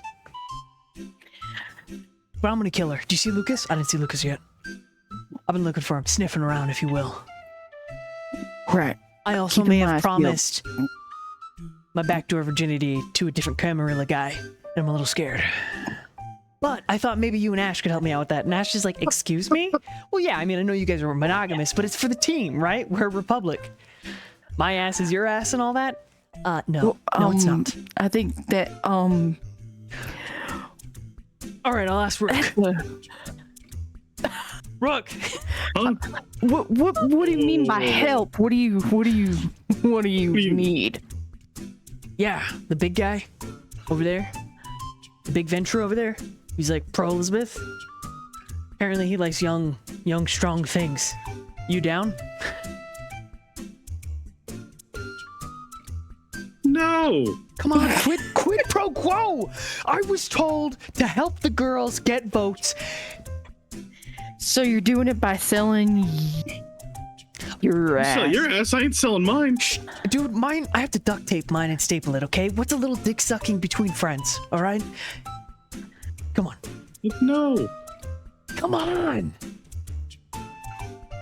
You got it. You signed it up. You got it. Bishop I think finally, I think he's concerned about maybe promising his ass to too many people. Bishop just slides in between you and Rook and he says, where is he at? And Kylie's like, oh, I didn't know. He's over there. Bishop looks at Rook. Don't get in trouble. And then he loosens his tie and walks towards the Ventru. Oh my god, he's a saint. He's a saint. He's a saint. I mean, his name is Bishop. Oh, that's right. Man, I feel like I can see the stars. I really want to find that blood doll again, though. Wandering in all the Red Bulls. I think you've had enough. Do you know how long has Benson had a Red Bull? Way too fucking long. Well, it sounds to me like you've probably had enough for tonight. You need to lock in and I was focus. networking. I was handling it. Yeah, you're doing I great. also may or may not have given your number to a bunch of people. Why would you give my number to people? I forgot mine, and we're networking, so they're gonna message you, and like they're pro Xirus. Don't worry about it. Like they're like, yeah, Xirus, he's chill, he's cool. I'm like, great. Did you know that he also likes duck hunting? And they're like, really? I was like, yeah. Yeah. Apparently, these guys way back in the day used to like hunt, elephants for ivory, which is illegal now, but they've moved on to ducks, I guess. So. Oh, hey. Hunters Association. Who knew vampires own it? Fun, huh? I'm not surprised. Yeah. There's also these two twins. Ran into them. They called me fat. What? Yeah, it was weird. They were like, you look you ran fat into like a them? pig. And I was like, is that a good thing? And they were like, oh yes, very chewable. It was kind of felt cannibalistic, I'm not gonna lie, but there's a lot of really neat people at this party. Did you know how many boobies are just like on view? It's awesome. So cool. I'm gonna be so honest. I don't really notice. Oh, well, you have to look at the bright side of things, Jericho. Like, for example, Viola's started descending. Look how nice. Look at such a great silhouette. He just shakes You his be head okay, a little man? bit. Yeah, I'm good. I'm chilling. Okay. Like it's like if I give you a sip of this drink, are you gonna chill? Yeah. All right. What is it? What do you think it is? It's what you wanted. Cocaine? Oh my god. That doesn't do anything for sure. you. Yeah, it does when a mortal does it. Thank you. And he drinks it. And then he waits for a second, and then he frowns. You lied to me. False advertising. Yeah. You can't do that when you're trying Look, to man. network with people, by the way. You see Bishop I don't. and the Zentrue stand, and the look that Bishop gives you is he's about to maybe beat this guy's ass. Because it's just the two of them On that. that leave into a different room. Maybe he's into that. Like, is it like a look of like, hey, I need your help? Nope, like it's that kind of look. It's a you fucking owe me for cleaning up after Kyler. Oh, I see. Oh. Hey, so I'm gonna pay this thing forward, and it's like, you owe Bishop one. What? What do you mean? Why? Oh, don't worry, he collects. When he collects, he collects.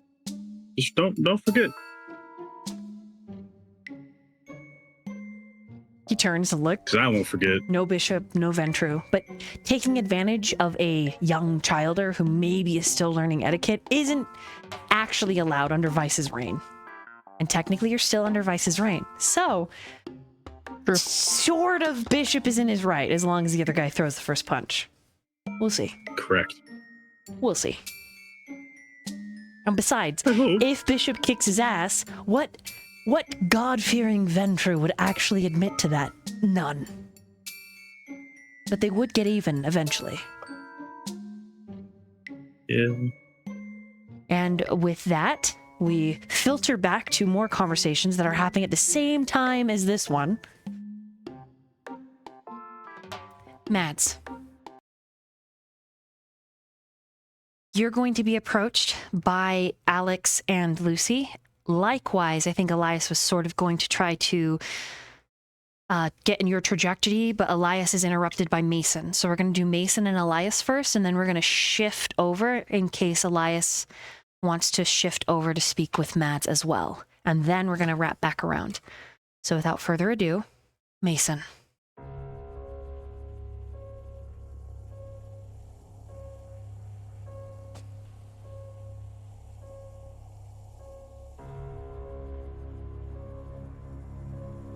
Mason? You interrupted. Sorry, I thought my mic was muted. Sorry. Oh no, you're good. I'm making a beeline to Elias. Yeah, you've cut in front of Elias's trajectory. Like, all right. We anyone you need to be protected right now? Elias. Yes, several, including what we had discussed. He's up with the orchestra. Which one? He points out to young Master Kane. Okay. Well, have him stay near you. I have a trump gun I can use. Not sure I could get there without causing too much of a scene, though.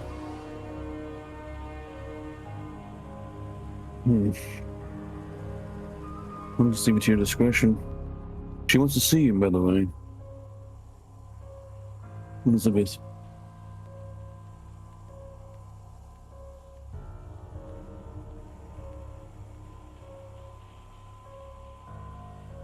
Make her aware that this is only possible because of Vice.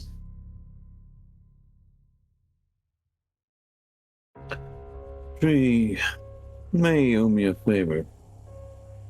Oh, no, she does owe me a favor. We begging on that. Have her stay away from you. Right? And you know our agreement. Anything extra, just name your price and I'll take care of it once this is done.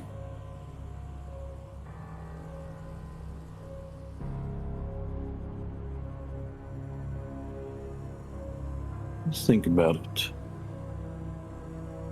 Just... No, always do your job. Just simply tell me what you wish.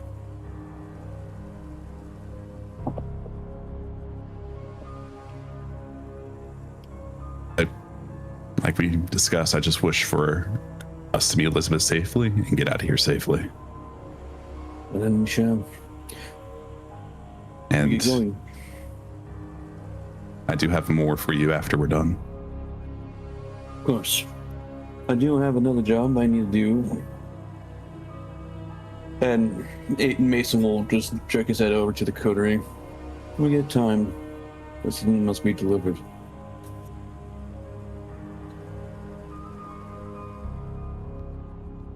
I'm sorry, Dor, could you repeat that? Oh, Mason will point it, we'll just make a gesture over to the coterie and we'll say, I have a delivery to do. Another job. Since we're done, let's leave. I've not gotten what I came here for. And soon. I don't think I'm going to get what I want.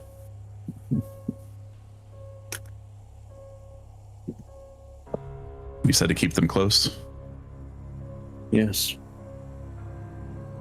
My favor would be for her to stay away from you. The easiest way to protect you. Her. I have her little arms.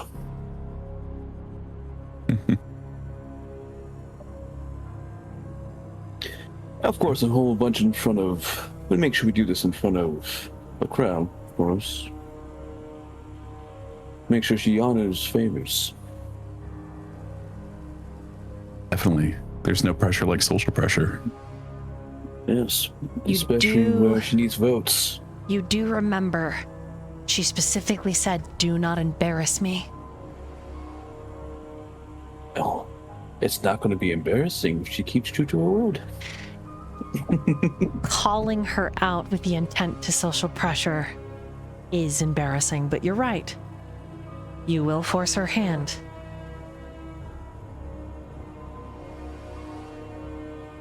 Oh, wait a second. That would be dangerous. Things are looking up now, actually, Elias. Might be a little bit of danger tonight. Don't worry, it'll be fun. He kind of raises one eyebrow a little bit. I mean, Don't worry. oh, it should always be fun. Without risk, there's no reward. Am I right? Exactly. What's better reward? To see someone sees.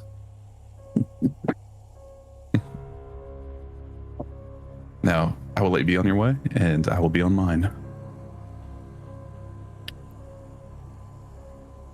I will text you if anything pops up. Tell me when you are going to see Elizabeth.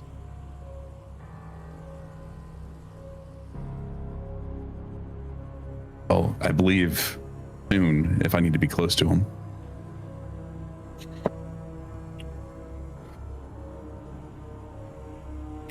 I guess I shall make this quick then. I'll be back quickly unless you wish to follow.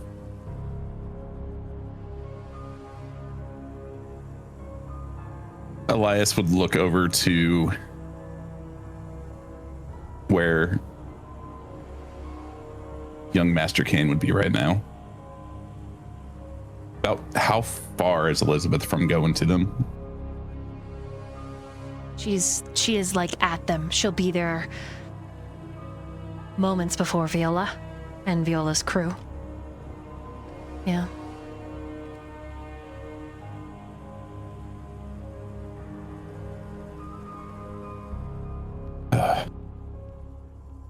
I'm afraid they might need my help in the meantime. I'll have to leave this in one of your capable hands.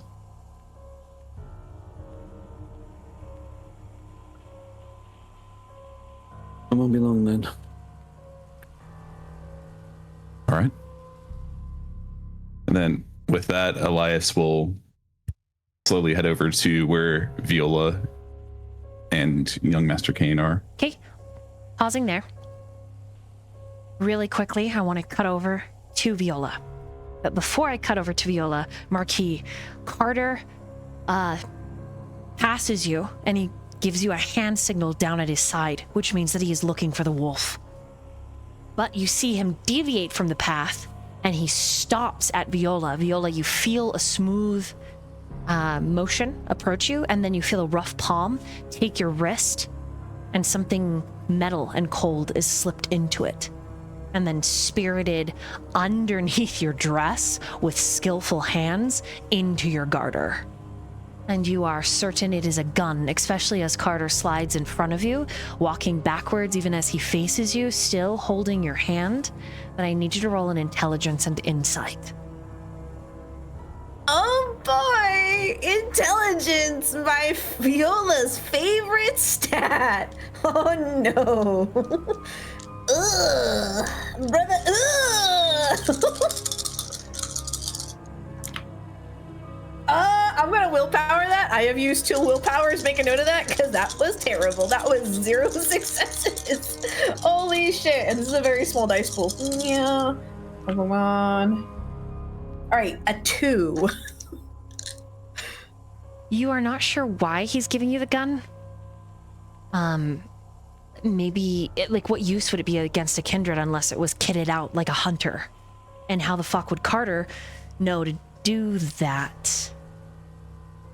Regardless, what distracts you is his gaze. He doesn't say a word, but when he brings your hand up to his face and he briefly kisses a fingertip, oh, this man. He's looking at you like you are the dawn, like he wants to talk. There's no time for words. This is an invitation. Which you and he have collided several times. And it looks like he's still interested in doing so. And then he steps away, and he effectively disappears into the crowd. I think the look she would give him, the look she would see, because he wasn't supposed to be here. Correct. And just heartbreak. Like,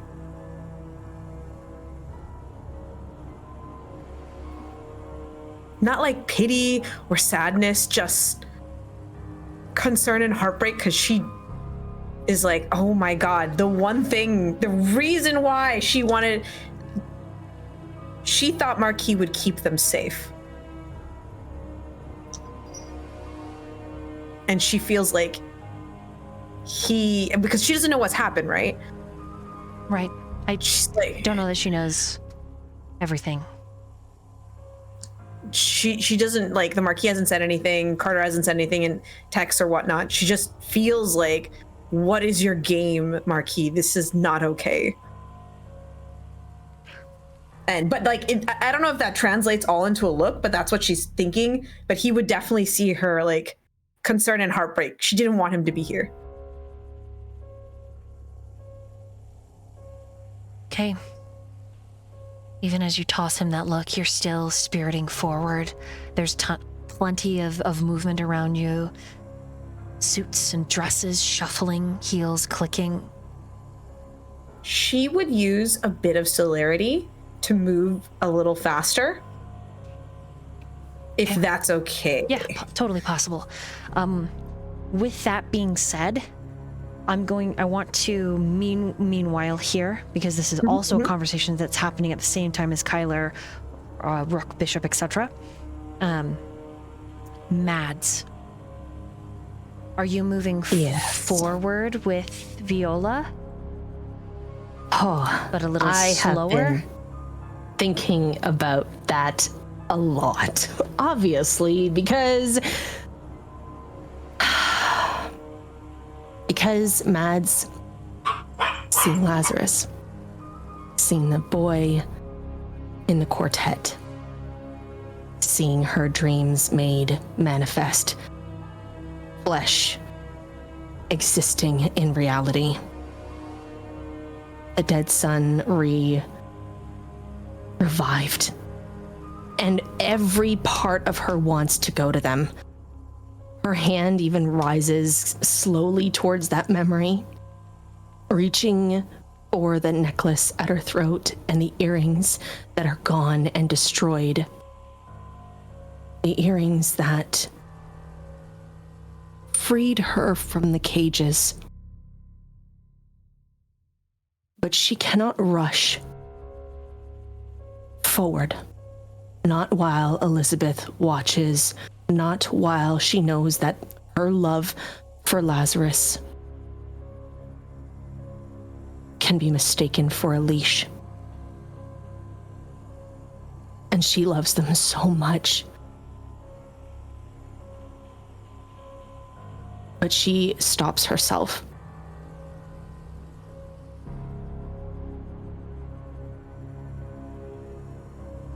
And she turns towards Alex and Lucy. Alex, in her mind, an old friend. Despite the fact she's been gone for so many years, it's not like she can forget his face.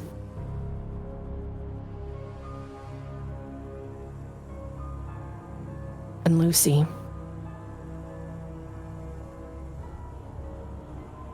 the one who's watching the room, the one who feigns disinterest. It's as if she's calling these old allies back to her in Vice's memory, trusting that Viola and her party members can do what needs to be done and protect them. All right, let's roleplay as Mads approaches Alex and Lucy. And then, Elias, you'll move past them so you can interject on your way to Viola. Go ahead.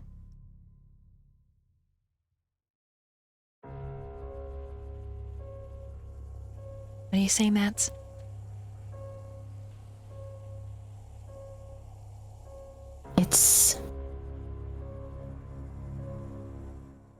It's been so long. Alex? Lucy? I'm happy to see familiar faces. I'm happy to see yours. It has been... How long has it been? I seem to forget how long time has been. Yeah, you and me both. But... Have you been well?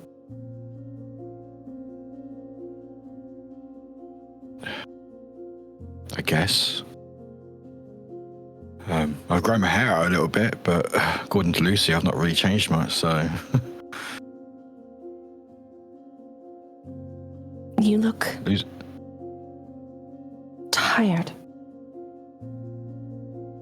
Is it that noticeable? On the inside.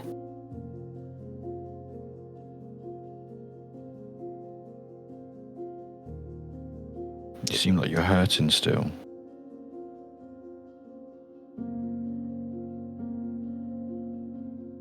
In the inside. But we are both standing. Yes? We certainly are. I mean, we have to, right? We have to for ourselves. And for him. It's a question and a statement. For him.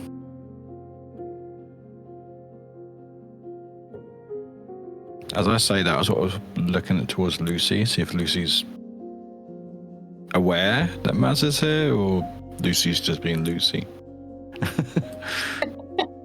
Lucy is absolutely aware. She's just observing. She's observing, but also like Mads was the closest thing to like to Vice, and Vice was basically the main reason why she got quote unquote dragged into this part of the world. She's basically like kind of like waiting for her to say something, like some kind of recognition about him. she's waiting for a command, I think is the best way to describe it. Ah. Oh, okay, yeah. She's feeling some kind of vibe from Authoritarian Mads. sort of feeling, I guess. Yes. That's, I Yeah. think, the best way to describe it. I was hoping I would find you to speak before the room swallowed everyone into colors and corners. It's very nice to see faces that I do not have to translate, as everything else feels so very arranged.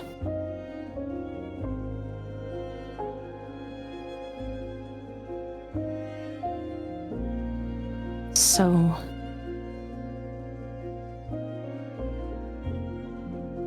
what has the room been saying?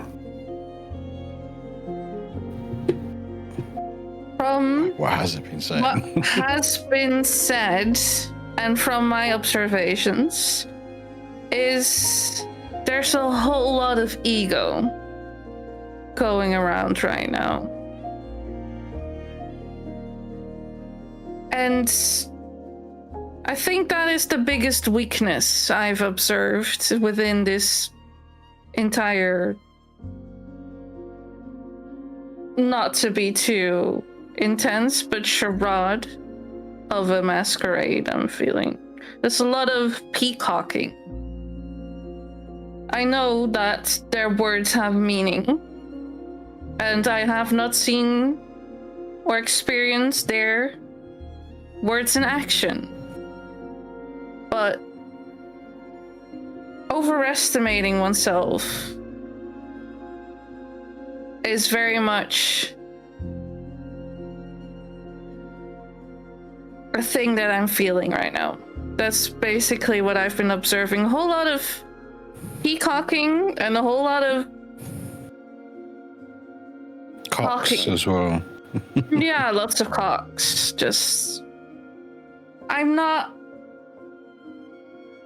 have yet to see the actions to be performed that have been spoken about, the underlying threats. But from what I've observed besides that, if that is what they're good at, making good on their promises, is if it comes to a game plan, which I'm not sure there is right now, because it's been so long since I've last seen you, Mads. And a lot of these people I'm meeting for the first time, I'm seeing for the first time, I'm guessing there's a game plan here. And whatever the plan is, I recommend at this point, sick them on each other. And just come out on top, I guess. What? Just watch the chaos from afar. Exactly. Yeah. That's Don't you think, basically like, my point of view. But don't you think we'll be dragged into whatever's going on? Well, I'm not one to make my hands dirty. No, but sometimes you have to. I'm a ghoul.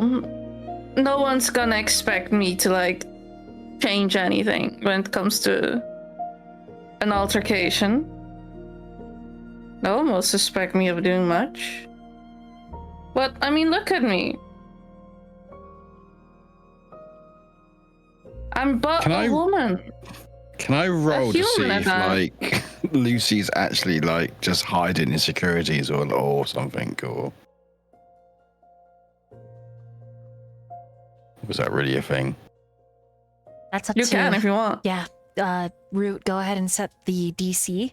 Like how many successes Alex would need to pick up on this. Is that like an estimate that I need to do, or is that a requirement? How do I check a requirement? Estimate would be, so anywhere from like a 2 to a 4 is a really good success, like really good. One success is like a common, obvious, like maybe it plays on her face to give you your skill. I think because Lucy is like very good at talking. and like good with etiquette. And I would say that you need to have a minimum of 4. Okay. It's her trade, if you will. You'll be rolling secrets and bullshitting. You'll be rolling intelligence and insight, or wits and insight, Alex. Either one.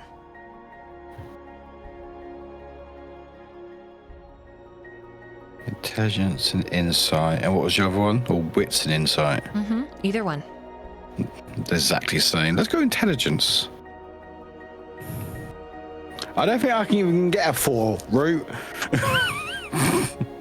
What? I don't think I can get. I got a 1 this one. I don't think I. Oh, I could actually got a 4, but I got a 1. Do you get a 4? Even Like if we what? know each other a little bit, and you make me roll a fucking 4. Whatever. Friends. What can I say? You've been ignoring this girl for so long. She's been honing her BSing skills a lot. Cool. So okay, so you got a 4? No, I got a 1. You got a 1. Well, that's all you're gonna get then. Thank you very much, Lucy. She's a skill talker. I should have fucking expected as much. That's fine. I won't question any further. Did I hang on? Wait, did I know Maz as Maz, or did I always call you by your full name? Can't remember now. Oh, that is a good. I think. I think it was. I don't think I ever called you Mads. No, I think you called me Madison. Yeah, I think I did. Right? Yeah. I remember. Cool.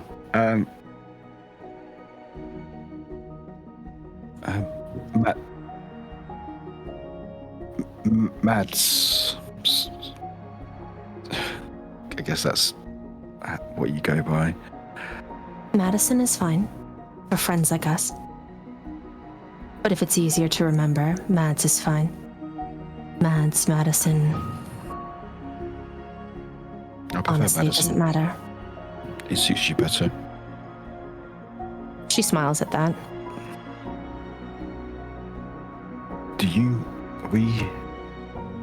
know what's going on? Like, there's something going on here. Are you not scared, or? I have no reason to be afraid. No reason to... Rather than ignore my fear, Alex, I think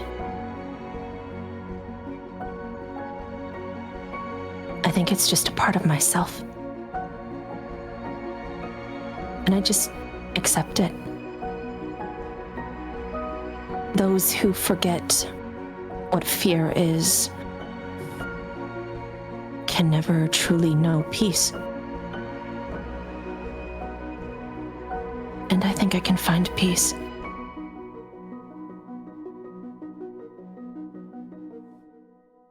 Everyone here, Alex, Lucy. There are those who believe. There are those who are certain that the position they hold means that they can lead. Certainty that they can protect, certainty that they are the one person in the room who sees everything clearly. But the reality is that we never see anything clearly. What a dangerous way to think.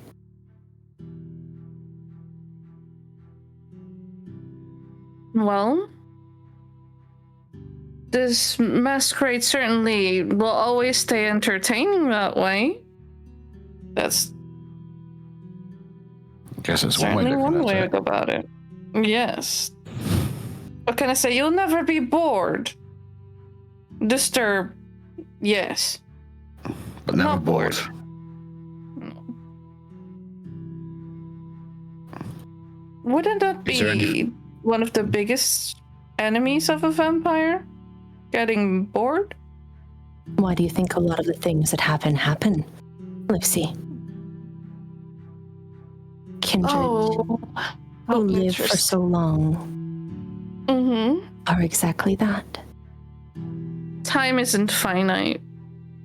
No, it's not. I love it. It's so entertaining, this world I've never experienced before the party. So interesting.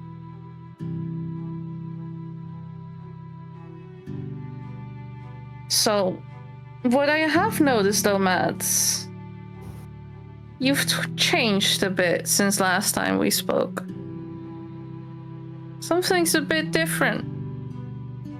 Is it your hair? No. I did grow it out. Thank you for noticing. Actually, Viola put extensions in my hair. It looks good on you. You're wearing, well, your new hairstyle. I'm all for it. Quote unquote. No hints are needed, no insights are needed on that. On what May I ask you, Lucy? Yes. What is it you want to know? You keep spinning circles with words, but you have to realize that won't always protect you. What So I what do you would want? like to know from you is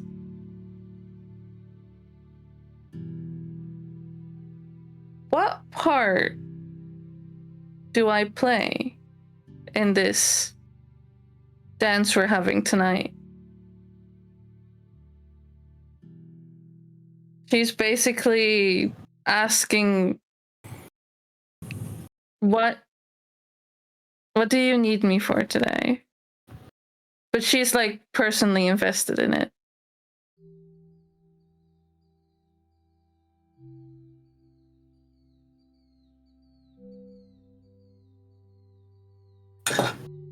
She looks at you and she says, "You know, I saw him before I came back."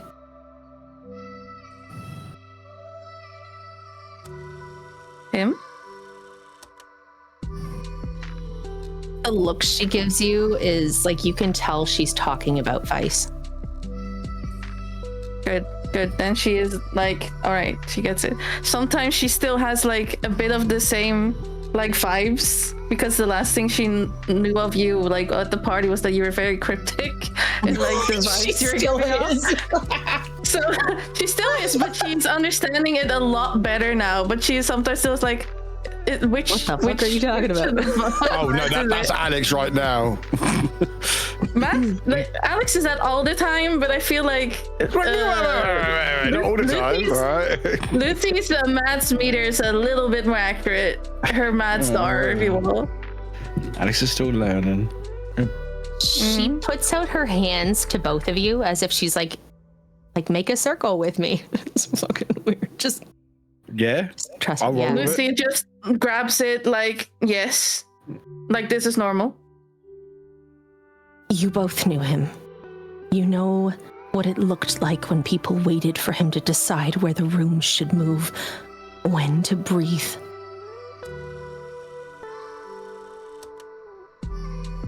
I am his daughter.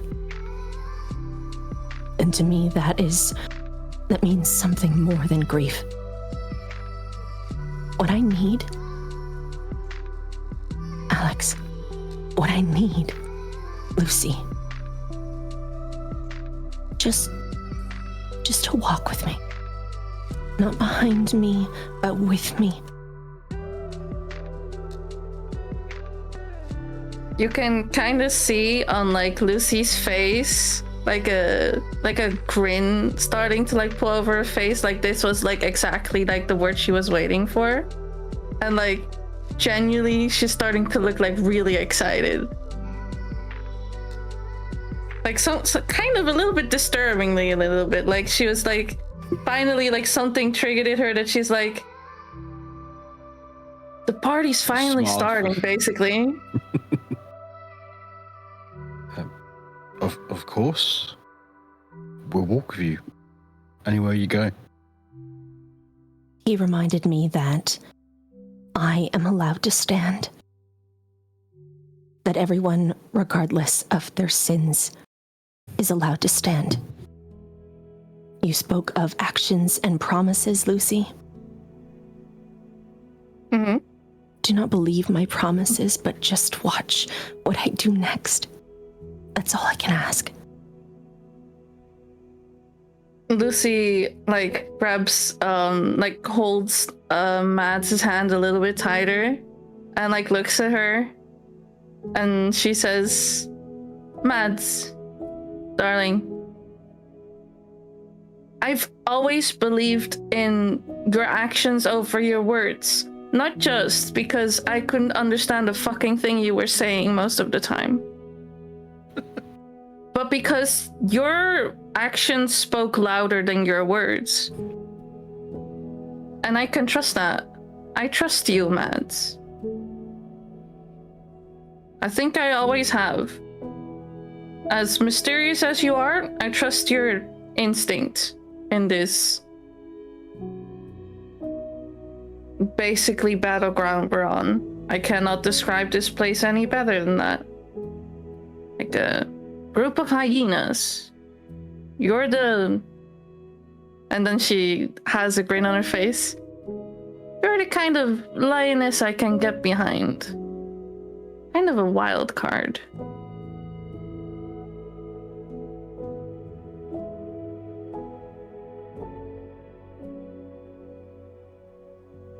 I'm happy to see both of you.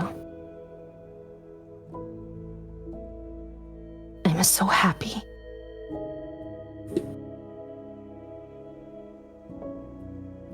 I have one question, though. She tilts her head. It's not an unimportant question or nothing, but seeing that I am human and not particularly strong, I don't know where Vice is right now. I don't know what the plan is. I don't know if the guy is alive. I'm not feeling much these days anymore. Well, how would you like me to go about this?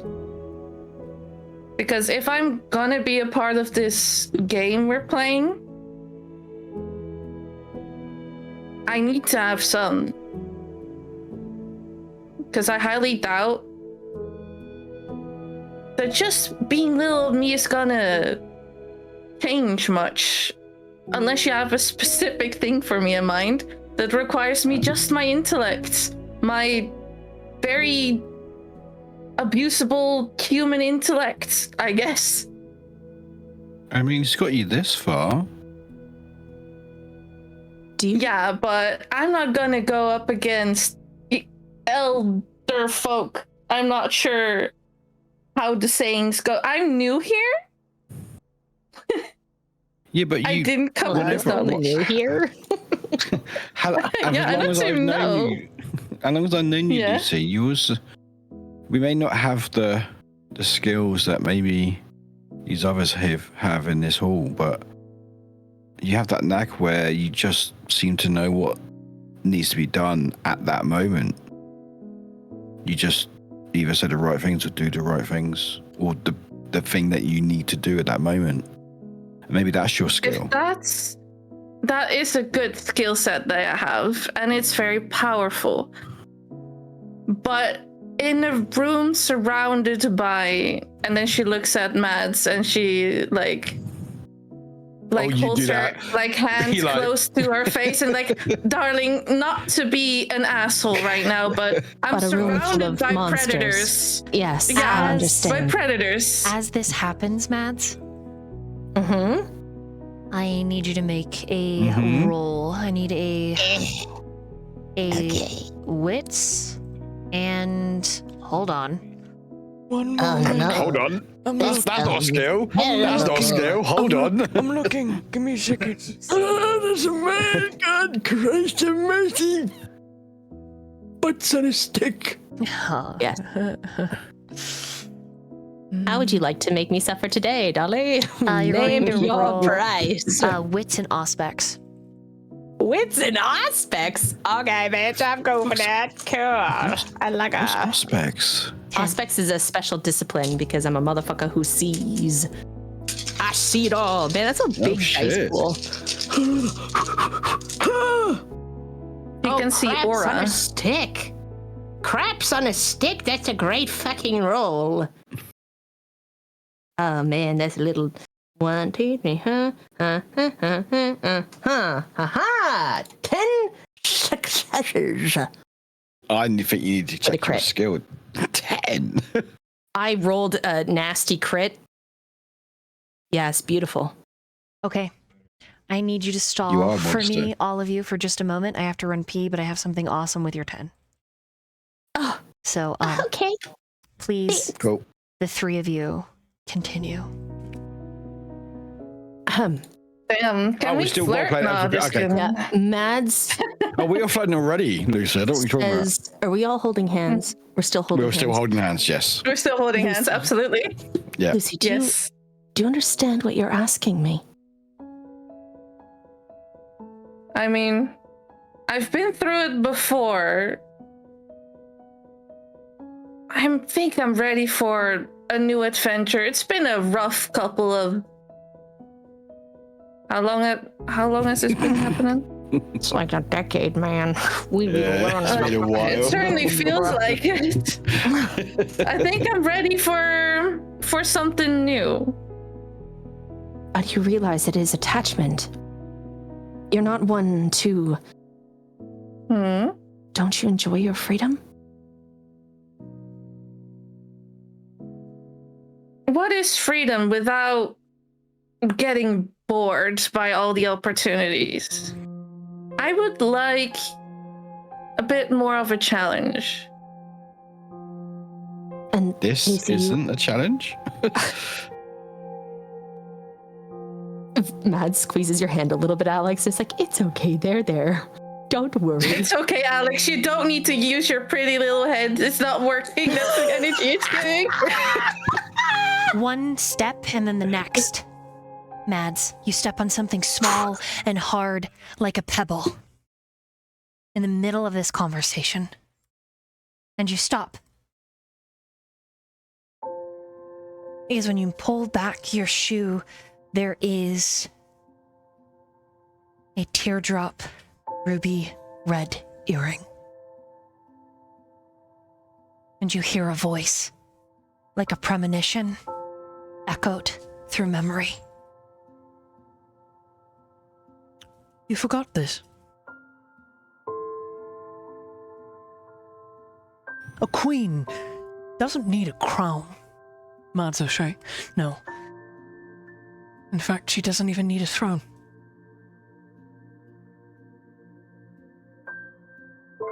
But you need to take these.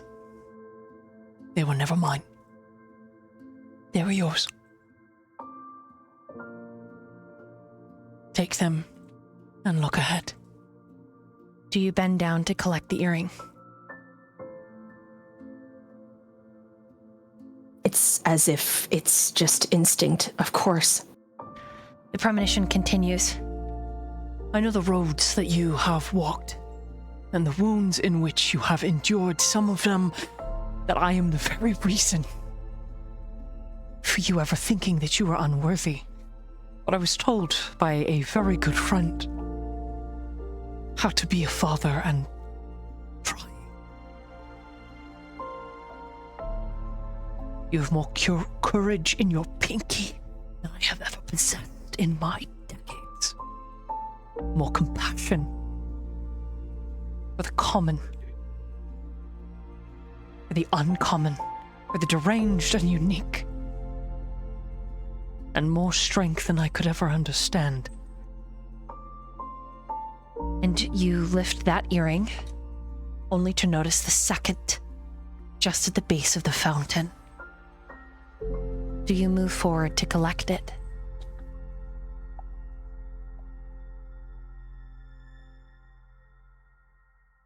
Yes.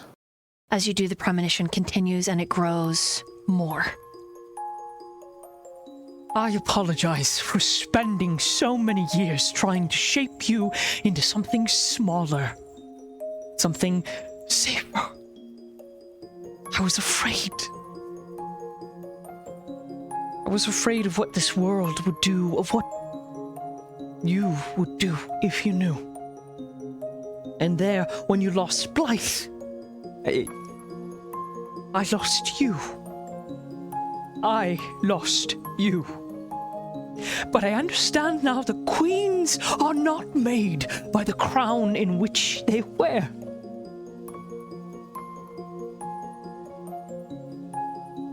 They are made in the ancient promises carved into their very bones.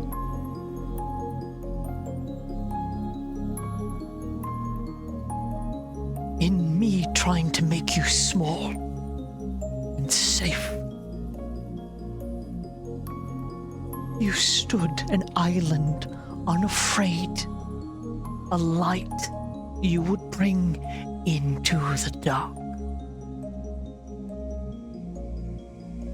Queens, my mads, are not made by the approval of old men, well past their expiration. But neither are they made through blind obedience. They are made with impossible determination and walking into storms hand in hand with your very best friends. And you immediately turn to look at Alex and Lucy, and you feel a wind, and the chandelier above the fountain whistles and it tinkles in the same way that Blythe loved to put her nail against her teacups. And tink, tink, tink, tink, her coffee mugs, tink, tink, tink, completely benign. More benediction than the malignant tapping of Elizabeth. This is the mads of a Malkavian, a sister who is here. And you feel her in this moment, and some of your hair is brushed back, and you are not even aware, but one of the earrings is in, and you know without a doubt that your sister has put it in. And when you reach up, it is there dangling.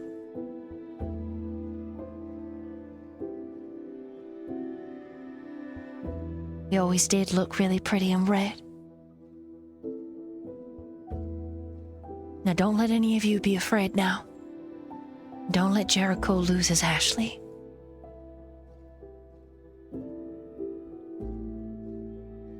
And then the premonition that is overlapping into your reality changes. And because you are holding Alex and Lucy, you hear Vice. You hear him speak to Mads, and at the same moment, on the trajectory that Elias is, he's finished talking to Mason, he's finally caught up to you, he's reaching out politely to join the conversation. It is a benign, incredibly gentle touch, but in that moment, all of you are linked. And standing across the fountain, face hidden, is a man in a deep blue suit, shirt open to expose a leather strap across a sparsely haired, finely muscled chest, and in his hand is a flute of wine. Blonde hair slicked back with a incredible smile and a tired yet handsome countenance. And you can hear him so clearly. It is as if time has stood still, as if the fires, the determination, the relentlessness, the storms, all of it is paused. And he says, I am so proud beyond anything that words could even properly express. Because a ruler is not the shoes in which he walks in, but the feet beside him as he does.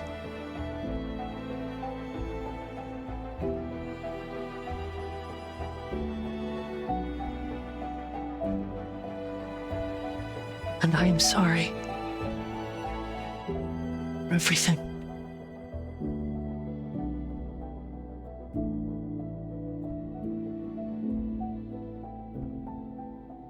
I am sorry that I cannot bear the weight of this crown.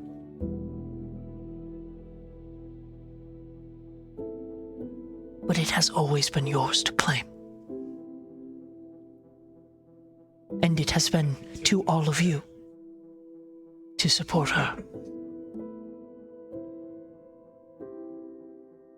When you thought I was lost, I was simply surviving, watching you become extraordinary, and sowing a path on which for you to walk. So take the throne, wear the earrings, and if the demands become too much, turn to each other. And when you do, know that each of you has me beside you, not behind you, not in front, alongside, as it has always meant to be.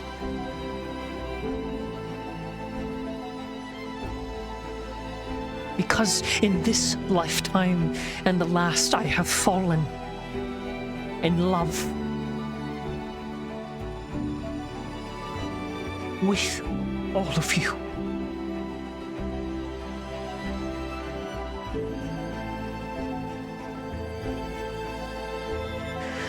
With the way you pretend not to care. Yet you spend so many hours worrying about everyone else, Lucy. And the person that you have become, determined to do something impossible. My Mads.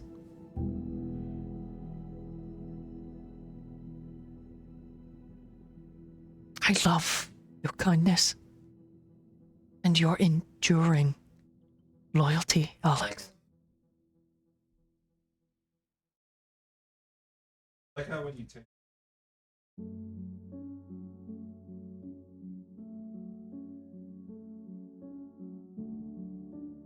and Elias.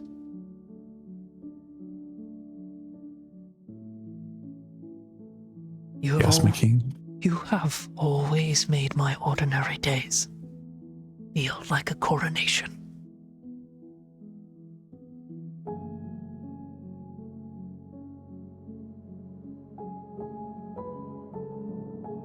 Seeing you makes me wish I was a better man.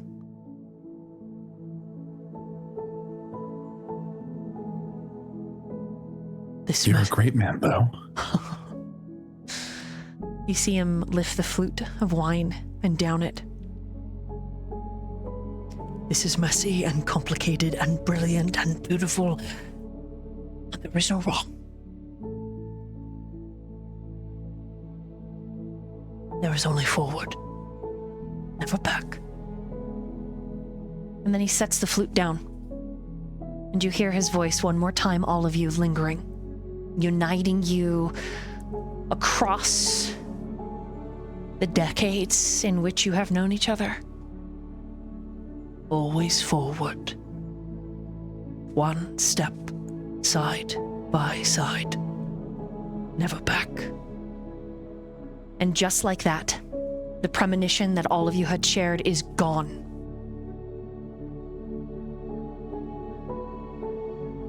But what is left on the side of the fountain is an empty flute of wine. He must have been here. There is no way that he couldn't have been here. And then in a sudden burst of panic, Mads reaches up and the earrings are both dangling. And they feel new. They feel as though they were made recently.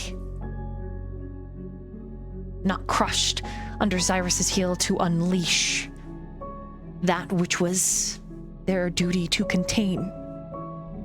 These are just a gift from a father to his daughter.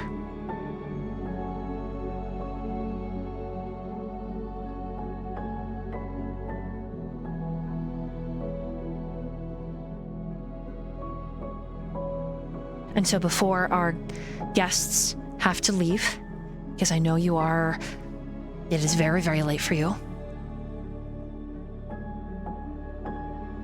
Those of you that do need to go and that are in this scene, what do you do? Because at the same time, Viola with her group has reached the boy.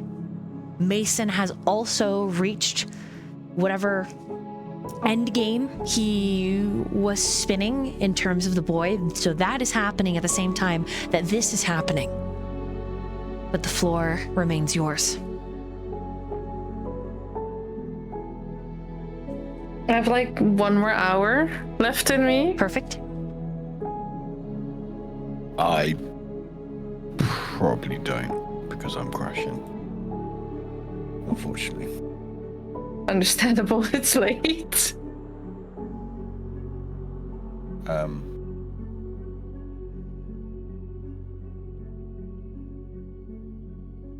Honestly, I don't know. I can't really think of what I want to do or what I should do. As Alex, with that.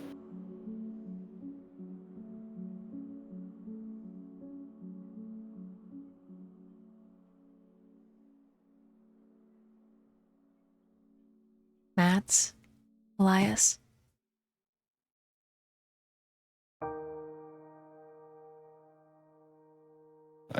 I mean, I guess I know what, if I'm able to, sort of look to Mads and go, was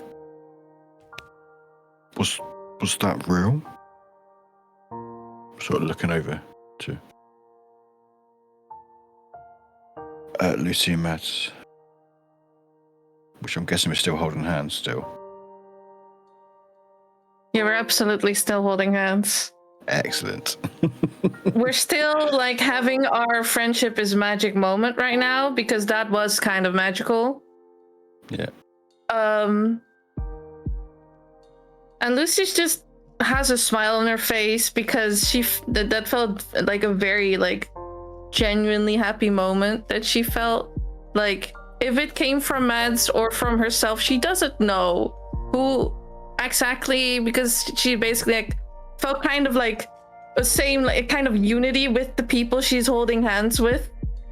And she's like, I'm not sure if those were my feelings or not, but I'm having that was nice. That felt good. So she has like a smile on her face. She has a slightly euphoric feeling, and she thinks it might also be related to the fact that that was her basically previous master that was talking to her. So she does feel very happy hearing his seeing him. So that was real. Like that we all saw that. Yes, Felt that, right? Yeah. Maybe he was here, but maybe not in the way that this room understands real. Maybe not in the way old men with old rules would write down and approve of, but he was here.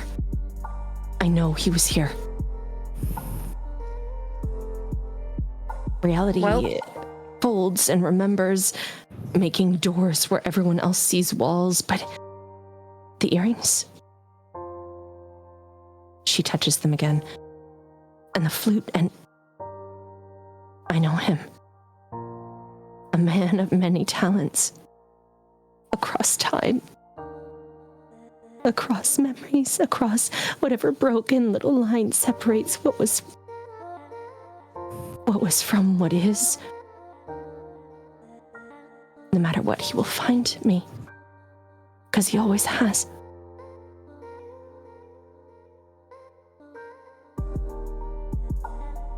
Well, I'm not sure what is real or not, but what I do know is that was intense. And I think we have our answer as to what we need to do next, right?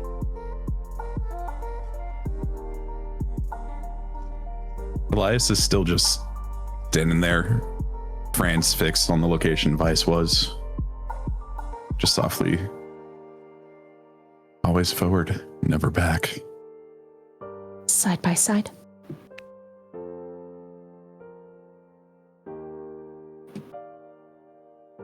So, not to ruin the mood, this is like family shit, right? This feels like family. Why does that scare you? No! It's new. It's new. As Lucy I says, like this challenge. family shit. That is exactly what makes Vice Brown, the Baron of Salem, so unique. His barony was always run as a family. It was never a tool. It was never blind obedience.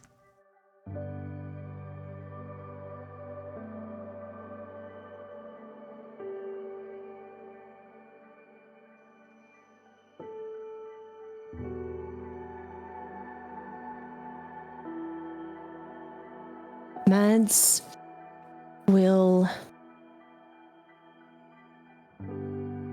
reach toward Elias. May I? Asking permission without forcing touch. I believe Elias would already be touching Mads. Oh, but she goes to grab your hand. Like, if you've got your hand on her shoulder, she's gonna let go of, like, Lucy's hand to grab yours. Like, she's letting go of everyone else's hand and turns towards you to grab your hand in both of hers. Like, one on top of the other, like I squished him. He would not turn away from looking where Vice was. So he would not reject your advance.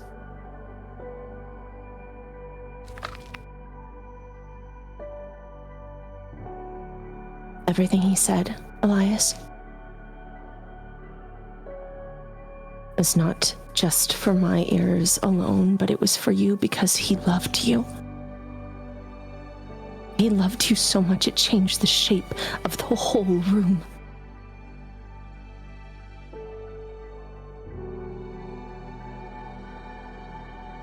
I know. And I don't... But go ahead. I abandoned him in his time of need.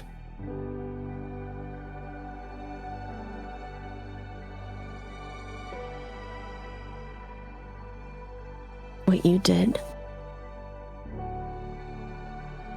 he would never, ever blame you.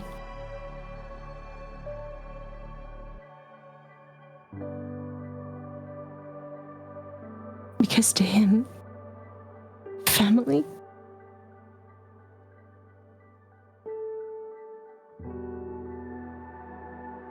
it's everything.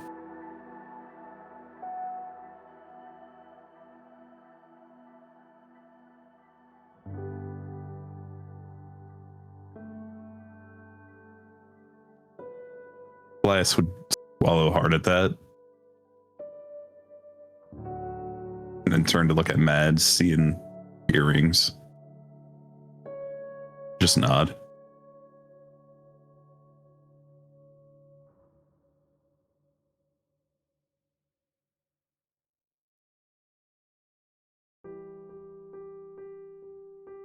He told us to turn to each other. So I turned to you.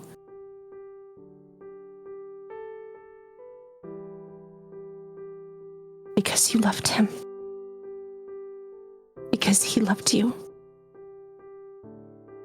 And because if he gave us anything, just now it's not a throne, but it's each other.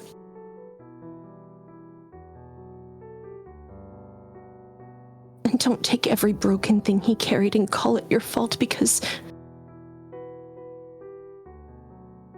the choices we make, every fear, every mistake, every year he spent surviving instead of coming home, and everything we have done,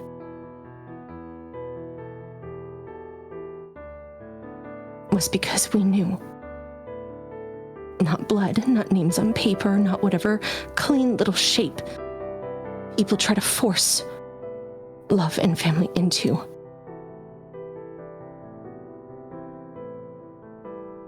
But family, the people who made him smile, the people who made his heart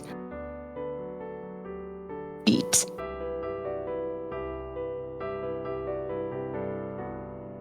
The one who let him survive through everything. The people he would cross time for, the people he would leave proof for when words are not enough. That includes you, Elias. Especially you. Because what you did, the sacrifices you made, not all of us could have done that.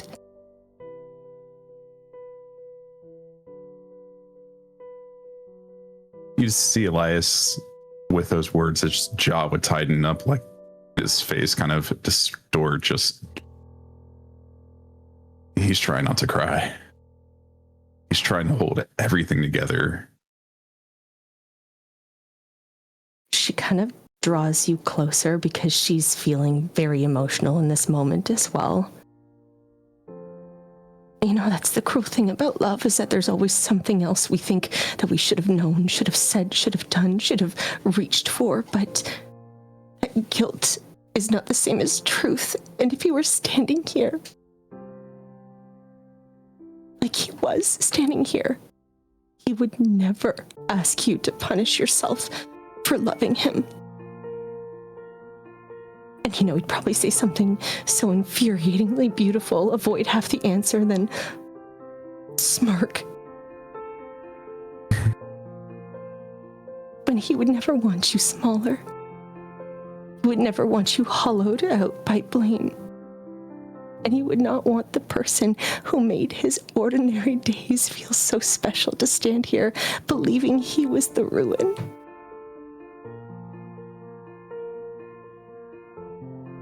So honor him. Not his ruin. No.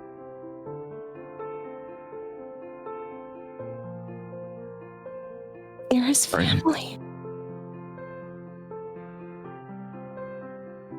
We're all his family. And he would want us to carry on with this. Side by side, step by step. The time comes, I'm going to go find that crazy man. And I will try to bring him back. A feeling descends over this small group. And I will say the Marquis is bearing witness to all that has been spoken.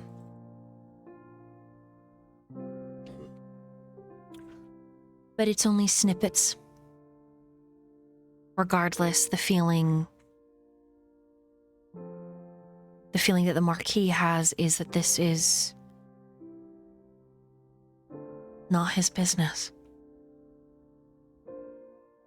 The counter argument in his own mind is that this should definitely be his business and he should capitalize on it, but the part of him that is a father, even though his child is lost,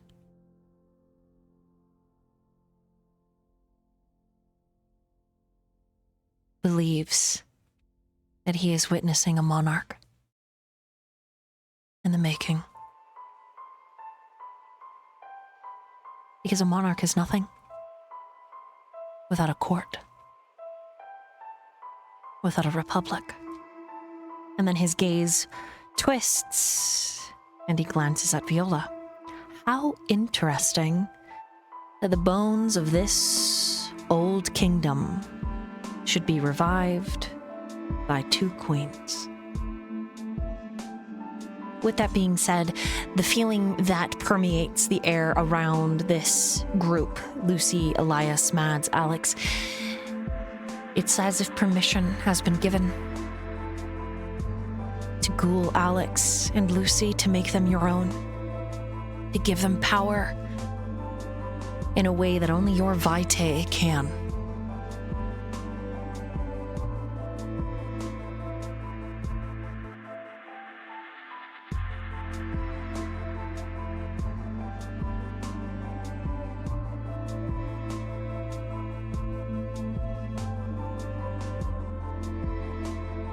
I mean, Mads is already going to say yes, but that's fine. Permission granted, thank you. The choice is yours.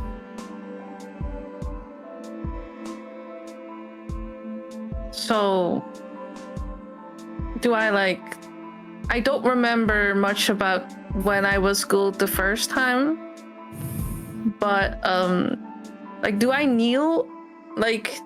I wasn't very much I don't think you need to kneel. aware. I don't remember how it goes, Right. Alex. I'm just asking questions. I'm not all knowing. I've forgotten quite a bit. Probably important information. And that's your most concerning question is if you need to kneel. Well, what else do I do? I can continue holding hands again. Do I need to swear, pinky swear? I don't know how this goes. I just realised, is it just me and Lucy holding hands because Mads let go? I think so. I think she was too distracted. I'm sorry. No, we're just... That's rude. This is just oh yeah, and then she lets go. Oh, well, all right.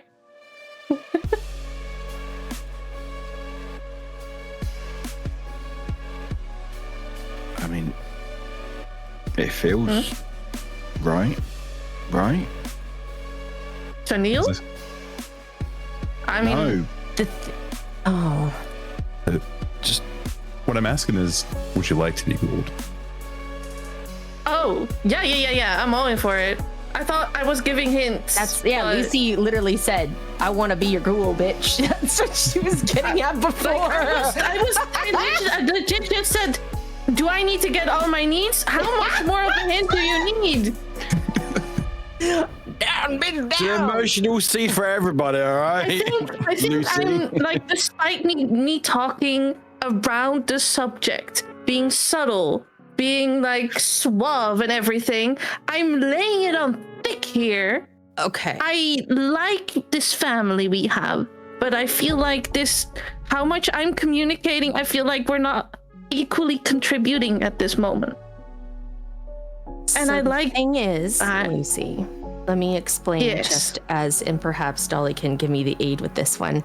I believe that ghouling somebody in general is frowned upon, especially if not given permission by the prince. But in this case, Vice, who is and has been and will always be, in my mind, the true Baron until one is elected, has given us permission. We can go forth with such an action.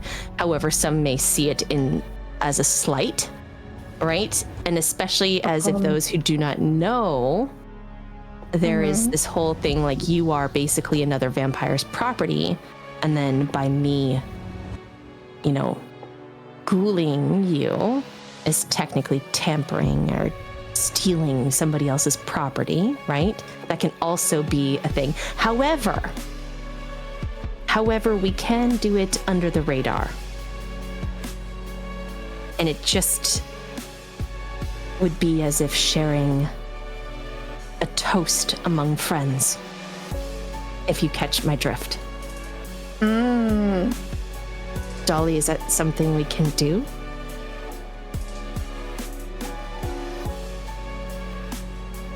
Consume some of Mad's blood over the next couple of days, and you got it. But you can start the process now.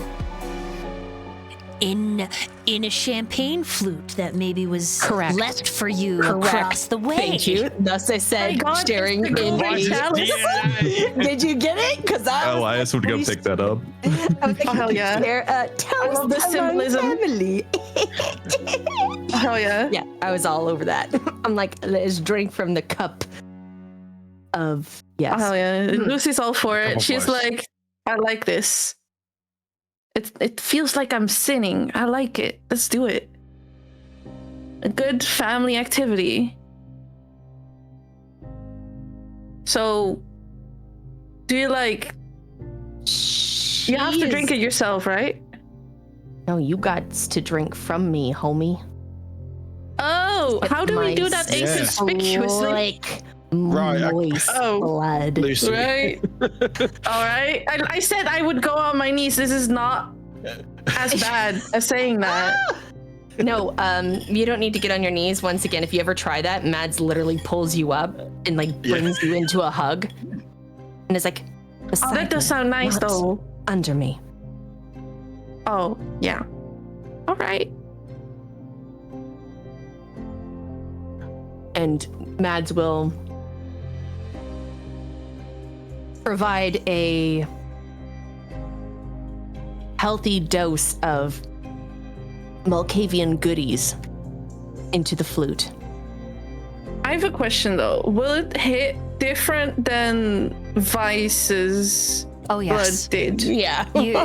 This is crazy train juice. Yes.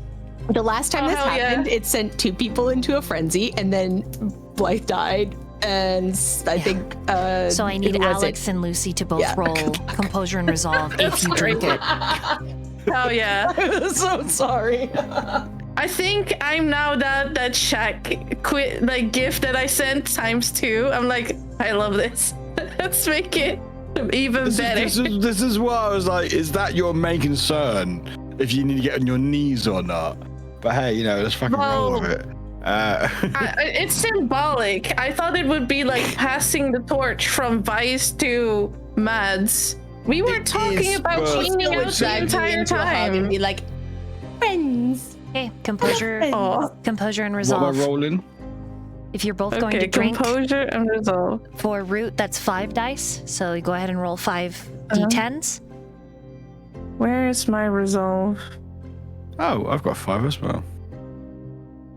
Anything 6 and above, you succeed. My highest is resolve, or do I need to do both? Both. If you fail this, you will probably crash out and either scream and run away out of the masquerade, like just leave, maybe start a fight, or go find somebody to sleep with.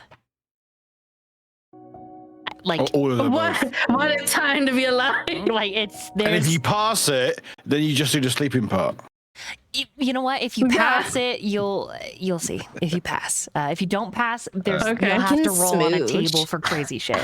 Who knows? You might grab Mads yeah. and like make out with her, and then it's like, oh, damn. whoa, you know. Wait, how many d10s do I roll? You are rolling 5. 5 d10. Okay. I need to redo it. Hold on. 5 oh, damn, I've got d10s. 2 nats, so I've got 4 successes. Mm-hmm. Let's see. 1, 2, 3, 4. I also have 4 successes. Pretty Both high good 4 five successes. mentally. High 5 mentally. I think I did that right. I think I'm basically just rolling 4 every time. Yeah, it happens that way. Yeah, I had a few 2s and 3s in a row, so. But my resolve and my resolve is pretty okay, and my composure is also right. I mean, I got 4, so I think it checks out. The two of you What's that sound up here? experience a premonition. Who is it that you want to see most in the world?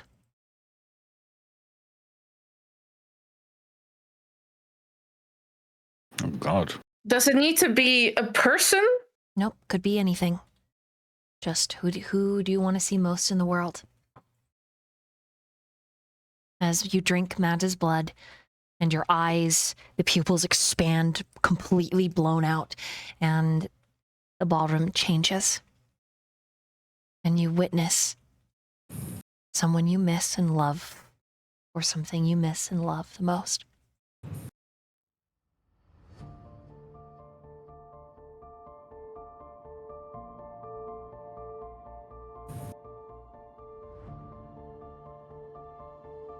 I think I know who I want to see, but I was just checking my backstory because I forgot. Hang on. My sister. And what happened to your sister? I actually don't know, because my backstory, basically I got into basically ran away or something like that and sort of lost contact with people, so I don't actually know what happened to my sister, so I don't know if they're still alive or not. See her standing at the bottom of the stairs of the grand foyer, smiling. Younger sister, older sister? She was older. And she has appropriately aged. After all, she didn't have time stopped due to kindred juice. So she's older. But she looks well.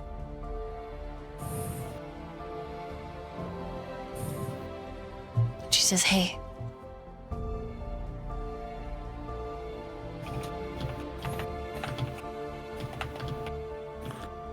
Can I say hi back, or? Mm-hmm. You can even approach her.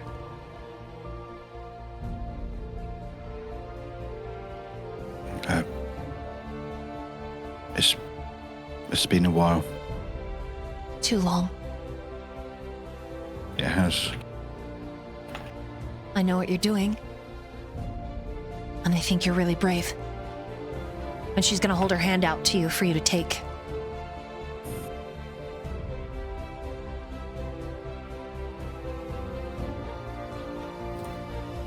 I'm sorry I left you and Mum all those years ago. It's okay. I was scared of what I would become and didn't want to hurt either of you.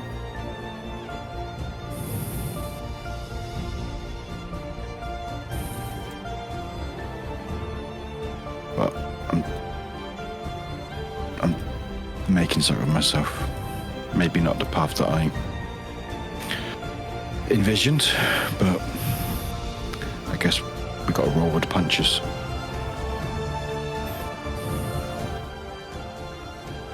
You're different.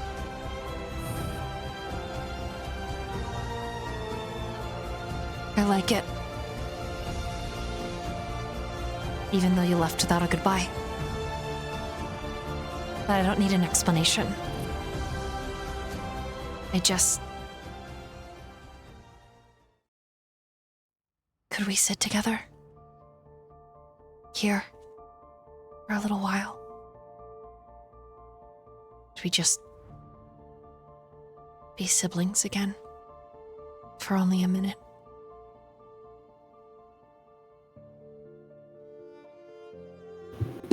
I like that very much.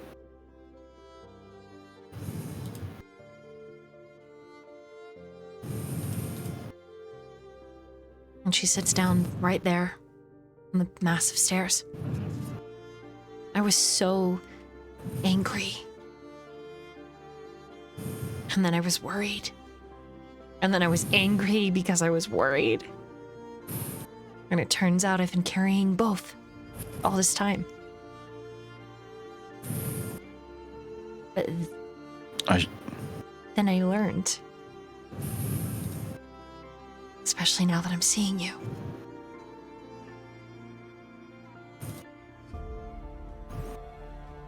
I guess that's not only it.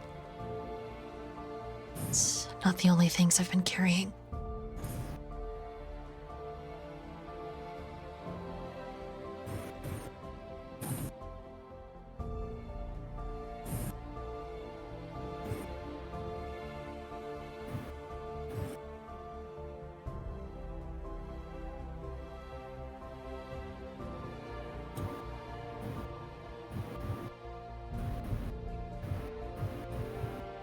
She's just looking at you, Alex. And Alex just looking back, just guess just taking this all in.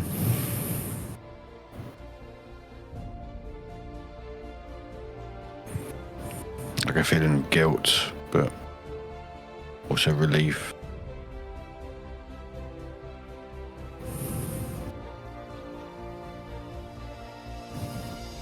You sit by her? Oh yeah, absolutely. It's only when If she allows me to. Alex sits down by his sister that Mads, you see this spectral of a mortal. And you identify it, Mads, as this mortal is literally dreaming of her brother right now in real time. Wherever she is in the world sleeping, she is seeing a brother that she thought she had lost. And she had accepted that at one point he had died. You can see it all in her aura, laid bare and out in the open.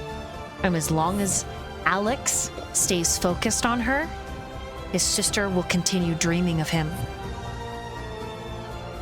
A way to catch up on maybe missed times. Then she will just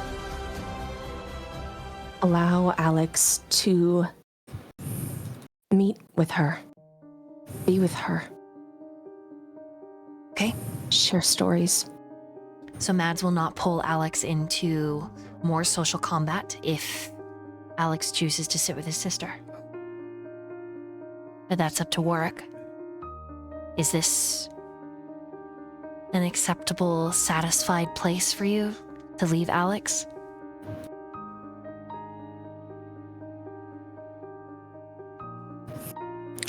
Warwick says no, just because I hate time zones and I hate that I have a fucking full-time job. But out of all of it, I think that's a pretty good point for Alex. Unexpected, but also nice. So, yes. The conversation, it's a little brittle at first. Not surprised. And then your sister does something that surprises you. And after that initial surprise, which is her bumping your shoulder and saying, "I missed you, Nugget," which is what she used to always call you because you were smaller than all the other boys growing up. Hated that nickname. But I hear it. I also missed your stupid feet jokes. I hated how you named your piglets and you came into my room walking on your hands and opening my door with your feet. I hated it and I missed it.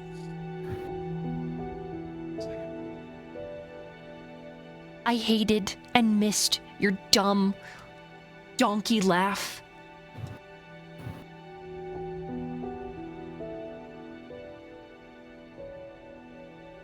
I also really hated sharing my fries with you.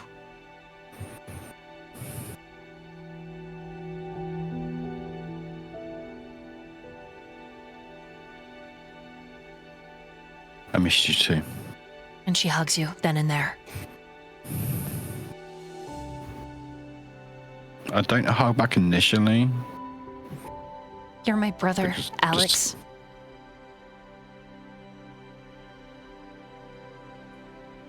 You always were. Am I still your brother? Yes, you idiot. You always will be.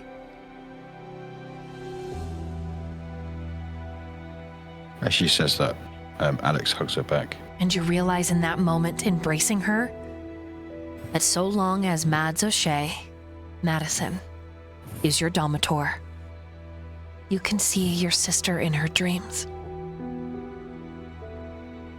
It's cruel because you can feel through this connection with her that she thinks you're dead. But it is the safest way right now if you're going to stay in the world of darkness. To connect with her.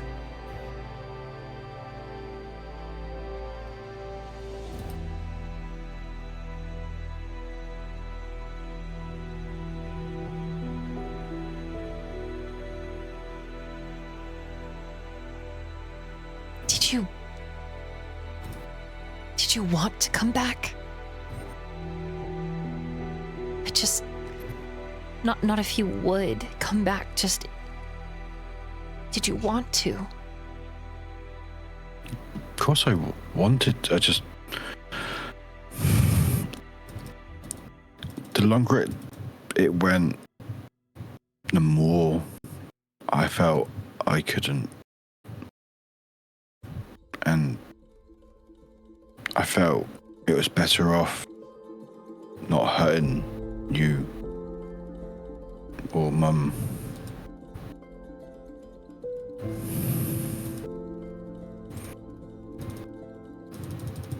She lets you go?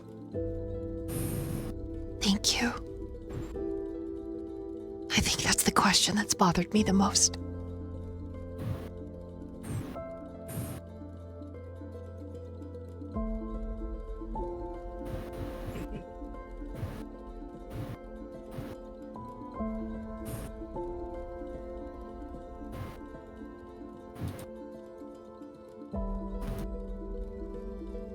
Is there anything else for you, Warwick?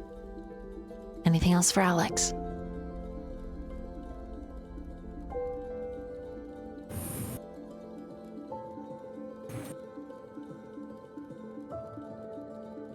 Can I come? 2 secs.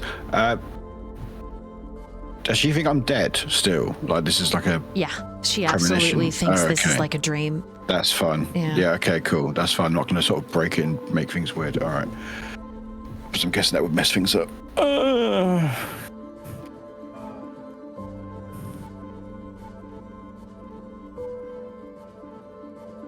I'll see you soon.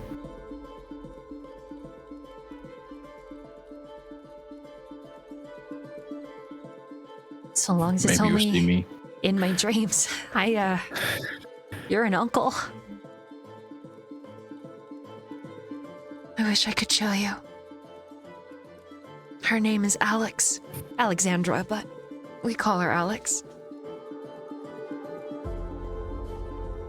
She's got a weird baby toe like you. I hate it.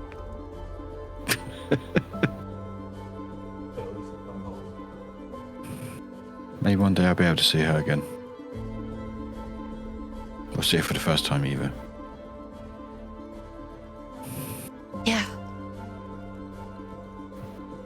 God, you look good. Just tired.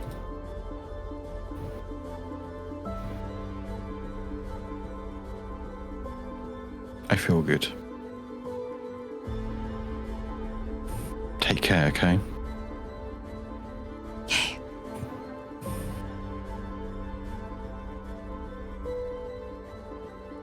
Is there a way to leave? Is there a way to leave anything, like sort of what Vice did with like the flute and stuff? Like, or would that mess things? You could try. Okay. What do I have? My pinky toe ring. No. You disgust me. Why? Come on. Why? Come on. No, if you try to do that, Mads is like, okay, time's up. Alright. I'm trying to think what I would have on me that I could give. I want to do something, but I can't think of what. Vice's flower on my lapel. Okay. You unclip it. Yeah. The chocolate Cosmo.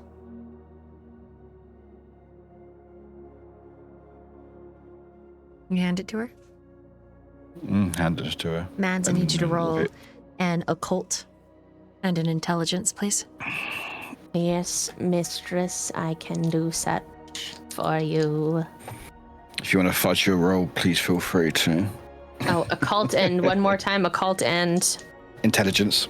Oh, ha. Okay, well, I'm not that smart, so don't worry.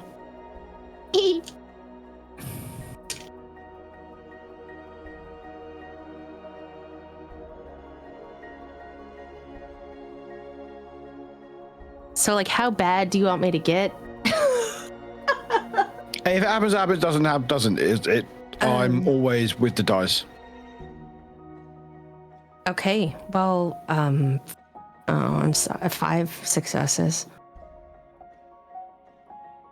as the vision of your sister begins to fade, because the initial power of the blood is starting to settle in your bones, and the surge of Auspex is lessening. The flower passes through her, and it alights on the step where she was, and your heart breaks until you see a tiny hand, no more than 5 or 6, and a voice that says, "Mom, you forgot your flower."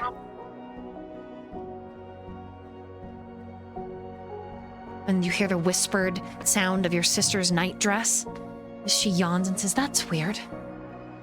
I just dreamed of this." And the flower disappears, lifted by tiny hands.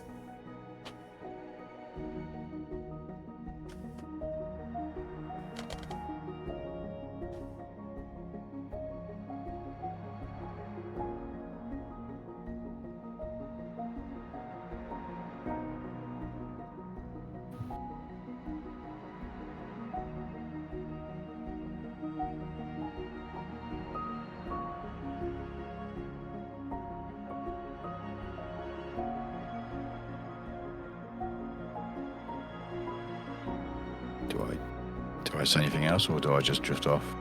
It's up to you. What else would Alex do?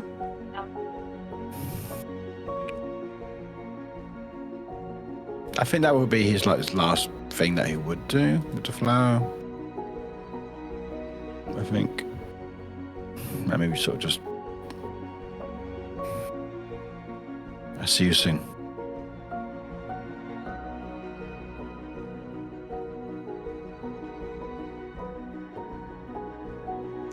Thank you, Warwick. It's been an honor to have you on the show. Anytime. I will keep my PNG there so you can stare at me. Okay. We will assume that Alex is kind of in follow mode for Mads. Should she need anything, he is there. But now that the politics I'm more than begin, happy to be played through you if need be. That's Perfect. fine, as long as I don't die. Perfect. Oh, by the way, well, good morning. You're dead. So Alex will Please warn me. remain at Mads' side while Mads begins the real politics. Got it. Okay? Night, everyone. Good night, Warwick. Good night. Good night. Thank you. And then from here, we meanwhile to Lucy. Who is it that you want to see most in the world? I think there's not someone she specific. Well, there's kind of someone. You're super robotic right now. You sound like a robot. Hold on. I need to fix Tomo this. arigato, Mr. Roboto Tomo.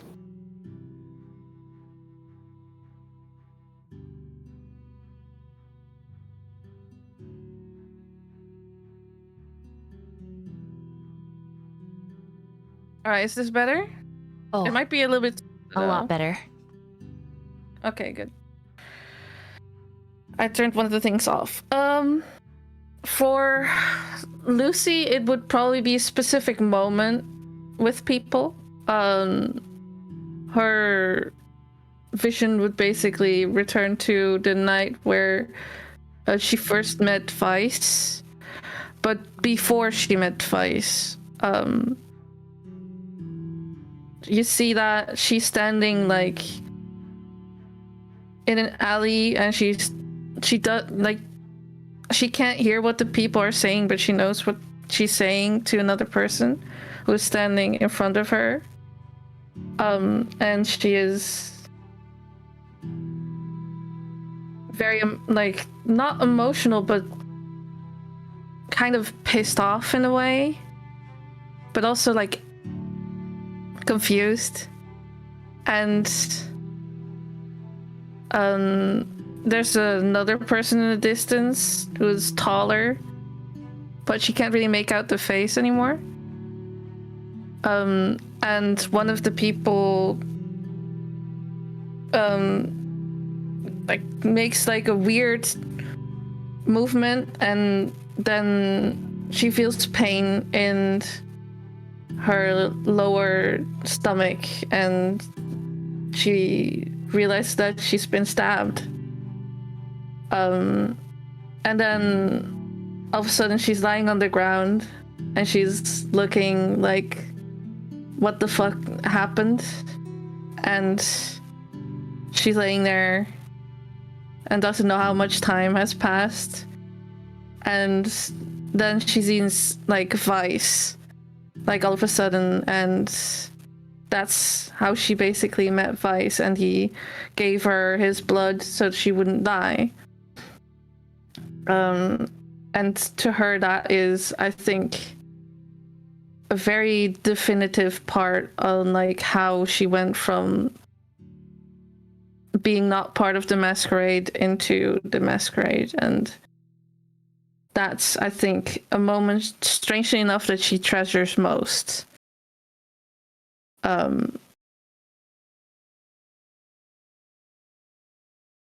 that's, I think, where she is at this moment in time. Kind of strangely thankful for the stabbing. I don't know how else to explain that.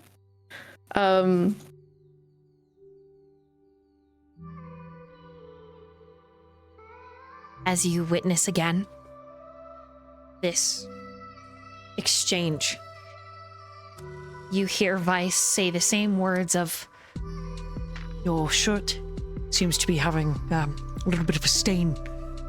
Don't worry, though. Clean that right up. the smiles, the charm, the cheeriness, the exchange, him crouching next to you. Now, you wait right by this wall. I'll be back in just a jiff. All right? And you remember him brushing some of your hair away? Scary thing to be stabbed. But you'll be fine. And after the blood exchange and the euphoria of taking in his blood, you remember him standing, and you remember him unbuttoning his silk shirt and rolling the sleeves up, taking off his vest, and then swiftly moving down the alleyway. The next thing that you heard was this wicked growl and the crack of bone like thunder. And when Vice returned, his cheek was a little bruised and bloodied, and he was sliding a knife into his boot. A souvenir, should you want it later. Come on now. Let's not have you catch a draft out here. It's kind of chilly, isn't it? And you remember he helped you to your feet. And it keeps playing. On the Lucy remembering that very, I guess, to her life-changing moment, she smiles very fondly. I never thought that I would be so grateful to be stabbed.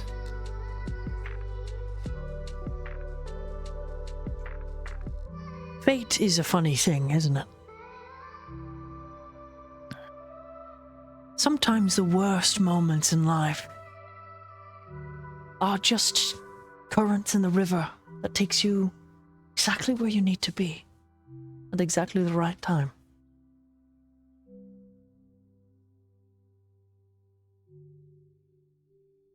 Having seen basically her reliving kind of the trauma of seeing something that like made her see the worst in people, like in humans specifically, is one of the reasons why she got so interested in vampires and like how different they acted, besides there always being like a very human part as well to vampires. She is strangely happy thinking of this moment, feeling like weightless when she had so much blood loss and kind of feeling content. But she does feel very...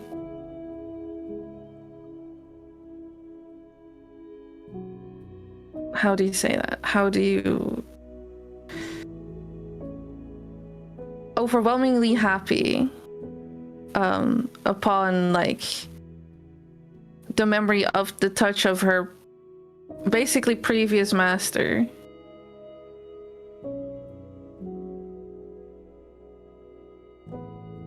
Is this like a conversation still with Vice that she can have?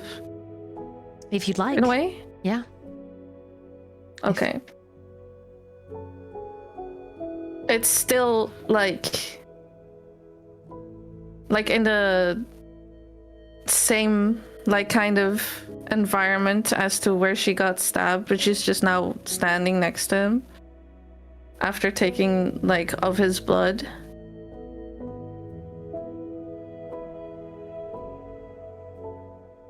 Thanks, Vice, for everything. It's not a goodbye now, is it? Cheeky smile that flashes back at you. It's hard to avoid smiling yourself.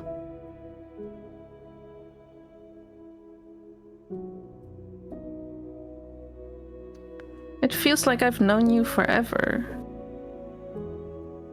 But also not.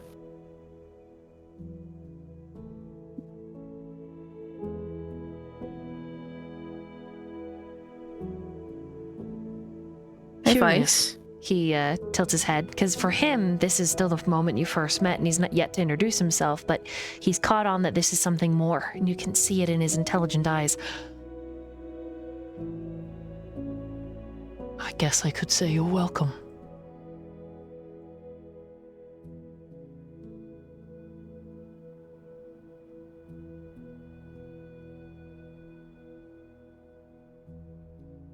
I think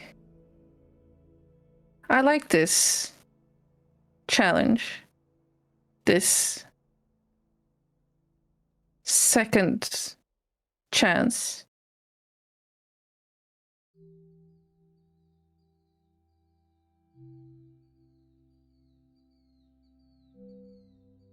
You know, the strongest people I know aren't strong because life was kind to them.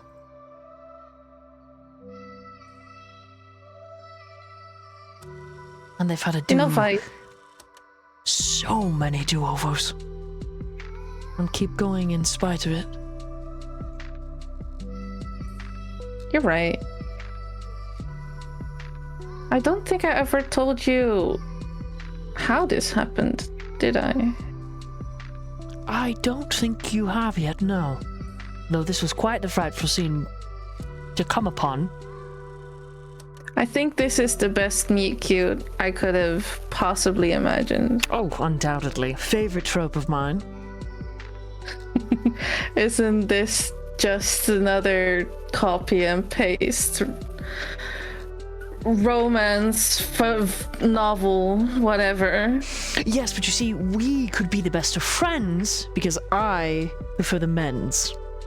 I wasn't implying that. Well, yes, but we could have a friendship romance, is what I'm implying. Platonic, but still sloppy. A platonic friendship. And moist and wet and vigorous, right? But platonic. I never would have expected anything less from this. Oh, most excellent. So please, do tell me how you got stabbed less than a block away from the most vigorous homosexual sex club in all of downtown, looking like this, and running into little old me. You know, Vice, since I kinda... And she puts like her finger on her lips, like as a like motion. As like, I kinda wanna keep that for next time we meet. Oh, we need to have another reason to talk, don't we? Sneaky, naughty bestie. Deal. And he holds out his hand. And the next time we meet, you'll tell me how it is that you came to be stabbed in an alley like this. By a man I was chasing, no less, for spilling a drink on my boyfriend. Damn. Okay. I always intended to beat his ass, but I'm a gentleman. I'm not going to do it in public. That's fine. One day I'll tell you that story. But you do have to make sure that you do it before I kick the bucket myself. So don't keep me waiting too long. You're actually keeping a lot of people waiting. Takes your hand and he kisses the top of it. And he's got this cheeky, awry smile. But the things we love the most in life are those in which we anticipate. After all, And I am a man worth waiting for. I think many people share that opinion of me. All right. And she, like, she's not really a touchy-feely person, but she knows, like, she won't be seeing much of Vice for a while, she's expecting. She can basically only go of guessing at this moment. And, like, she actually, like genuinely, like, holds his hand, like, as well, in a very platonic way. Let me emphasize that. Because he was getting the wrong idea. Your family's waiting for you. Don't keep them waiting too long. That's not nice. The emotion. You don't do that. The vibes change. And he just says, almost cryptically, Life rarely moves in straight lines.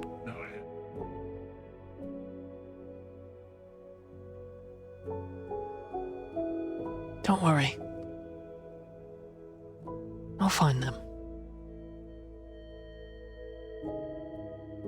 Make sure to bring the good wine then, okay? Oh, of course. Lace and leather included. What kind of gentleman would I be without? What a family reunion this is going to be. I'm looking forward to it. Ah. And she lets go of his hand, kind of like in a way of saying goodbye. And like she smiles at him and she lets go of the whole moment, if you will. And like you know that this is a premonition as you're letting go of the moment, because suddenly it is the golden hour and Vice, who is absolutely a kindred, is standing in this buttery light at the mouth of this alleyway, and he is smiling and he looks so alive. And he lifts his hand in a wave as he becomes blurry, like the diffusion of light when you first open your eyes during the day, or like when you squint at night at all those headlights far off. Everything blooms, and he's lost in the light. His voice filtering away. I'll see you very soon, Lucy. And you find yourself standing in the presence, right next to Matt's, as she has just witnessed your premonition as well as Alex's.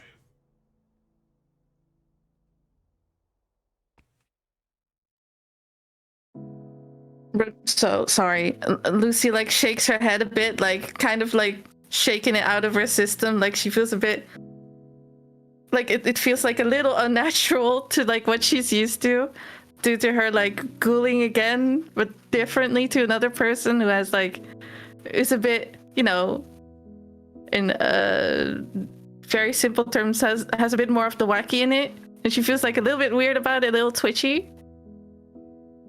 It's like interesting. But like a little bit more, there's a little bit more of like a little bit more mania to her, like talking, but nothing bad. It's just a little bit noticeable.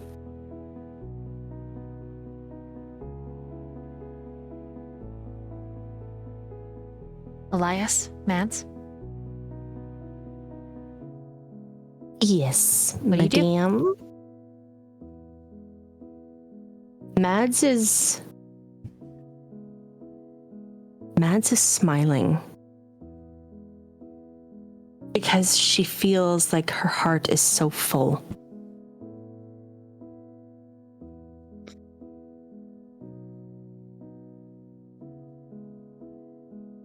After like the little bit of mania with Lucy is like lifted a bit, she looks at Mads and like smiles, like kind of like admitting like, hey, I saw him, like a little bit, like she looked like she's acting a little bit more like a little unnerving, and she's like, hey, I saw him, kind of weird looking smile, like kind of admitting and kind of feeling like she can like get her vibes now better. I told you he'd always find us.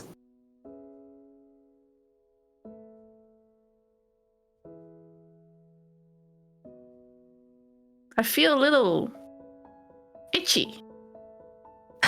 Is that the emotions, or is that the ghouling part?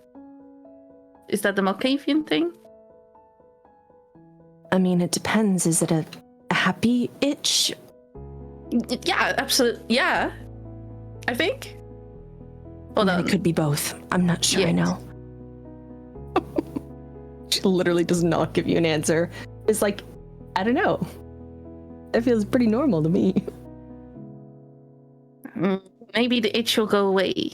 And she's like, you know when like you see someone like who has like their shoulders up a bit and like their fingers are like acting a bit weird, like something like you like when you stroke a cat from the wrong way, kind of like just a little cringe from time to time. Like it's a weird itch she's having, but like she's like, I've got to live with this now.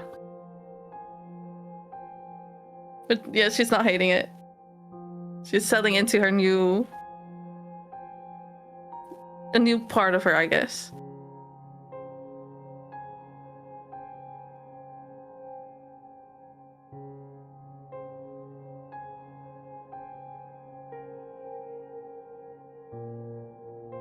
I think Mads is still holding on to Elias's hands unless he has moved away.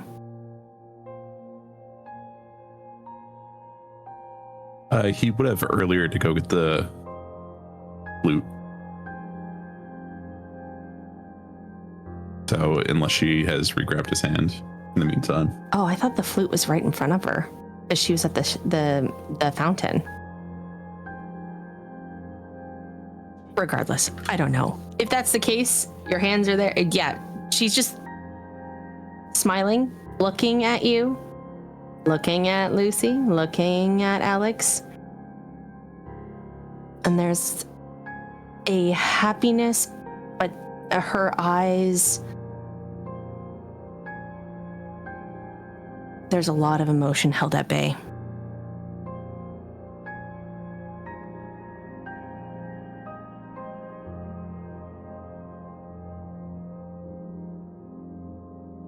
Is there anything else for Lucy before Lucy's player has to go to sleep?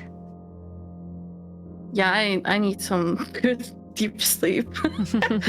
I think Lucy like looks at Mads and at Alex and then at Elias, and it's like, so like family has each other's back, right? Correct. All right. And then she pulls a piece of paper out of her pocket that holds all her business cards. I love it. And because she has changed numbers and a lot of things since they last spoke, so she's like handing them out. Like, this is what like friends and family are supposed to do, keeping in contact. She gives them, but also she's like, with that she gives she gives to Elias like a piece of paper that holds commands in both Russian and Ukrainian, with the proper pronunciation guide of how to pronounce those words. And she says, if you ever need anything, just say those words, and Sasha and Pashmina will do whatever the fuck you want, as long as you correspond them with these words. Like, this word says, and then she goes into explaining what each word means. Elias just stops her and then speaks fluent Russian to her and tells her that he's been there before. Oh, that's fun. What? And this is why you don't call me? You're in fucking Russia? Is that why you were in Russia the entire time? No, dear, that was a long time ago. How old are you? Say there is wrong on Elias's card. It should say Malkavian and Slay, not neonate. Yeah. Older than, like, Vice old. Damn. Yeah.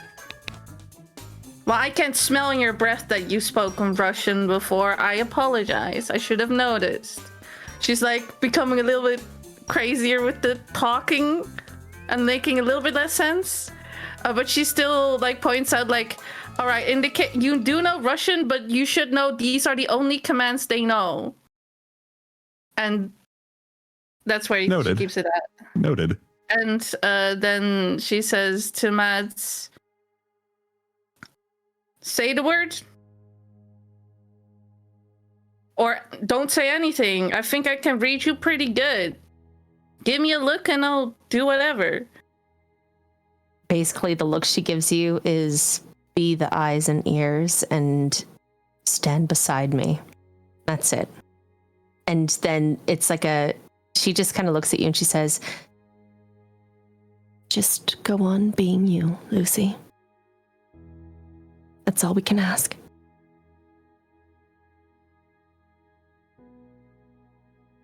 I'm getting itchy again.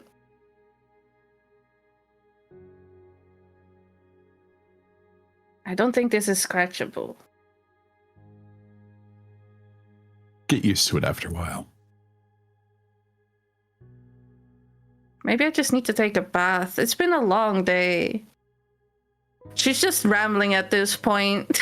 Just talking bullshit. Like, she's like starting to get the same motor mouth that the guy in the cabin.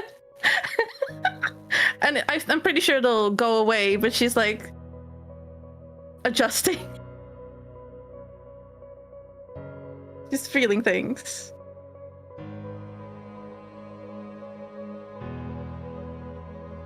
And it is here that we are going to meanwhile to the rest of our coterie and guests. But not before we take a very short food break. My tummy hurts. Oh yeah. No, go eat. Gotta get a little something in there to finish this up.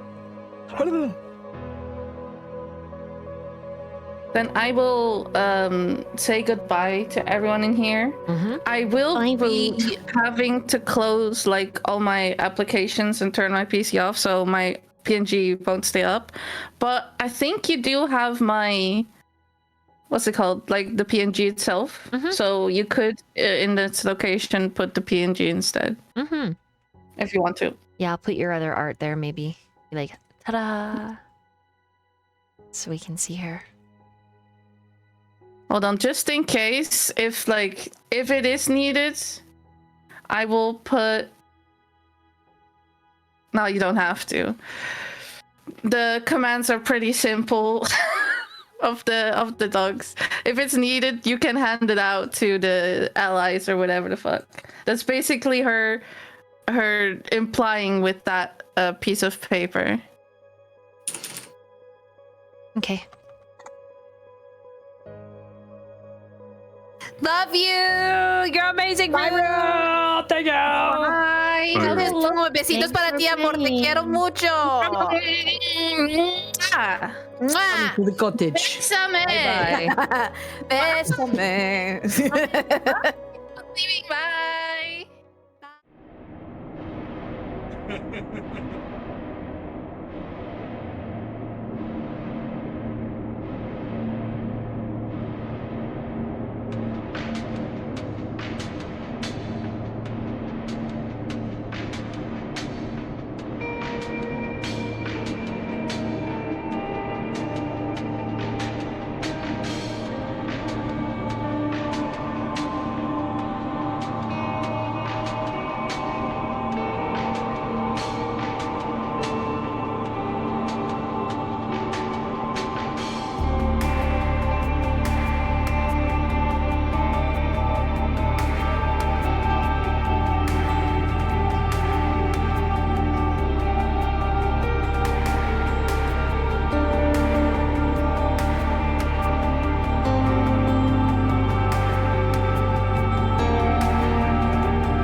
Hey everybody, we're back from our long break, grabbing food and making a couple decisions.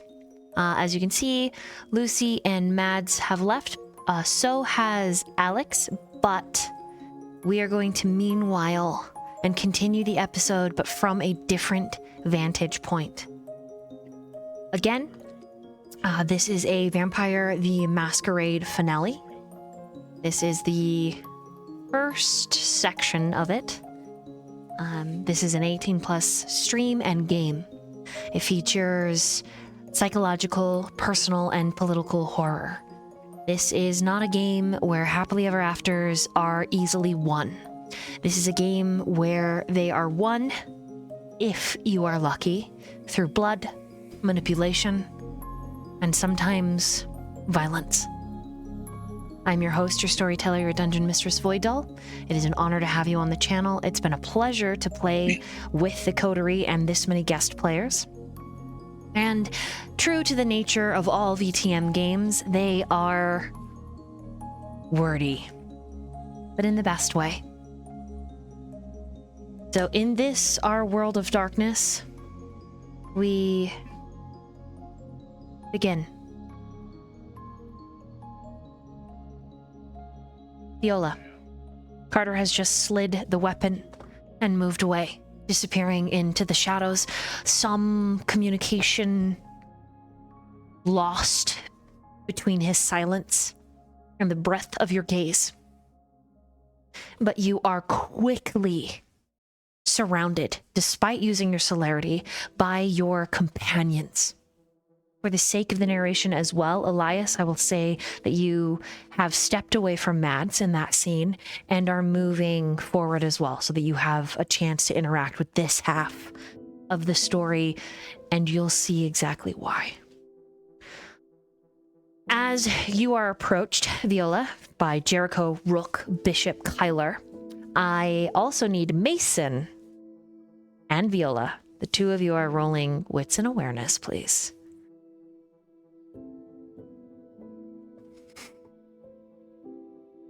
Alrighty then. Dice.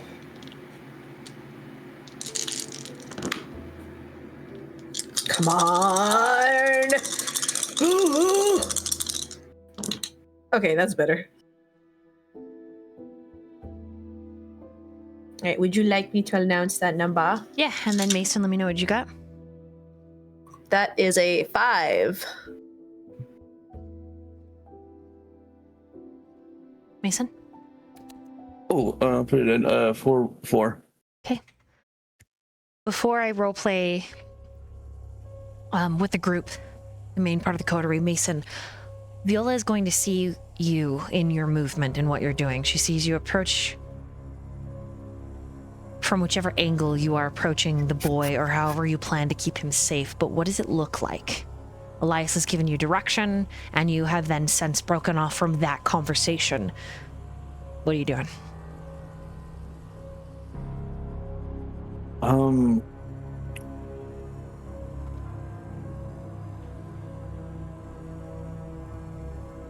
He has very long legs, so it looks like he's moving normally, but the length of his strides, he's moving fast, even though it doesn't seem like it.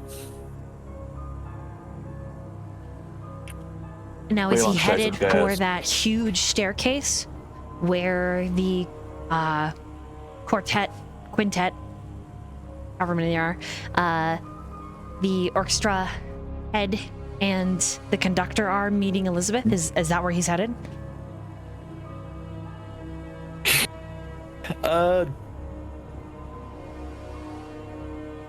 Yeah. Okay, so as you are approaching with really long strides, so is Viola, and her crew is very close behind her, so you guys are actually on a trajectory to make like at the point of an arrowhead. Is there, before that you all meet, Jericho, Rook, Viola, any role play between the three of you as you are approaching the staircase? This is a massive ballroom that you are in, okay? It is more, just a little bit more than half the length of like a professional soccer or football field, right?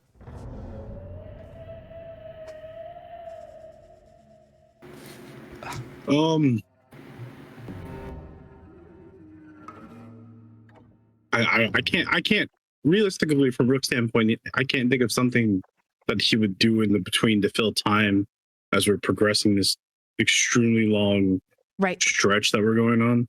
It's just kind of like a panic of mad dash get there. Yeah, it's just like he's very concerned about his companion and was like, oh, cool, they're about to do something crazy, even though they're probably not going to do something crazy. One would hope.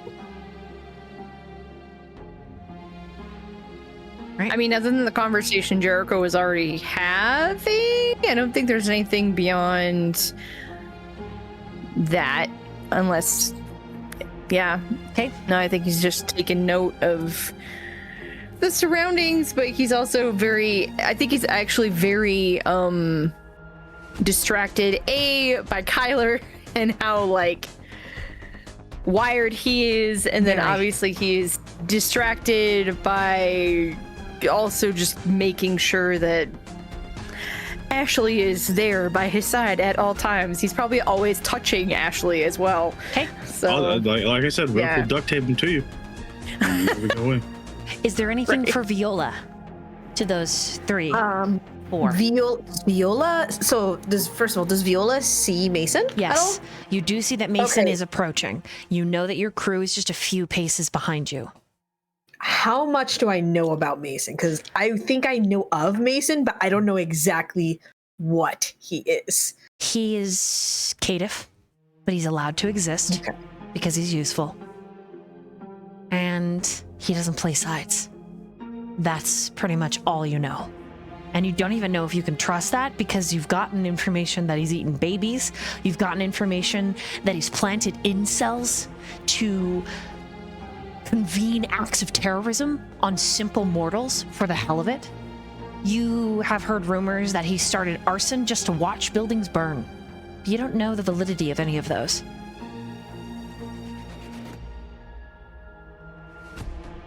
All right, then Viola will say, just letting you know, a wild card is approaching. Be on your guard with this one. All the rumors I heard, bizarre, strange, but all of them certainly unsavory. And a part of me thinks that just Rook is going to take out a thing of duct tape and be like, do I have to duct tape everyone? And she's like, this is the child that Xirus saw in his vision.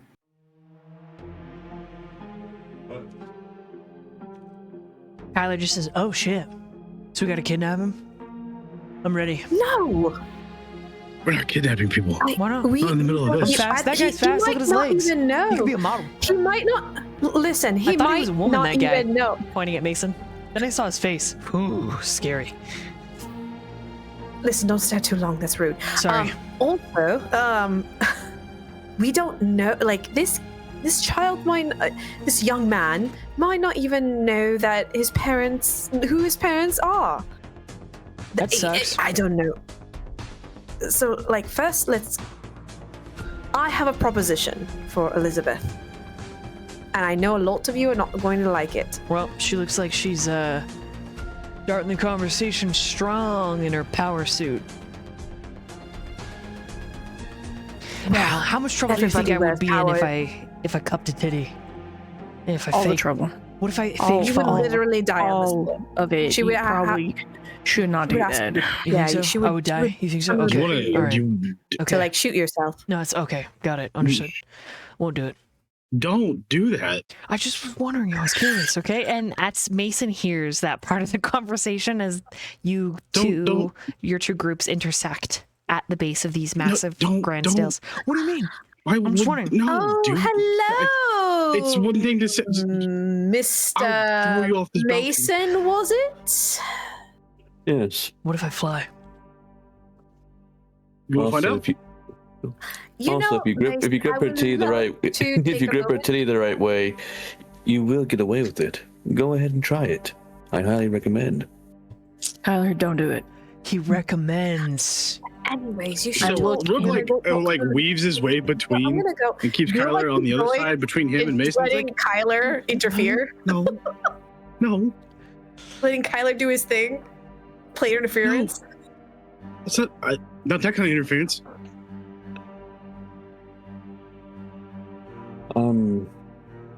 Here to deliver something we all care for it. It's a job.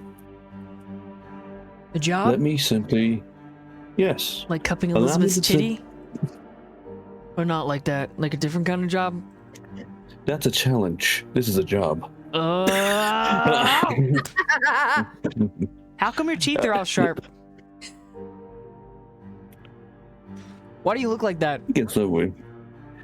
It gets that way when you're older. I'm gonna have all sharp teeth? Annie, My face is already so fucked up. Look at it. don't worry. How many steps are there on these fucking steps? Jeez, I've counted like 99 already. We're not even to the top. It's Mason, it's just like in front of them, actually just kind of making them stop. Okay. Yeah, Viola. Look. Listen, what is the job you would like to deliver? Well, simply right in my coat. And Mason's actually going to use Blink Okay. to quickly grab into his coat and make it look he's about to pull out something. Did he get a reaction from anyone? Viola takes a step back, like, are we gonna get more pigeons? Like, is this one of those magic? The crazier part is like Rook looks at you. It's like knowing what ability that you just used, and it's like, am I stuck? Look, man, I've seen all kinds of parlor tricks, but like, am I supposed to be impressed here? He then gets that same listless looks like, I was hoping you would just freak out. Kyler What am I even pulling out? Kyler reaches into your suit and pulls out one of your pigeons. The pigeon pecks at his hand. Ow.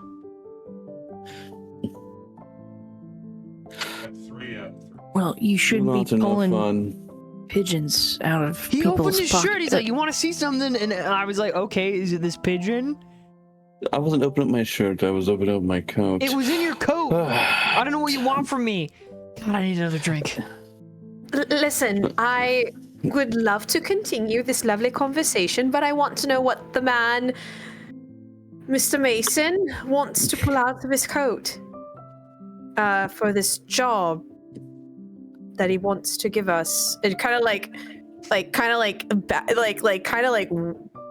staring at you very oddly. You are odd.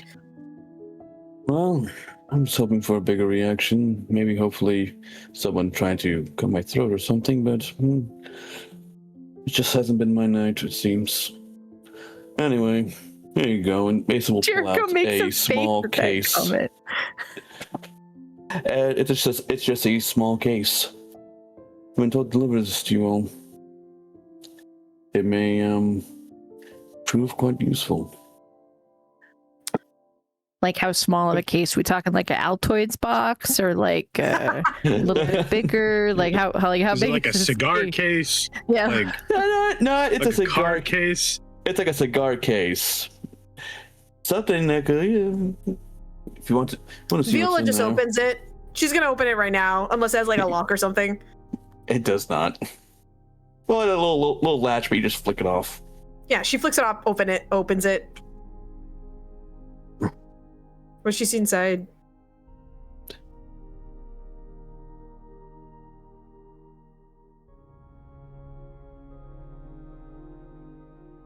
Yeah, 𝓲𝓫𝓮𝓶. Sweet. What's inside?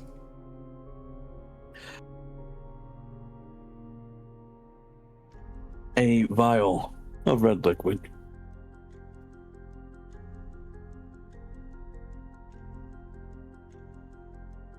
Viola takes it. She opens it and she sniffs it. I need you to roll a composure and resolve. Oh shit! I was afraid he was Who just gonna do picks that. up a vial and sniffs it? Hello? Mason. Sorry. That was a dumb question. That was my fault. My bad. My fault. There is a specific reason why she does that. So, luckily, I have some dice because she needs to know if this is. Viola also has an average to less average of intelligence. Okay. All right. That is 4. You barely manage not to chug this. In its scent is a whisper left behind of something pure. This smells like the blood of an angel.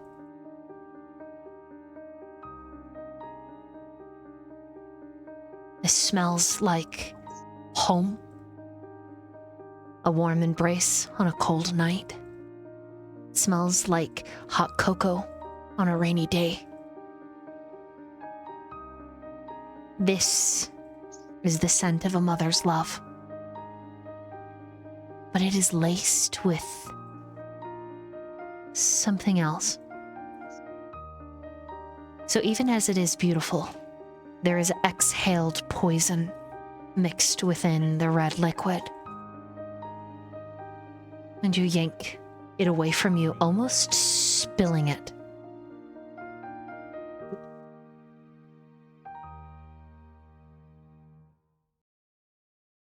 All right, I'm just gonna move. Is this Elizabeth's blood? This is the player asking. No. Okay. Whew. All right. Good.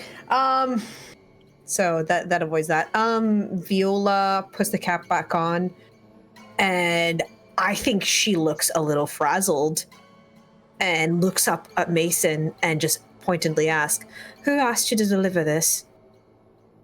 Interested party. Interested party is not a name I've ever heard before. Oh, I believe it's French. Parlez-vous français? No. What is it for?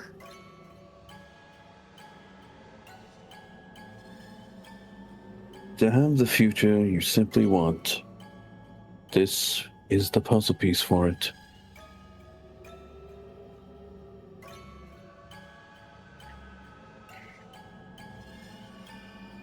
Viola puts some things together, but since they're in a crowd and she can't say them out loud, she's actually gonna tuck this in. So with bras, sometimes there's a tiny, she has I'm gonna assume she has a pocket purse or some sort of hidden compartment other than her garter, and she is going to tuck it there in her dress in a place that cannot be pickpocketed easily. Not without someone. I think it would be a contested role, but I don't know. I'd have to let the DM, the storyteller decide on that.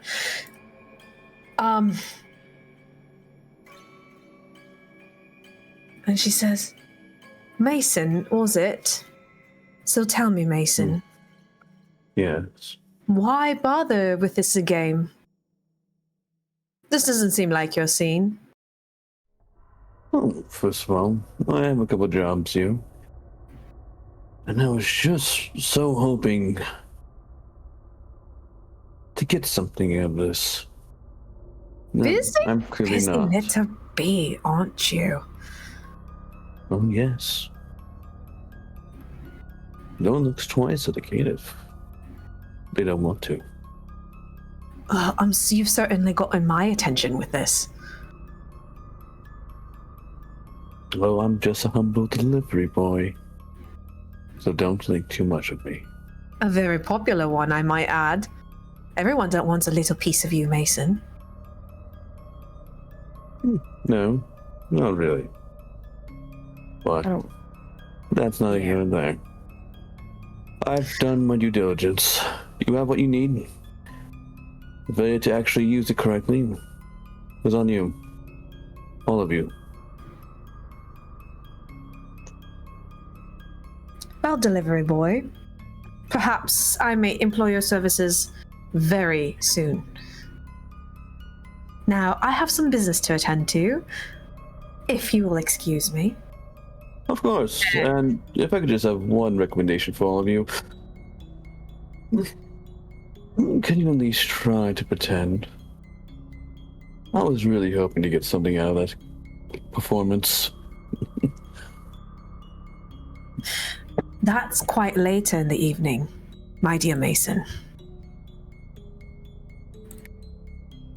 After all, the party has just started. Well, I bid you adieu. And Mason will go and rush back to his charge. And so Viola just grabs him. Okay, you know what? Storyteller asked him. Viola grabs him by the arm. And what if I need you? How do I contact you? And she looks at him very serious. Mason pulls out a planner with many little pockets and folds and produces a business card. This is why we have cell phones and smartphones. She looks almost offended. It looks old and worn, and you don't know if it's intentional or not, but you see secrets of very scandalous variety of a lot of people here in this soiree. So what does it say about me? What does one say about you? This book. This book? Oh, no. People pay top price for this information. I can't simply just give it out for free. And she goes beep, beep, like walking her two little fingers on it. And how much would that be if for you to tell me what's in this vial or what you have on me and the rest of my crew?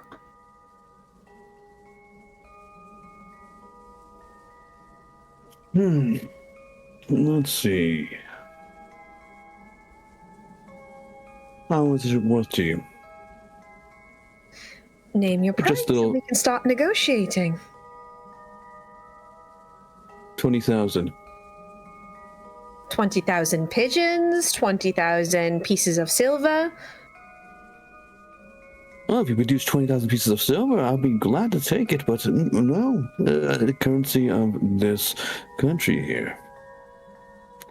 Tyler tilts his head. Then what the fuck is the point of giving us a fucking vial anyways if you're not even gonna tell us what it does? You just come up here in our business and start trying to scare us with your weird coat and your even weirder pigeons, which, by the way, I'm not gonna give back.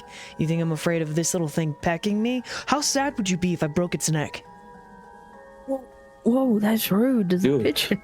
No. Go ahead. The pigeon didn't need... The pigeon doesn't need to get It's it. in the fucking vial, Mason.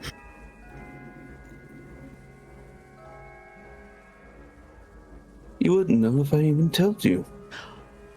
So you don't know what's in it. Is that what you're saying? You gave us something that could be harmful to us? Tisk tisk.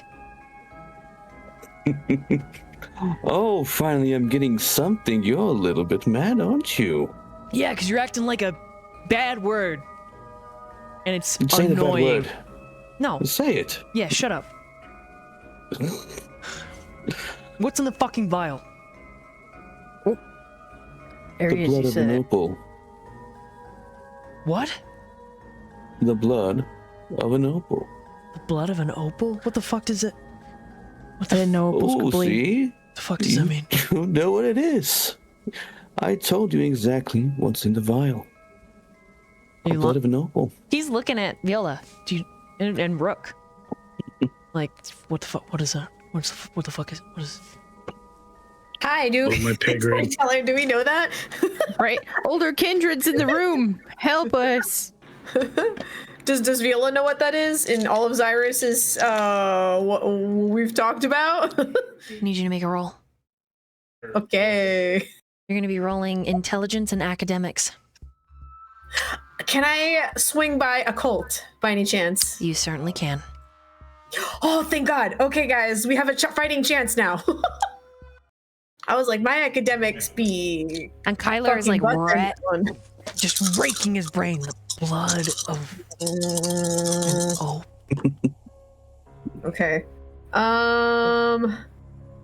That's right. Do I People know use exactly. my last willpower or do I not? You know what? I'm not going to use my last willpower. This is the best I can do. I got another 4. This is gonna get. Actually, could be better, but.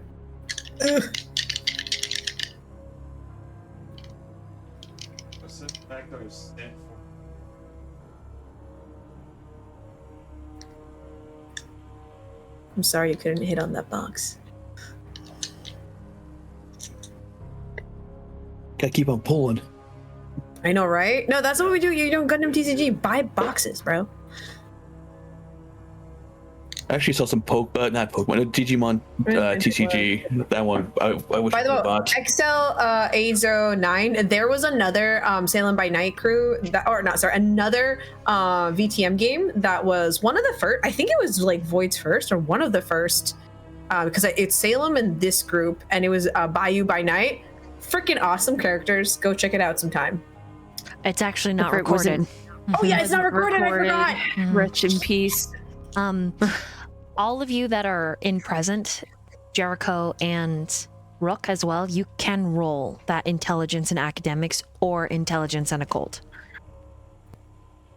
Let's see what I. Okay, I mean that's okay. Racking my brain. What? Oh, damn. 5. Cause I crit. 5? Yeah. Okay. You got a crisp 1. 1? All right. Rook here has fucking lost his Kyler. Kyler's This is Kyler's not mad his 'cause forte. This fucking Kate is all up in your business, like na, and he's like, bitch, you creepy as hell. But It's one of those situations that Rook is holding his composure very much so, because the last thing he really wants to rip this dude's throat out. of course, But he promised not to start violence. of course. Oh, Mason likes Rook. Fucking told you No, you no, would. no, no. The Viola, thing is, what did you get? Rook wants to rip your head off. got a 4. Really bad. I understand that, Mason. You're giving Mason what he wants. If he can read you, of course. You don't see it through his composure because he's just like very stonewall. Because if different situation, wasn't a party. Ooh. You have Murder. a vague idea, Viola. The blood of an opal. There is a clandestine dynasty of mortals, supremely gifted. But were they called the opals? You're fairly certain they were.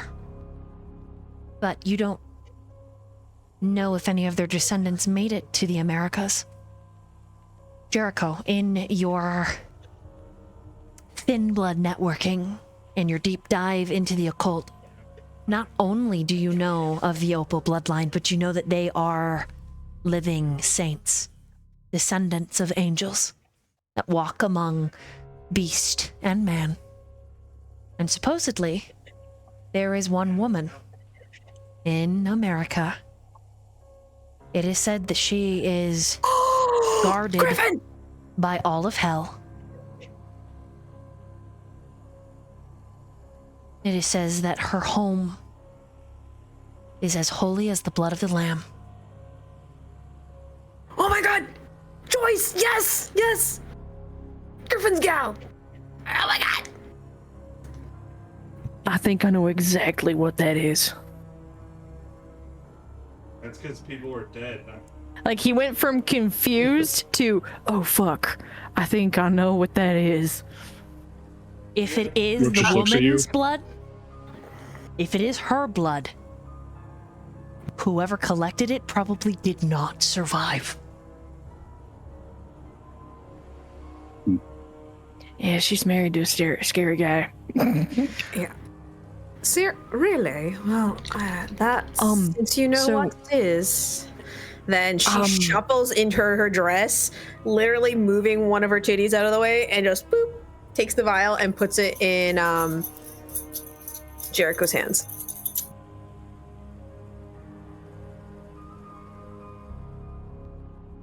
Wait, I'm sorry. I disassociated for a second. You just put it in my hands?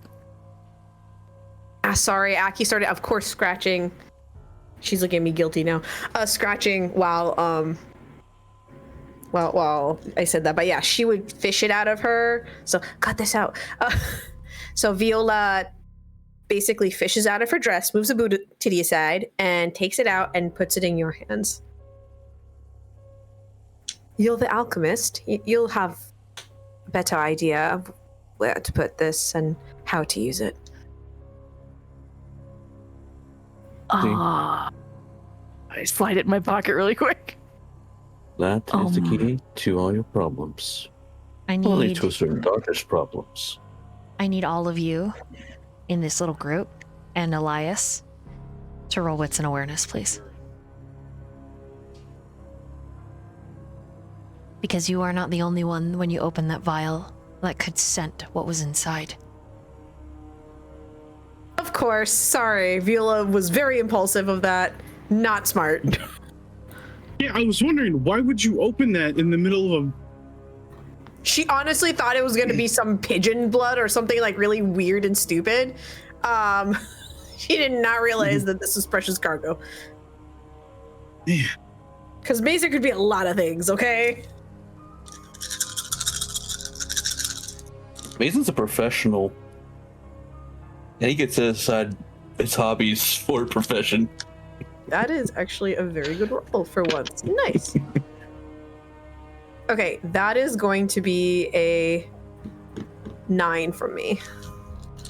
For wits and awareness. Wits and all.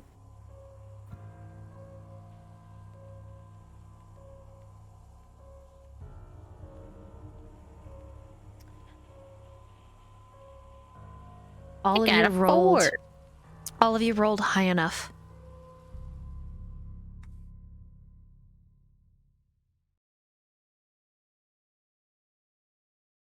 This is not a kindred.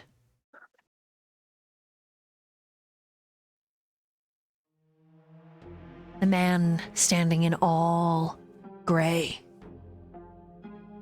looking down at your curious lot.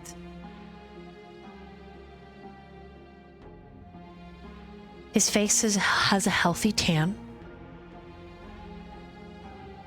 His outfit is very plain, very simple. It isn't so much a suit as more combat gear. And connected to his belt that loops up and around is a very old rosary.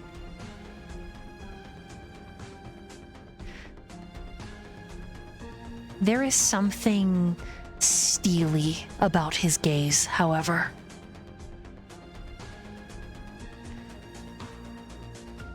You do not know what this man is. You do not know what talents lie behind his aged visage. But there is power and faith.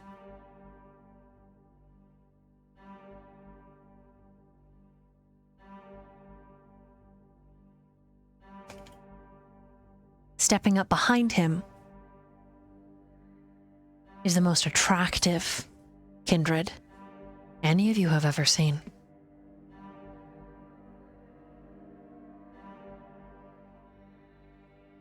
This kindred puts a hand on the man in gray's arm. And the man in gray, never leaving Jericho's recently acquisitioned vial. The man speaks to the kindred. The conversation is brief. The man nods at something the kindred questions. And then the kindred steps away and moves towards the top of the massive stairs. While the man casually puts his hand to rest on the railing.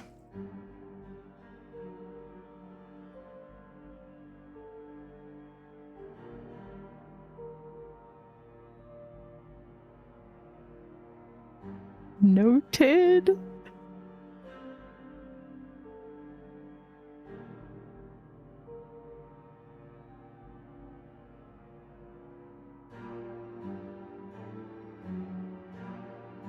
Okay. What do you guys do? Is this man on our way to see the kid? He's not blocking you, but he is excruciatingly aware of all of you. And he is not the only Right. one, but he is the only non-kindred that is aware. And the way that he responded to that beautiful kindred, you don't know if he's a ghoul or not. The power dynamics there are strange. With that being said, the 𝓲𝓪 I mentioned earlier has been sniffing the air and is moving closer with an interest. The same with that monstrous 𝓲𝓪𝓵. Fantastic. And so, Do you ascend the stairs and leave Mason?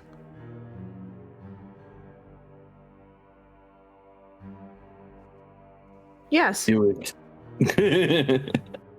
No, Mason. Yeah, she's gonna leave Mason, but because she doesn't mind that they're coming towards them, but she will say, that she'll be like, "Come along, everybody. We have other business to attend to. Lovely speaking with you, and may we keep in contact. Yes. I'm sure we'll see each other throughout the evening." There's a very good chance.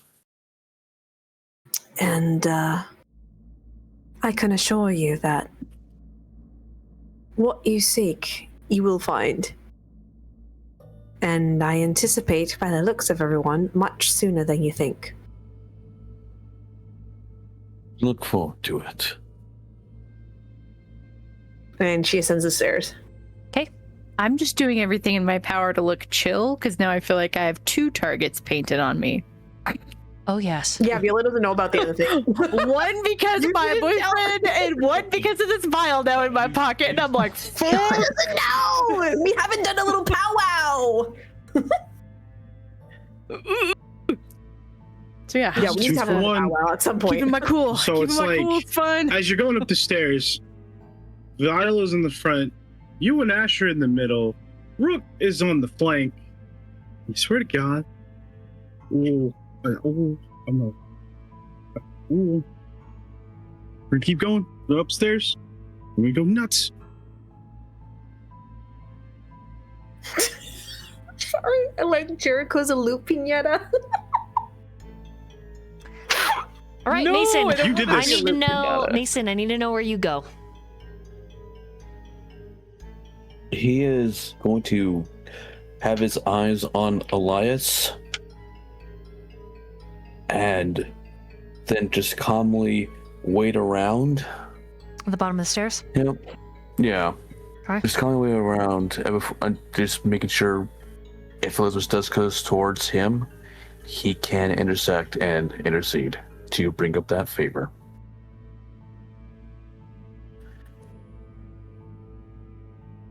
Elizabeth's the one that you want to try to intersect. She doesn't look like she's going to be coming down the stairs. Good then. Yeah. But, Because- well, yeah. you're waiting at the bottom of the stairs, kind of like just in case of. Yeah, because essentially Mason's instruction was, hey, whoever you want to keep safe, keep them near you. Correct. Okay. Yeah. Elias, You're only gonna use what do you do? Yes. You could smell whatever that was, which is even more enticing than the fairy. And maybe even more dangerous.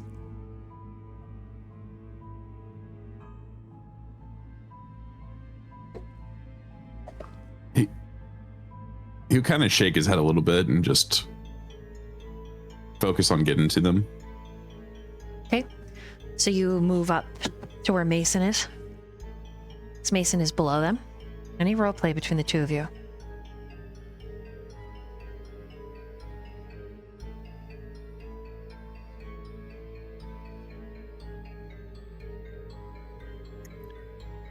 Lights would kind of look to Mason. Everything good?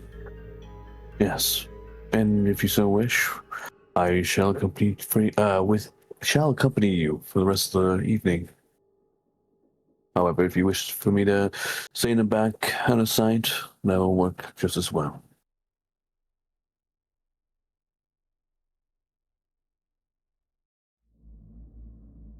He ponders for just a second. That is up to you on what do you think would be the best way to accomplish this. If you wish to accompany me, you can come with. If you feel like moving on your own.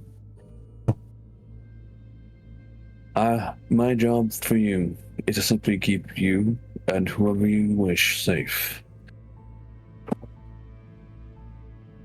At least for the rest of the evening. Very well then. What do you know about him? Elias kind of like motions with his head to subtly point up. The guy in the gray is gone. If you're pointing at, he's gone. When you go to look up, no one's there. Oh shit, he's in the walls. But Mason did see him, and he could probably put two and two together about who he's talking about. Absolutely. What would Mason know about, since he's always a curious little fucker? Intelligence and occult. Excellent. Mason is very intelligent. The occult could use some work, but 2 dots is alright. Actually, may I surge? Mm-hmm.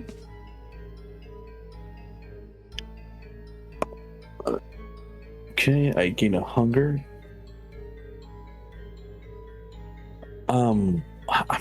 Sorry, it's been a while. How many dice do I add? 1? Or are you, if you're blood surging, 2 dice? Yeah, that's what I'm doing. So let me just add more. Excellent. Getting those brain juices flowing. Excellent. We got 2, 6, 8. I got 8 successes. There are only 2 people that this could be. Because of where the timeline between these 2 games work. This is either Ogaru, who goes by the name of Xirus, or the guardian of the Opal family, and they call him Gehenna.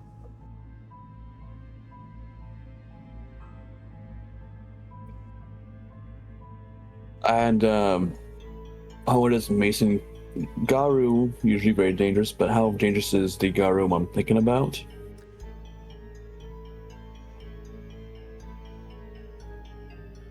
Incredibly. He was a Knights Templar. And he has hunted Sabbat and Anarch and Camarilla. Let's just say there are rumors that Miami was cleared of Sabbat from his and Gehenna's rule. But like cockroaches, they've scuttled and they've reclaimed it. Cool. thrill sets in Mason's veins again. Yes. Which means if Oh, they're creepy. here, that is the woman's blood. That is not a distant Okay. relation at all.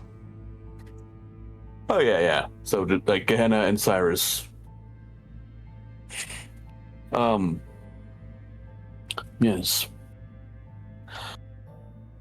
That one in particular is fairly dangerous. Actually, I'm quite happy Viola opened up that vial. The men up there are fairly... Well, the man up there is fairly dangerous. Incredibly so. And I had Sabat over in Miami. We should attack... Wait a second, I'm on the job. Damn. Oh, To continue, what were you going to say? I was going to say we should antagonize them, but that'll make protecting you a bit troublesome.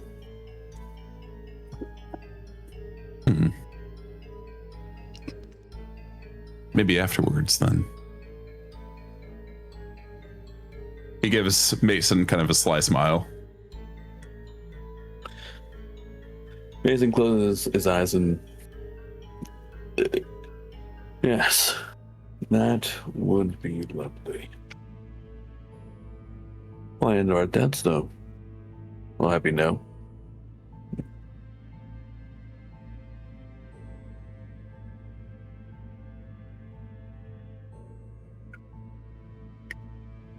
And did she open a vial? Yes. Was that what you mentioned earlier? Slip of a tongue. No, I'm feeling rather charitable today, and maybe we'll get something out of you. The two of you are still at the bottom of the stairs having this conversation? Oh. We say we're moving up. Talking hot stones. Okay. You start moving up. Yeah. That in particular was a blood noble. And if my sources are correct, and they always are, the possibility of curing vampirism is in there. I'll keep that between us now. Do you hear?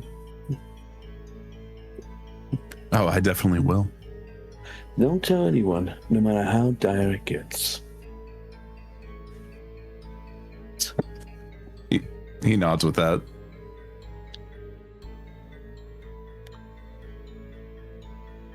I would say they're probably moving rather quickly up the stairs as well.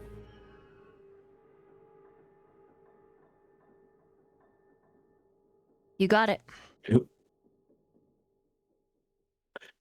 Who's the other you wish to protect? Assuming the cello player. Yes, we have to make sure he's safe and meets Elizabeth in a safe manner for any of this to work.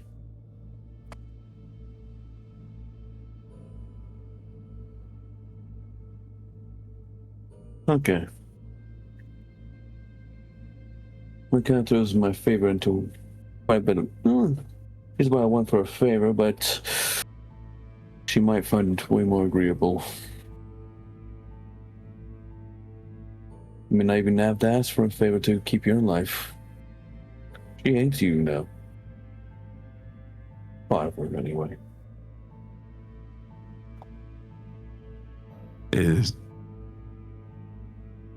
I mean, it's really not a surprise, is it? No. She wants to be Vice so bad, but... Well, you know.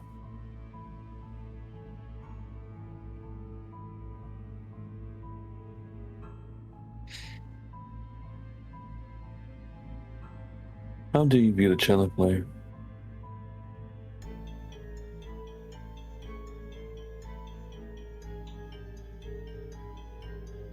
I mean...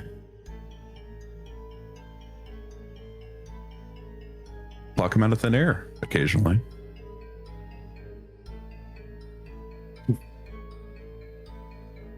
That's not what I meant. Do you view him as your own?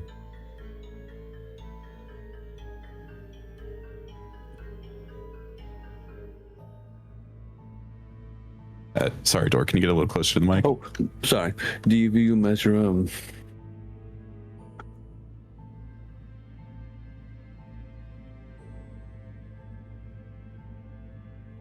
How do I measure them? No. Do you view them as your own?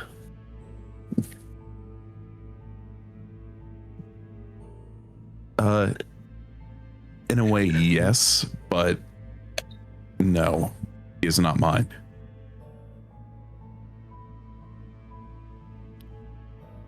All that time and nothing? All that time could be infinite, but still, all that time dedicated to someone.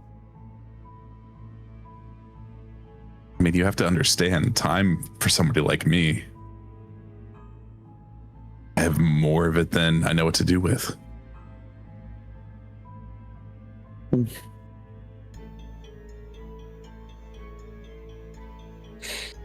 Well, it might be their entire lifetime. For me, it's just flick of the wrist.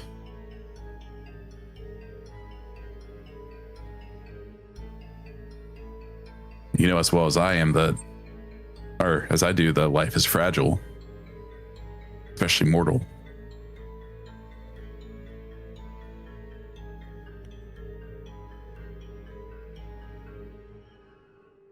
I guess I was just simply hoping to see what you got out of it.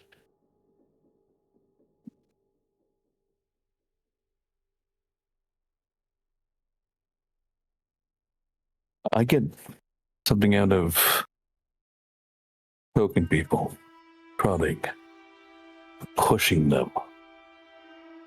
I like when they break. But sometimes they get molded. That's also interesting to see. I think I understand your question a bit more now.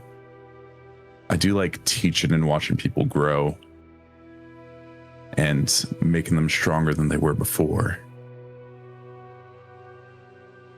But to your point, it is sometimes fun to see the opposite.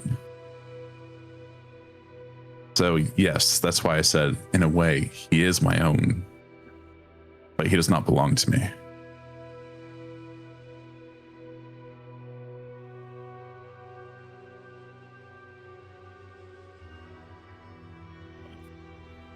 Well,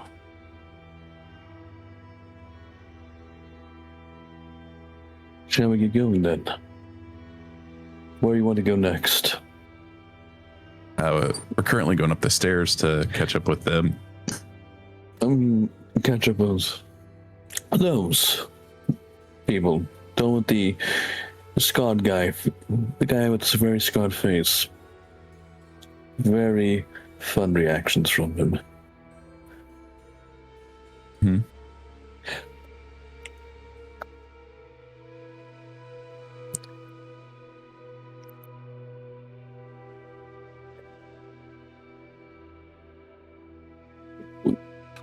I feel like, would we have made it to the catch up to them yet, or no? We'll meanwhile let them get the conversation started, and then you can segue again. And so with that, for those of you that do know Bayou by Night that I ran, this predates Bayou. Salem is before a certain character's 30 to 50 year torpor. So, take that Helps line up the time for me. take that into fun consideration. That's so crazy. Yeah.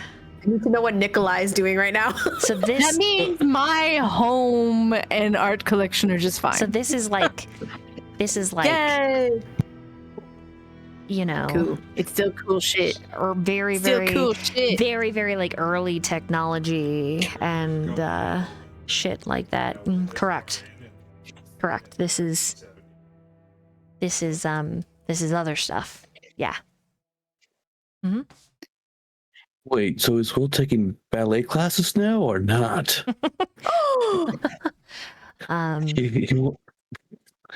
Yeah. Well, I could do a very clear timeline. I could, but for now, Someday. we'll leave it. Someday. We'll leave it Someday we definitely slightly vague. But there are big hints for that campaign that I ran. So.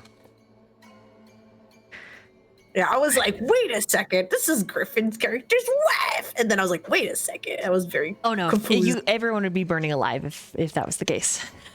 This masquerade wouldn't have even happened. Oh, goddamn! Oh shit! Nuclear bomb. Boom. Yeah. Oh damn! She's super holy. Mm-hmm. Yeah. So, this is slightly different but fun cameo. With that being said, time is a weird soup. And it is neither directional nor linear. So back into the scene. Viola, Rook, Jericho. You have gotten to the quartet. But so has Elizabeth. The boy among them that looks like Lazarus is shifting uncomfortably as Elizabeth has approached him and asked his name.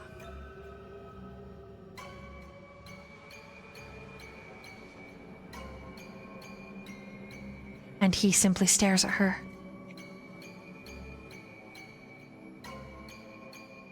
Slightly, more than slightly uncomfortable. Viola approaches and she says, "Hello. The boy jumps. You played. Sorry to bother you. I just wanted to say you played beautifully out there." Thank you. I wanted to ask, have you heard of someone called Xirus, by any chance?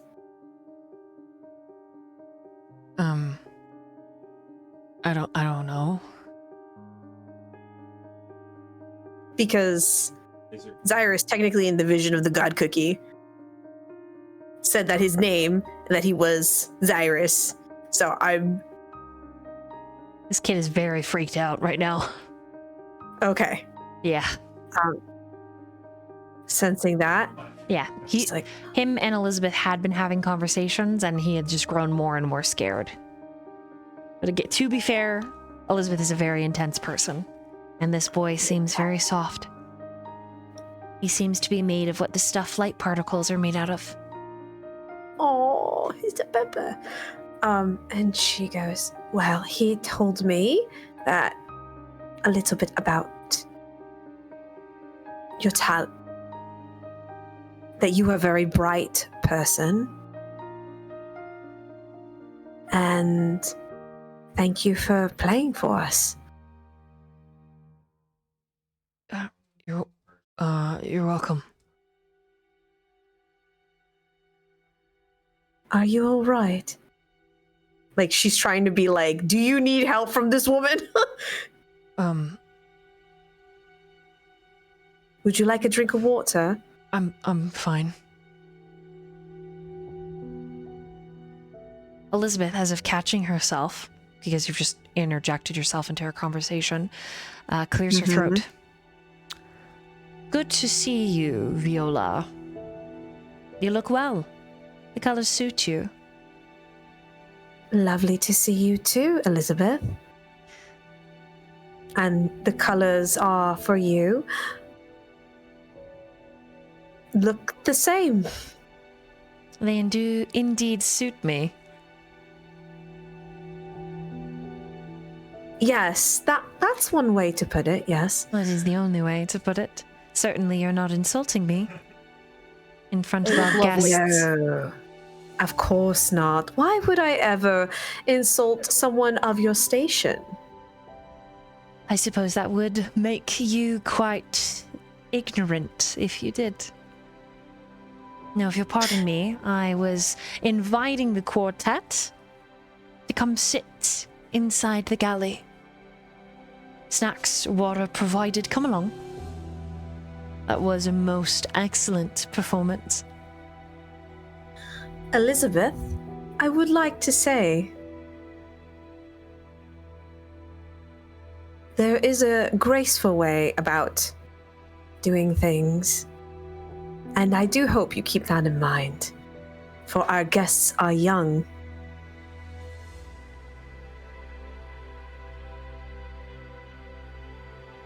So do be careful a little bit. They can be delicate. And Xirus let me know that. And I don't know if you can get my talk no jutsu with this, but she's like saying Xirus knew of this kid. Speaking of Xirus, where is your benefactor? Is there a reason he's missing? Yes, there is, but his machinations are... He's working hard towards fixing a problem that has come up in our area of the world, and... How? I think I might have stumbled upon something that'll help fix that problem. How And she interesting. smiles. So, once we get this done, I can get what he needs to finish his work. And she's ushering them all, and the doors are opening, and when Lazarus goes to move, she looks at him, and she speaks in an ancient-sounding language, and he stops moving. But his gaze doesn't ever leave the boy as the doors are open, and he's unable to speak or move forward. She has them. She has about 1 second. She has the quartet move in and sit. The doors are still open. You're at the top of the stairs. Multitude of kindred kind of gathered around, all wearing her colors. There is your group is the only one in Xirus's color here. And after they are sat and you have said what you've said, she looks over all of you and then makes a non-committal sound and then says, "Of course, that must be what Mason gave to you at the bottom of the stairs. I got a lovely whiff of perfume. I am aware of the opals as well. But I would be careful. You have a thin blood. And they are not excellent at keeping themselves upright in the presence of Inquisition." And her eyebrows lift. Why would there be an Inquisition here? Please, my dear. allow yourself to move with grace. Such threats of Inquisition at our fine party. Threats? Not at all. Information to help assist you. Someone could say bomb. It doesn't mean that there is one here ready to be deployed. No, not at all. But why would someone say such a word at such a fine occasion? Because it is a natural part of the world in which we exist, sweetheart. Darling Viola. And there's certain topics that would be very gauche to talk about at certain occasions. If these topics were taboo, then you would not have approached me in such haste. I am asking you very kindly that perhaps I have tests, Loveridge. Please do excuse me.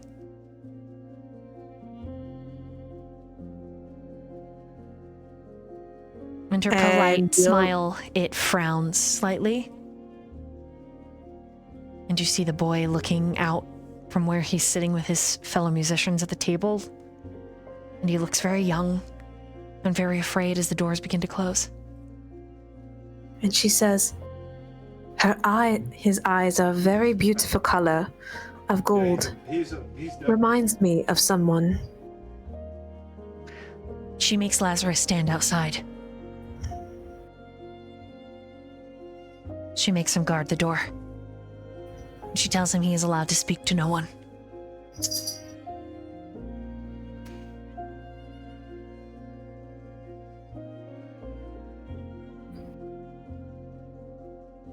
Viola looks at him and she says, I'm so sorry, Lazarus. He's beautiful. And he's a spitting image of you. He blinks very quickly. His lips quivering. But he maintains composure, though he is on the very brink of ruination. At this point, Elias and Mason have reached the top step, and all of you are sort of suffused in this surfeit of Elizabeth's sympathizers.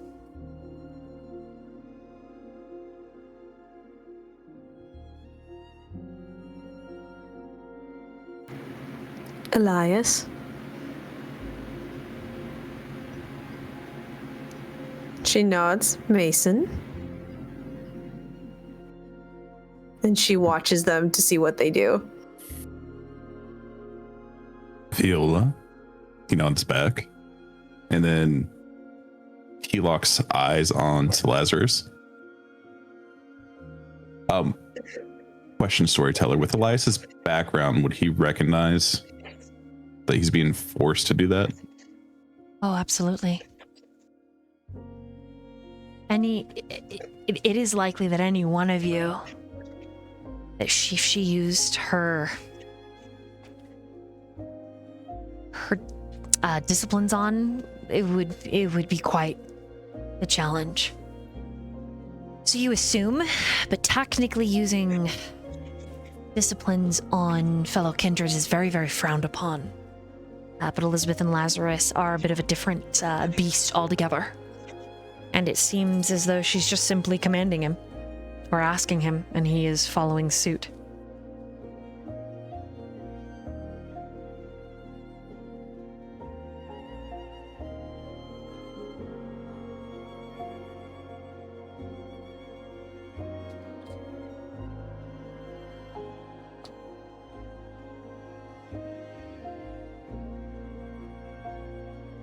Any more roleplay? Jericho, Rook, you're all there. Lazarus before you.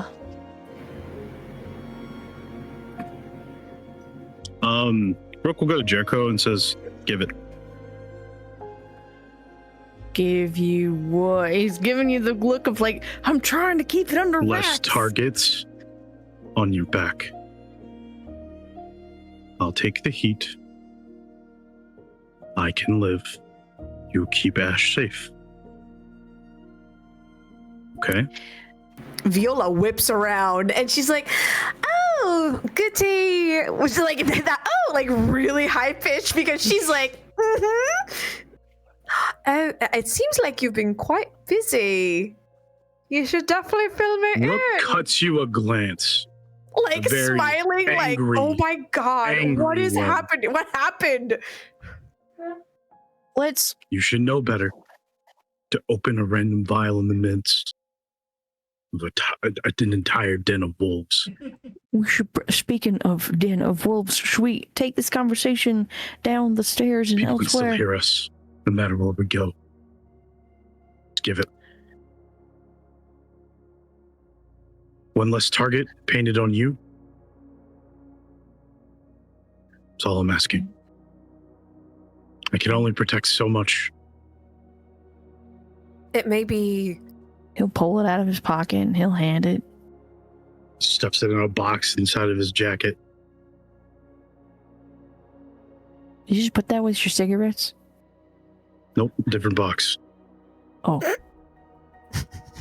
He pulls the right side of his jacket. My cigarette lighter, dynamite thing. Always be prepared. Also, this has created a buzz and interest around us. This works in our favor. Although I admit I must have acted. I thought it was, and Viola looks so disappointed because she honestly thought it was someone else's blood. She was hoping it was his blood, but she doesn't say it out loud. She just looks kind of like crestfallen.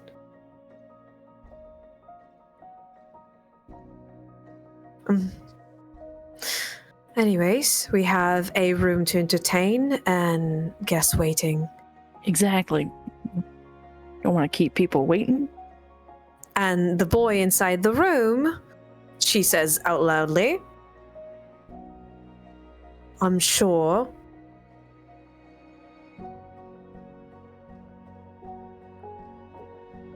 he has people that will look out for him. And she wants to, because like, I don't know if Elias or Mason saw like the boy go in the room or Elizabeth ushering them in, but she just is saying that out loud. Oh yes, so that they would have hear seen. to come from her. Okay. Mm-hmm. And she's looking, and when she says people to protect them, looks at Lazarus. He's just stone still. All of the power of the ocean under a smooth, waveless top.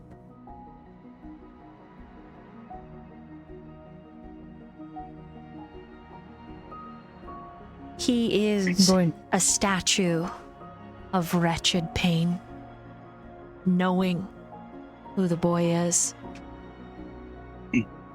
and yet unable to express even a breath.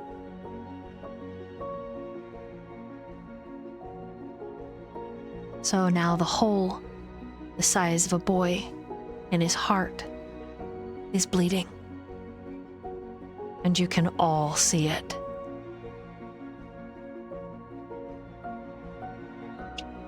One 𝓲𝓪𝓵 has made this 𝓲𝓲 less than a caitiff in the eyes of the Masquerade. And it is a sorrowful sight.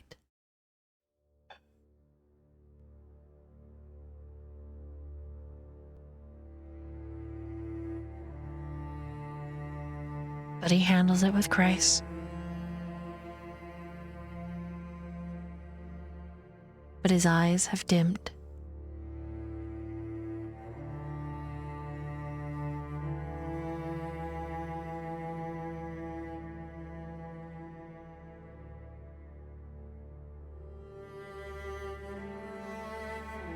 Viola curtsies and leaves. In the back of her mind, she just hopes that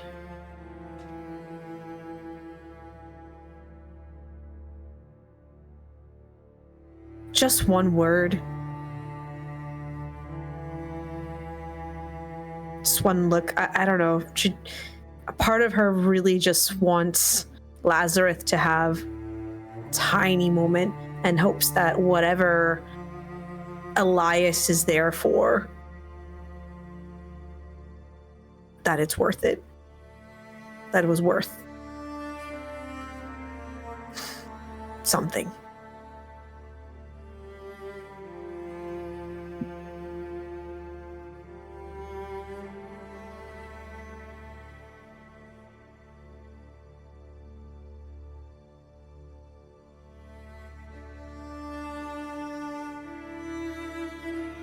Yeah, during this, Elias would just be locked on to Lazarus.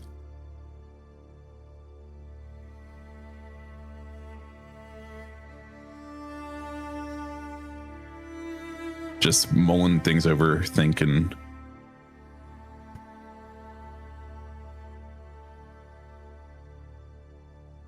I'll just turn back to Viola. I need to go say hi to my old friend. And he'll walk towards Lazarus. She nods and, just being very courteous, and walks in the direction of the room that is meant for all of Xirus supporters. Okay.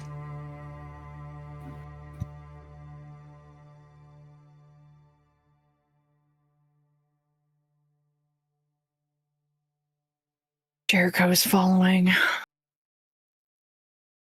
He's just trying to keep a lot contained and act like it's not a big deal. If it's okay, can Viola look for, like, just absentmindedly, just in a sneaky way, look for Jericho's hand?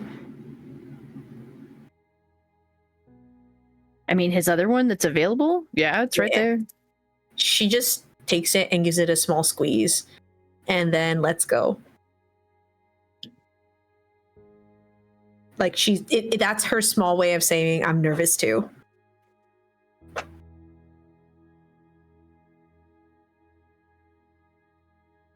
When you squeeze it, you can tell that it's not just nervousness, he's angry. Like, he's mad.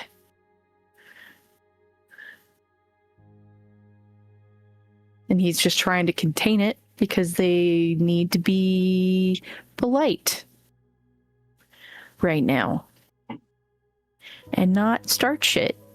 This is not the place. This is not the time. But boy, there's some injustices happening and he hates it. So he's just trying to stay calm. But it definitely helps that, I mean, it doesn't help because he's stressed because he brought his boyfriend, but it helps that his boyfriend's there. So we'll say that at least. It's like, it's both extra stress, but also like, oh, I'm so glad you're here. But yeah. And when she looks towards Rook, how does he look? Mad, angry, mad. She always looks mad. What do you mean? That's his default. Normally he has like a really stupid like grin on his face. In this moment, he doesn't. It's gone, Okay, washed away. Mad. Nice. Hey, he's very angry. He's keeping track of like 6 different people that are looking in this general direction and watching, and he's just like similar, like a little stress moment of like calculating to get you 3 to the room, avoiding any interaction with any of those potential like big bad and uglies. He doesn't have any time for funny little quips like he usually does in times of intense stress like he normally does. Viola would just like grab your arm and give it a little squeeze too, to just be like, I'm with you. So on that moment that you do, he's like, don't. I gotta pay attention. I can stand your intention. I gotta focus. Thank you. You need to And go. she nods and she continues and lets him do his job. We all gotta focus.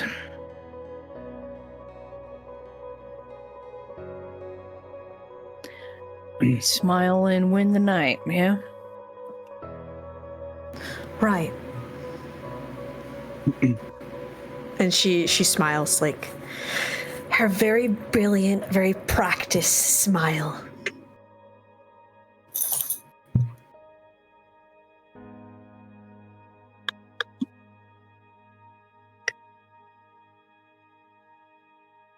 And I guess we're retreating to the room with the Xirus supporters, right? That's where we're going? Correct. Okay. Mm-mm. As the 3 of you step away, I need you to roll wits and awareness, because Mason and Elias are going to see this regardless.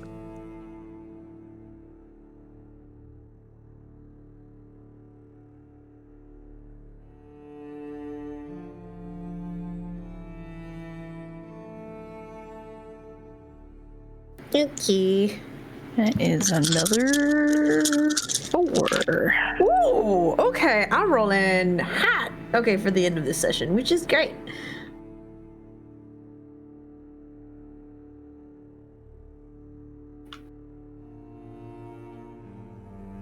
I can't break higher than a 3.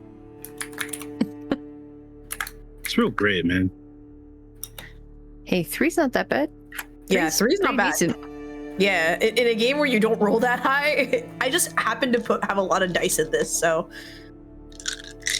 And I got it. 4, 3, and 7.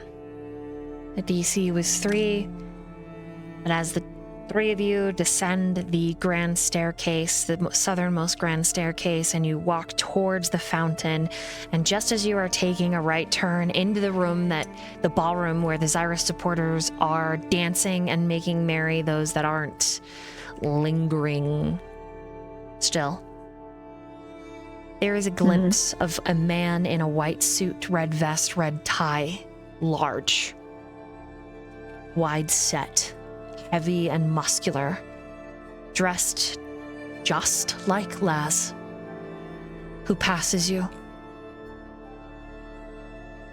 And you hear Kyler whimper. Oh. As Lucas heads for the southernmost grand staircase, headed for Lazarus Kane.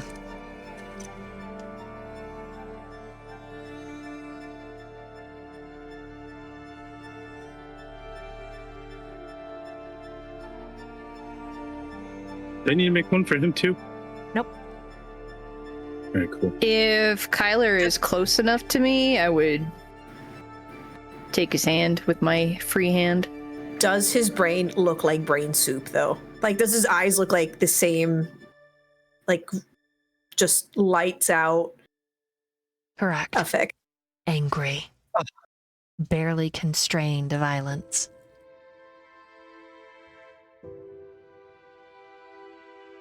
Viola continues moving, but her heart is fucking breaking right now. Like, I'm about to cry. And she slows down till she's next to Kyler. And this time she takes his arm Kyler, and doesn't. The minute you guys touch him, it like shakes him out of this stupor and he goes to move forward. He goes to move after Lucas. She's gripping his arm. You have to physically as hold him tightly as back. you can. Yeah. And he says that's my, gotta let me go. I know. And she's like, you can tell like through her voice, she's holding it together. I know. We'll get him. Mm-hmm. But What if this is our only No, chance? yeah. Like, what if right now is all we got? You gotta let me go. And how, Kyler, are you going to break that mental hold? I don't know. Rook's got dynamite. You really think that will... You understand more than anybody.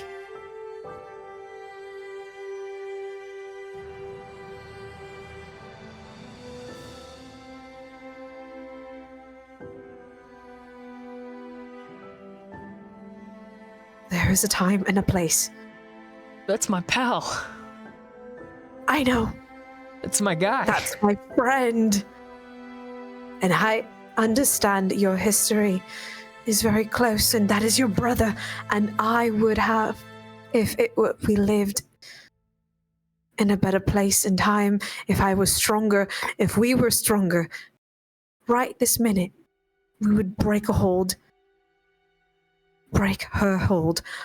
But we cannot. Not yet.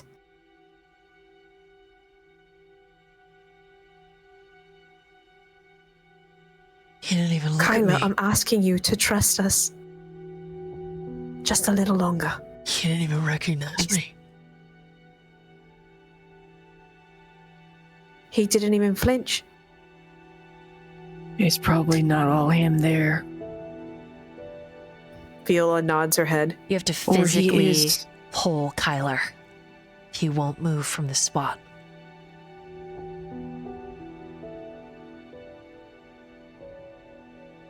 Viola's pulling him.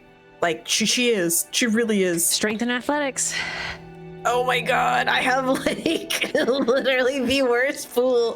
Can I assist? Yeah. I had his other hand. Thank you.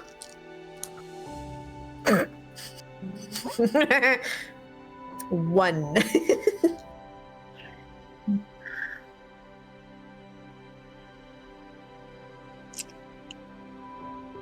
Jericho? That's 6. The two of you manage to pull him. But he whimpers. Until you're finally beyond that door. Do you get him to turn around?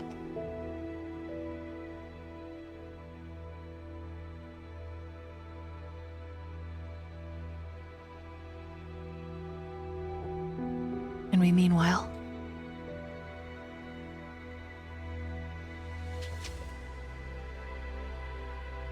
Elias, you've reached Lazarus. You've turned, moved so that he can see you.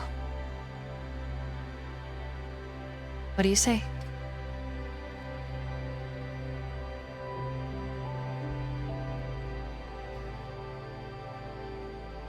He kind of looks sad to see him in the state.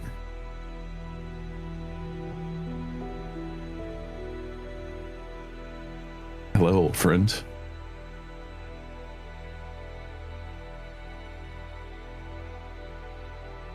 His expression has changed.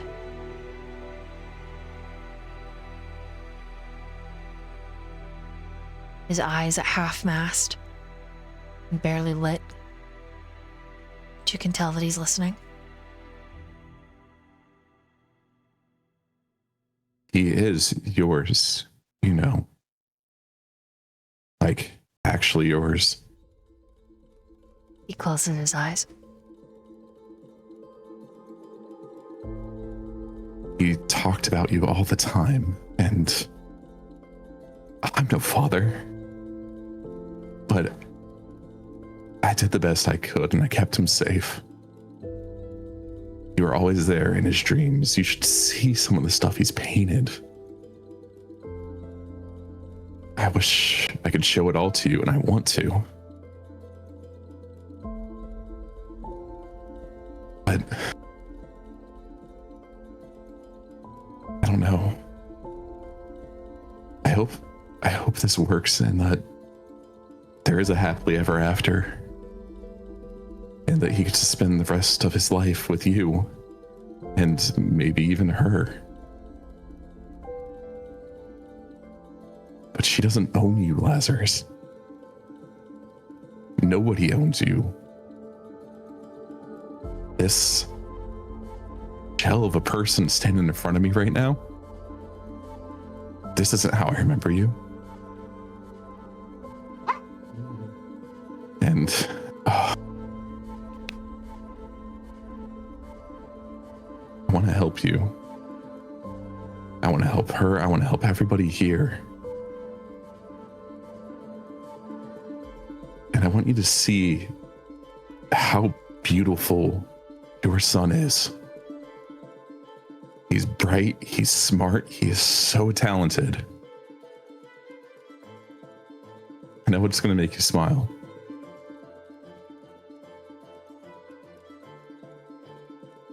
But you've got to fight what's going on here. And he's going to like gently tap him on the side of his head with his finger.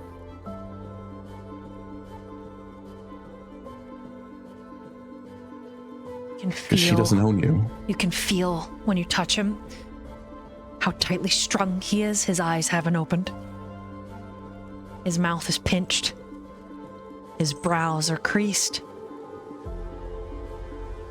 And you think it is through sheer force of will that he doesn't shatter into a billion pieces before you, coating everything in the gore of his grief. Elias is just going to step into him and hug him. Like, and share that moment. Try and share everything with Lazarus.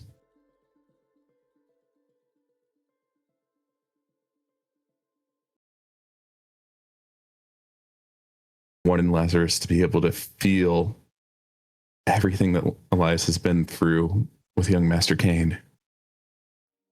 He does not return the embrace. And he becomes as solid as an erected statue in the 100th century. Ancient. You feel him age with your arms around him.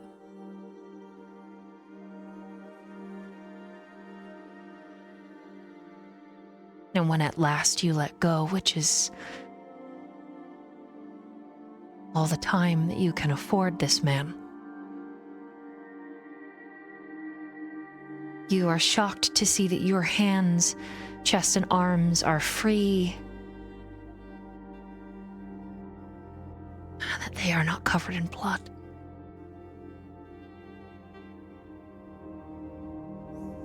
Though he is intact and whole, he is dead on the floor.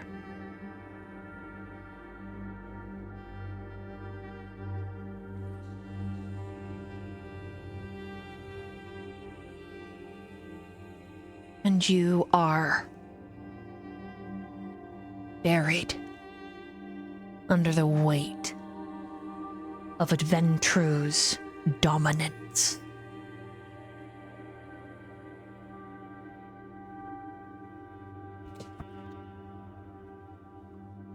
Obedience decrees by law, with or without nature's grasp. The kings of the clan, so they speak it, so it shall be.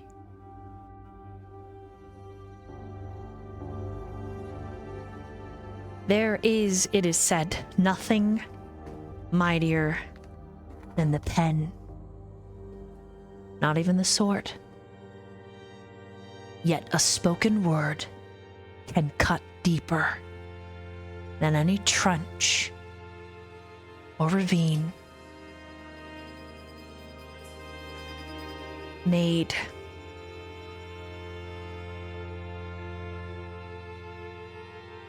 or created in history. Words have a way of lingering, once spoken, inside the mind of whom they are spoken to. And they no longer are the jailer's lock and key, but they are the manacles of the mind in which they fester.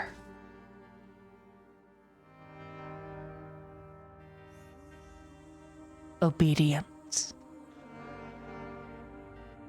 Blood-written loyalty. The true danger of Aventru.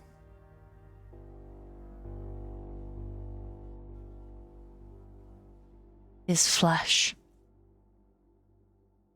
are his manacles.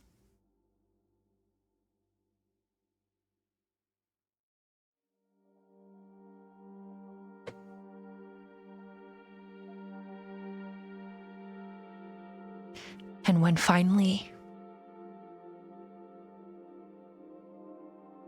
your mind processes that it is not covered in the viscera of his despair, you look at his face one more time.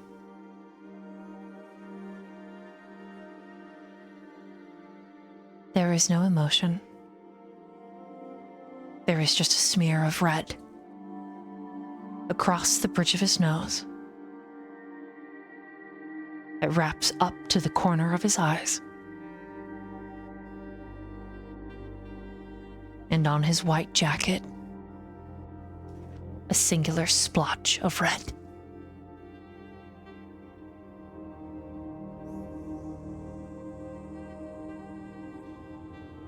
But his silence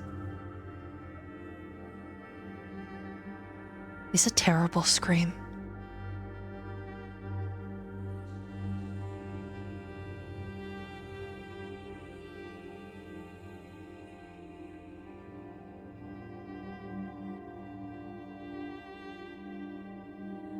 Elias just kind of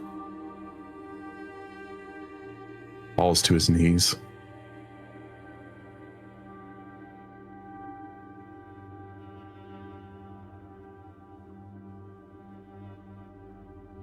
Does Mason do anything? He's just simply standing there observing, waiting for orders. As you fall to your knees, Elias, someone moves up behind you and there's a gruff grunt. And then someone hits you with the tip of a fine shoe and they say, "Move." The voice carries no character.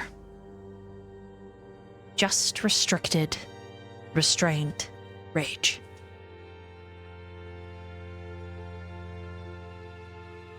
He'll get up and turn around to face him. You are facing Lucas, who bears the same expression as Lazarus.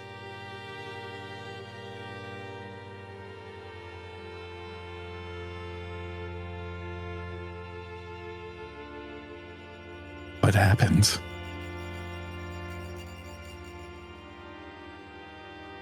Go to your endorsed ballroom. This doesn't concern you anymore. The charge concerns me and he's in there. This doesn't concern you anymore.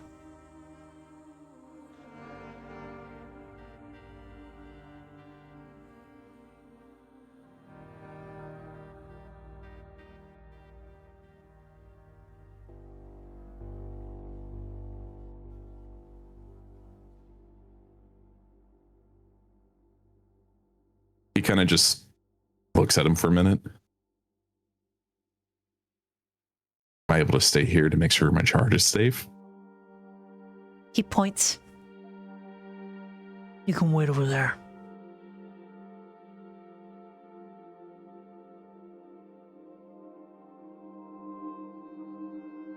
He will go wait over where he's directed to and just make sure he can observe.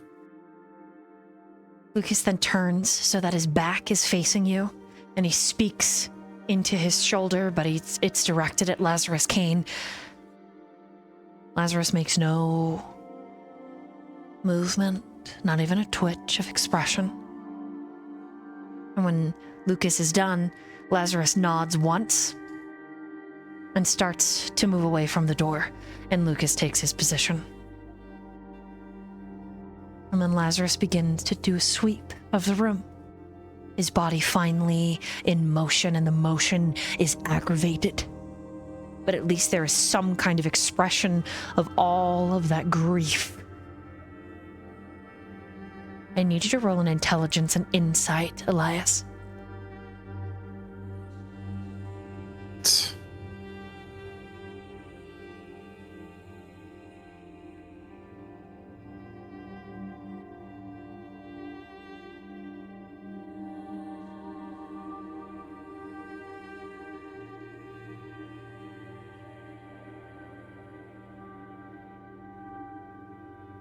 That is actually a 6, 2 criticals and 2 success.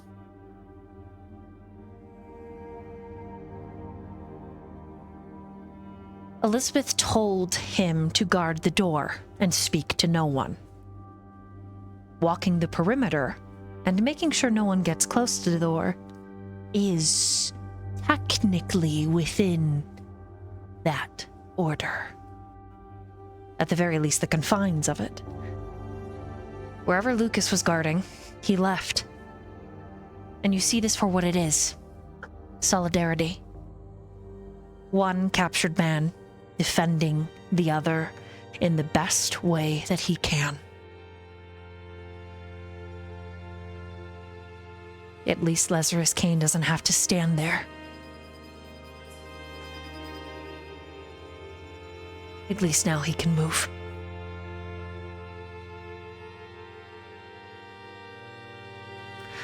I need Viola and Jericho to make wits and awareness, and Rook you as well if you would like.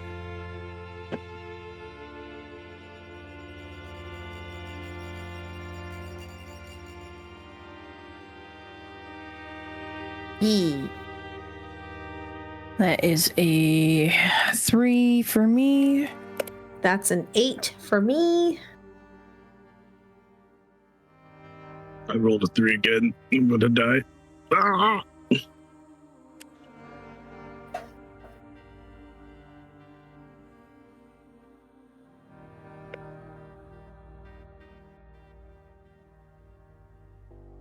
You see what Lucas does. You assume the reasons.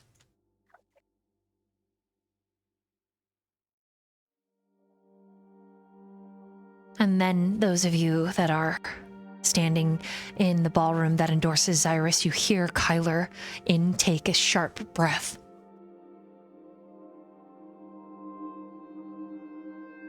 And then you hear him attempt to strangle the pain,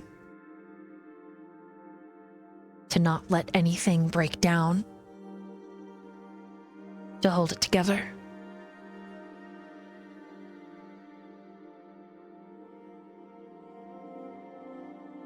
And it is in this defeat that we are going to end part 1 of the Salem by Night finale.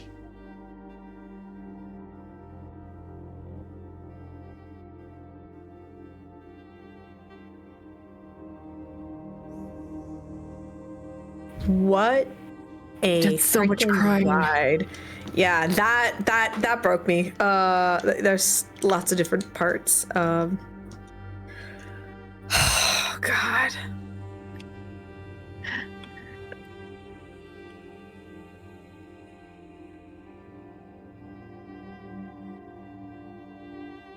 Just not strong enough.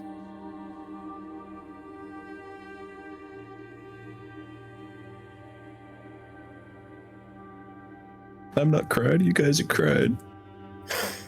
Yeah, I think Elias is the only one who would even be able to come close. I mean, maybe Mads too, but I mean, she's knowing what we know about Lazarus and just knowing that how broken that poor man's mind is. God, just fucking heartbreaking. He just saw his son and he can't even embrace him.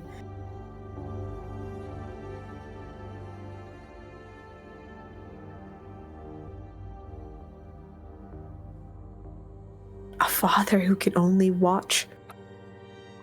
Not even watch. Not even, right? Yeah, oh God. So sad.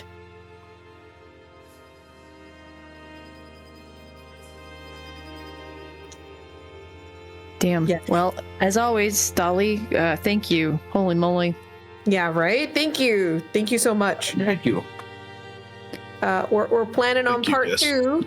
Can we announce that date or should we hold Go off for on it. that? Okay, part 2 happened in July 12th, so come on down. When you play so hard, the finale has to be 2 parts. Yeah, it's true. Wow,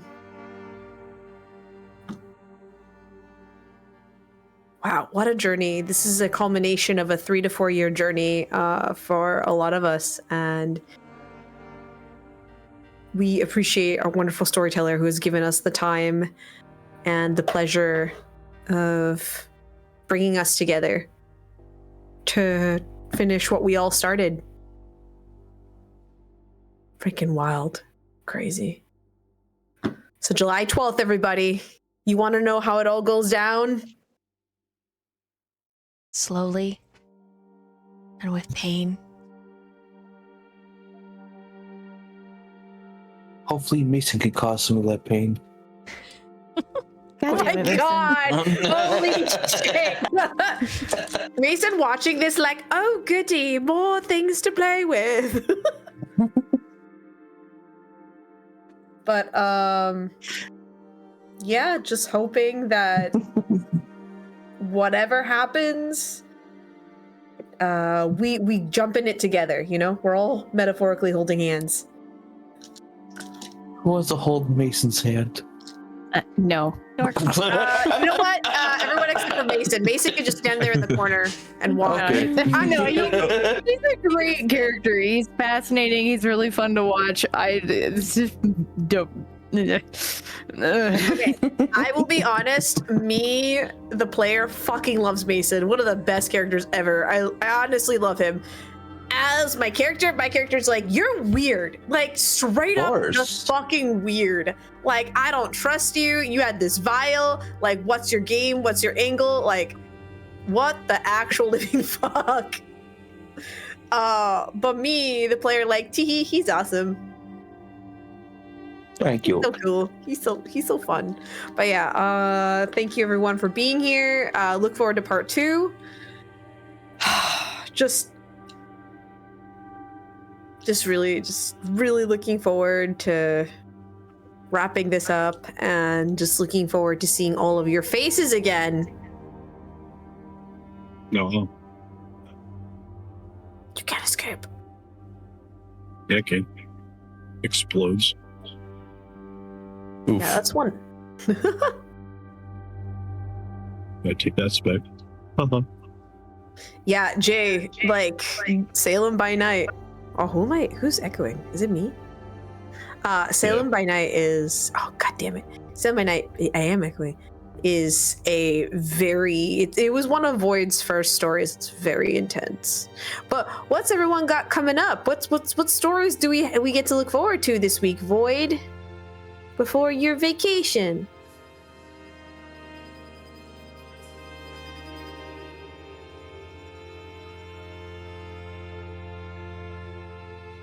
Oh, okay. It's away from Mike. Hold on. All right. Hold on. I can tell you. Give me a second. I'm looking at the events. I just looked at the chat and I was like, wait, and then I realized why, and I'm like, oh, I see. Well, tomorrow we have 3 Kingdoms, which is super awesome. Today, Monday. That's a Discord stream, so you have to join her Discord to go listen to that one. But you want to know an awesome game that just started that has some amazing players that is streamed? Chosen by Night. That's on Tuesday at 9:30. Oh yeah. Well, that's 9:30 EST. 9:30 EST and whatever time zone. But you know what you could do? You could join the Discord, guys, and then you too can know when all these stories happen. Yay! And talk to a bunch of people who also like TTRPGs. We have Steel and Starlight, which is the Pathfinder game that is streamed on Thursday. And then on Friday, we have a D&D game called Mortalis Academy, which has dragons and stuff. And then we have later that evening a Dark Reign, which is a dark, gritty D&D dark fantasy with some romance and also the Underdark. It's pretty fun. Actually really like that. And then Ryoko's Guide to Yokai Homebrew is gonna start on Saturday, June. So that's super exciting. That's a brand new spanking thing coming away. And then Fallen Throne is on Saturday as well. Saturday. Yeah. And Nat's in that one. And I'm just some stuff has happened that I found out and I'm a little sad about it right now about that. Then we have Burning Empire on Sunday, and then the next week after that, which is Stormstalker and all these other fun series. But if you want to know all the details, tune into the Discord, check out the events, hit that follow button so you get the notification when Void is streaming. And yeah. Anyone else have some fun stuff happening this week for them?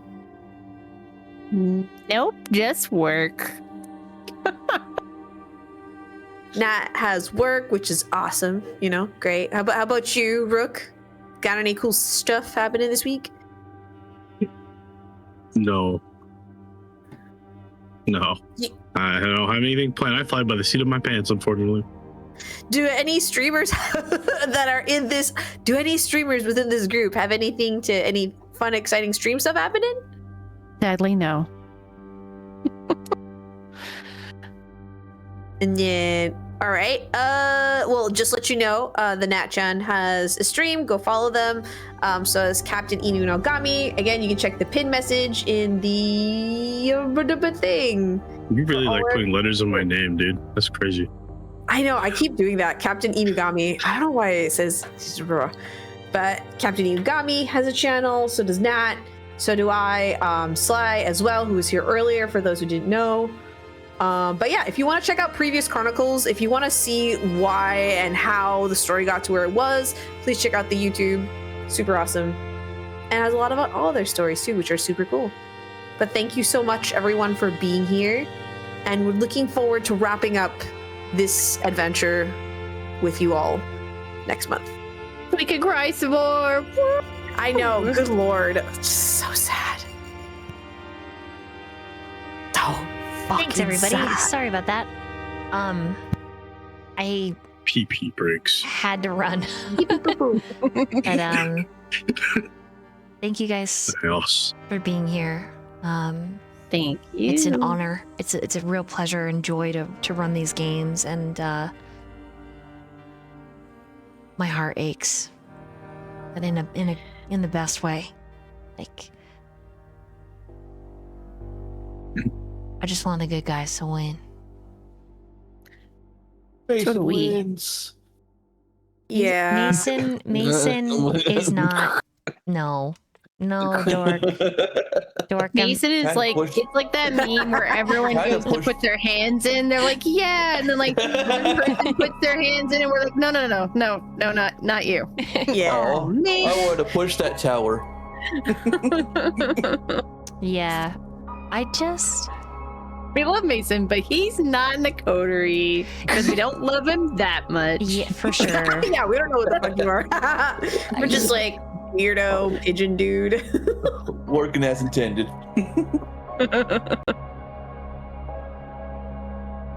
Kyler on the screen, my boy.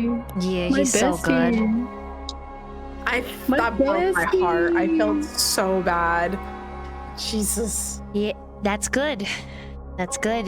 This is It was supposed to this break is your the heart. dark moment where we recognize how dangerous dominate disciplines are when combined with presence. They're bad.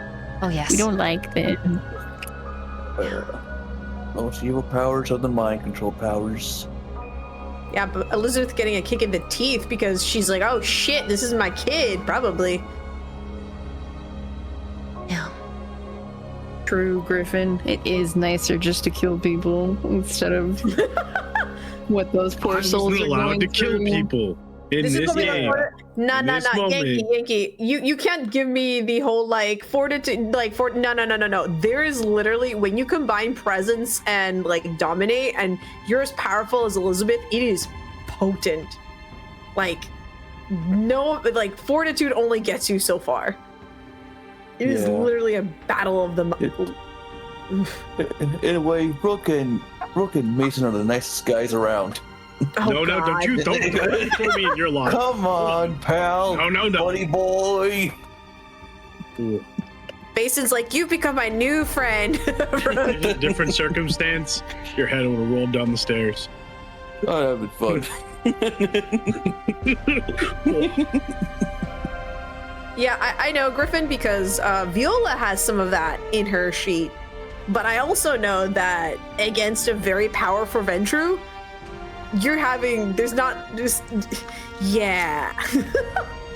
Yeah. I'm on my plate. Yeah.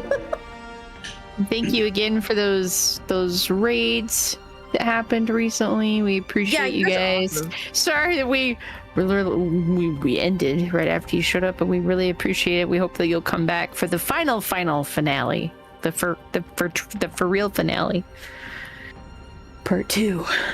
And check out Part all of 2, Dolly's Sailor by content. Night, Boogaloo, Electric Boogaloo. Great. Boogaloo. You Boogaloo! put a Oh, that's what it is. Okay. Yes, go Girl. follow her YouTube. Yeah, follow the YouTube. We're gonna go raid Duggar and just to pass on the love and lurk and hang out over there. He's doing some just chatting. He's a really funny animator. He has a really cute style. It's pretty cartoony and silly. Oh, nice. Yeah. So, but we'll see you again July 12th in the eve to finish this, our world of darkness. I'm your host, your storyteller, your dungeon mistress, 𝓲𝓪𝓵𝓮, and I will see you soon. Goodbye. Goodbye. Bye. Bye. Bye-bye. Bye. Bye-bye. It explodes. Oh, no. End of the end. The end of the end.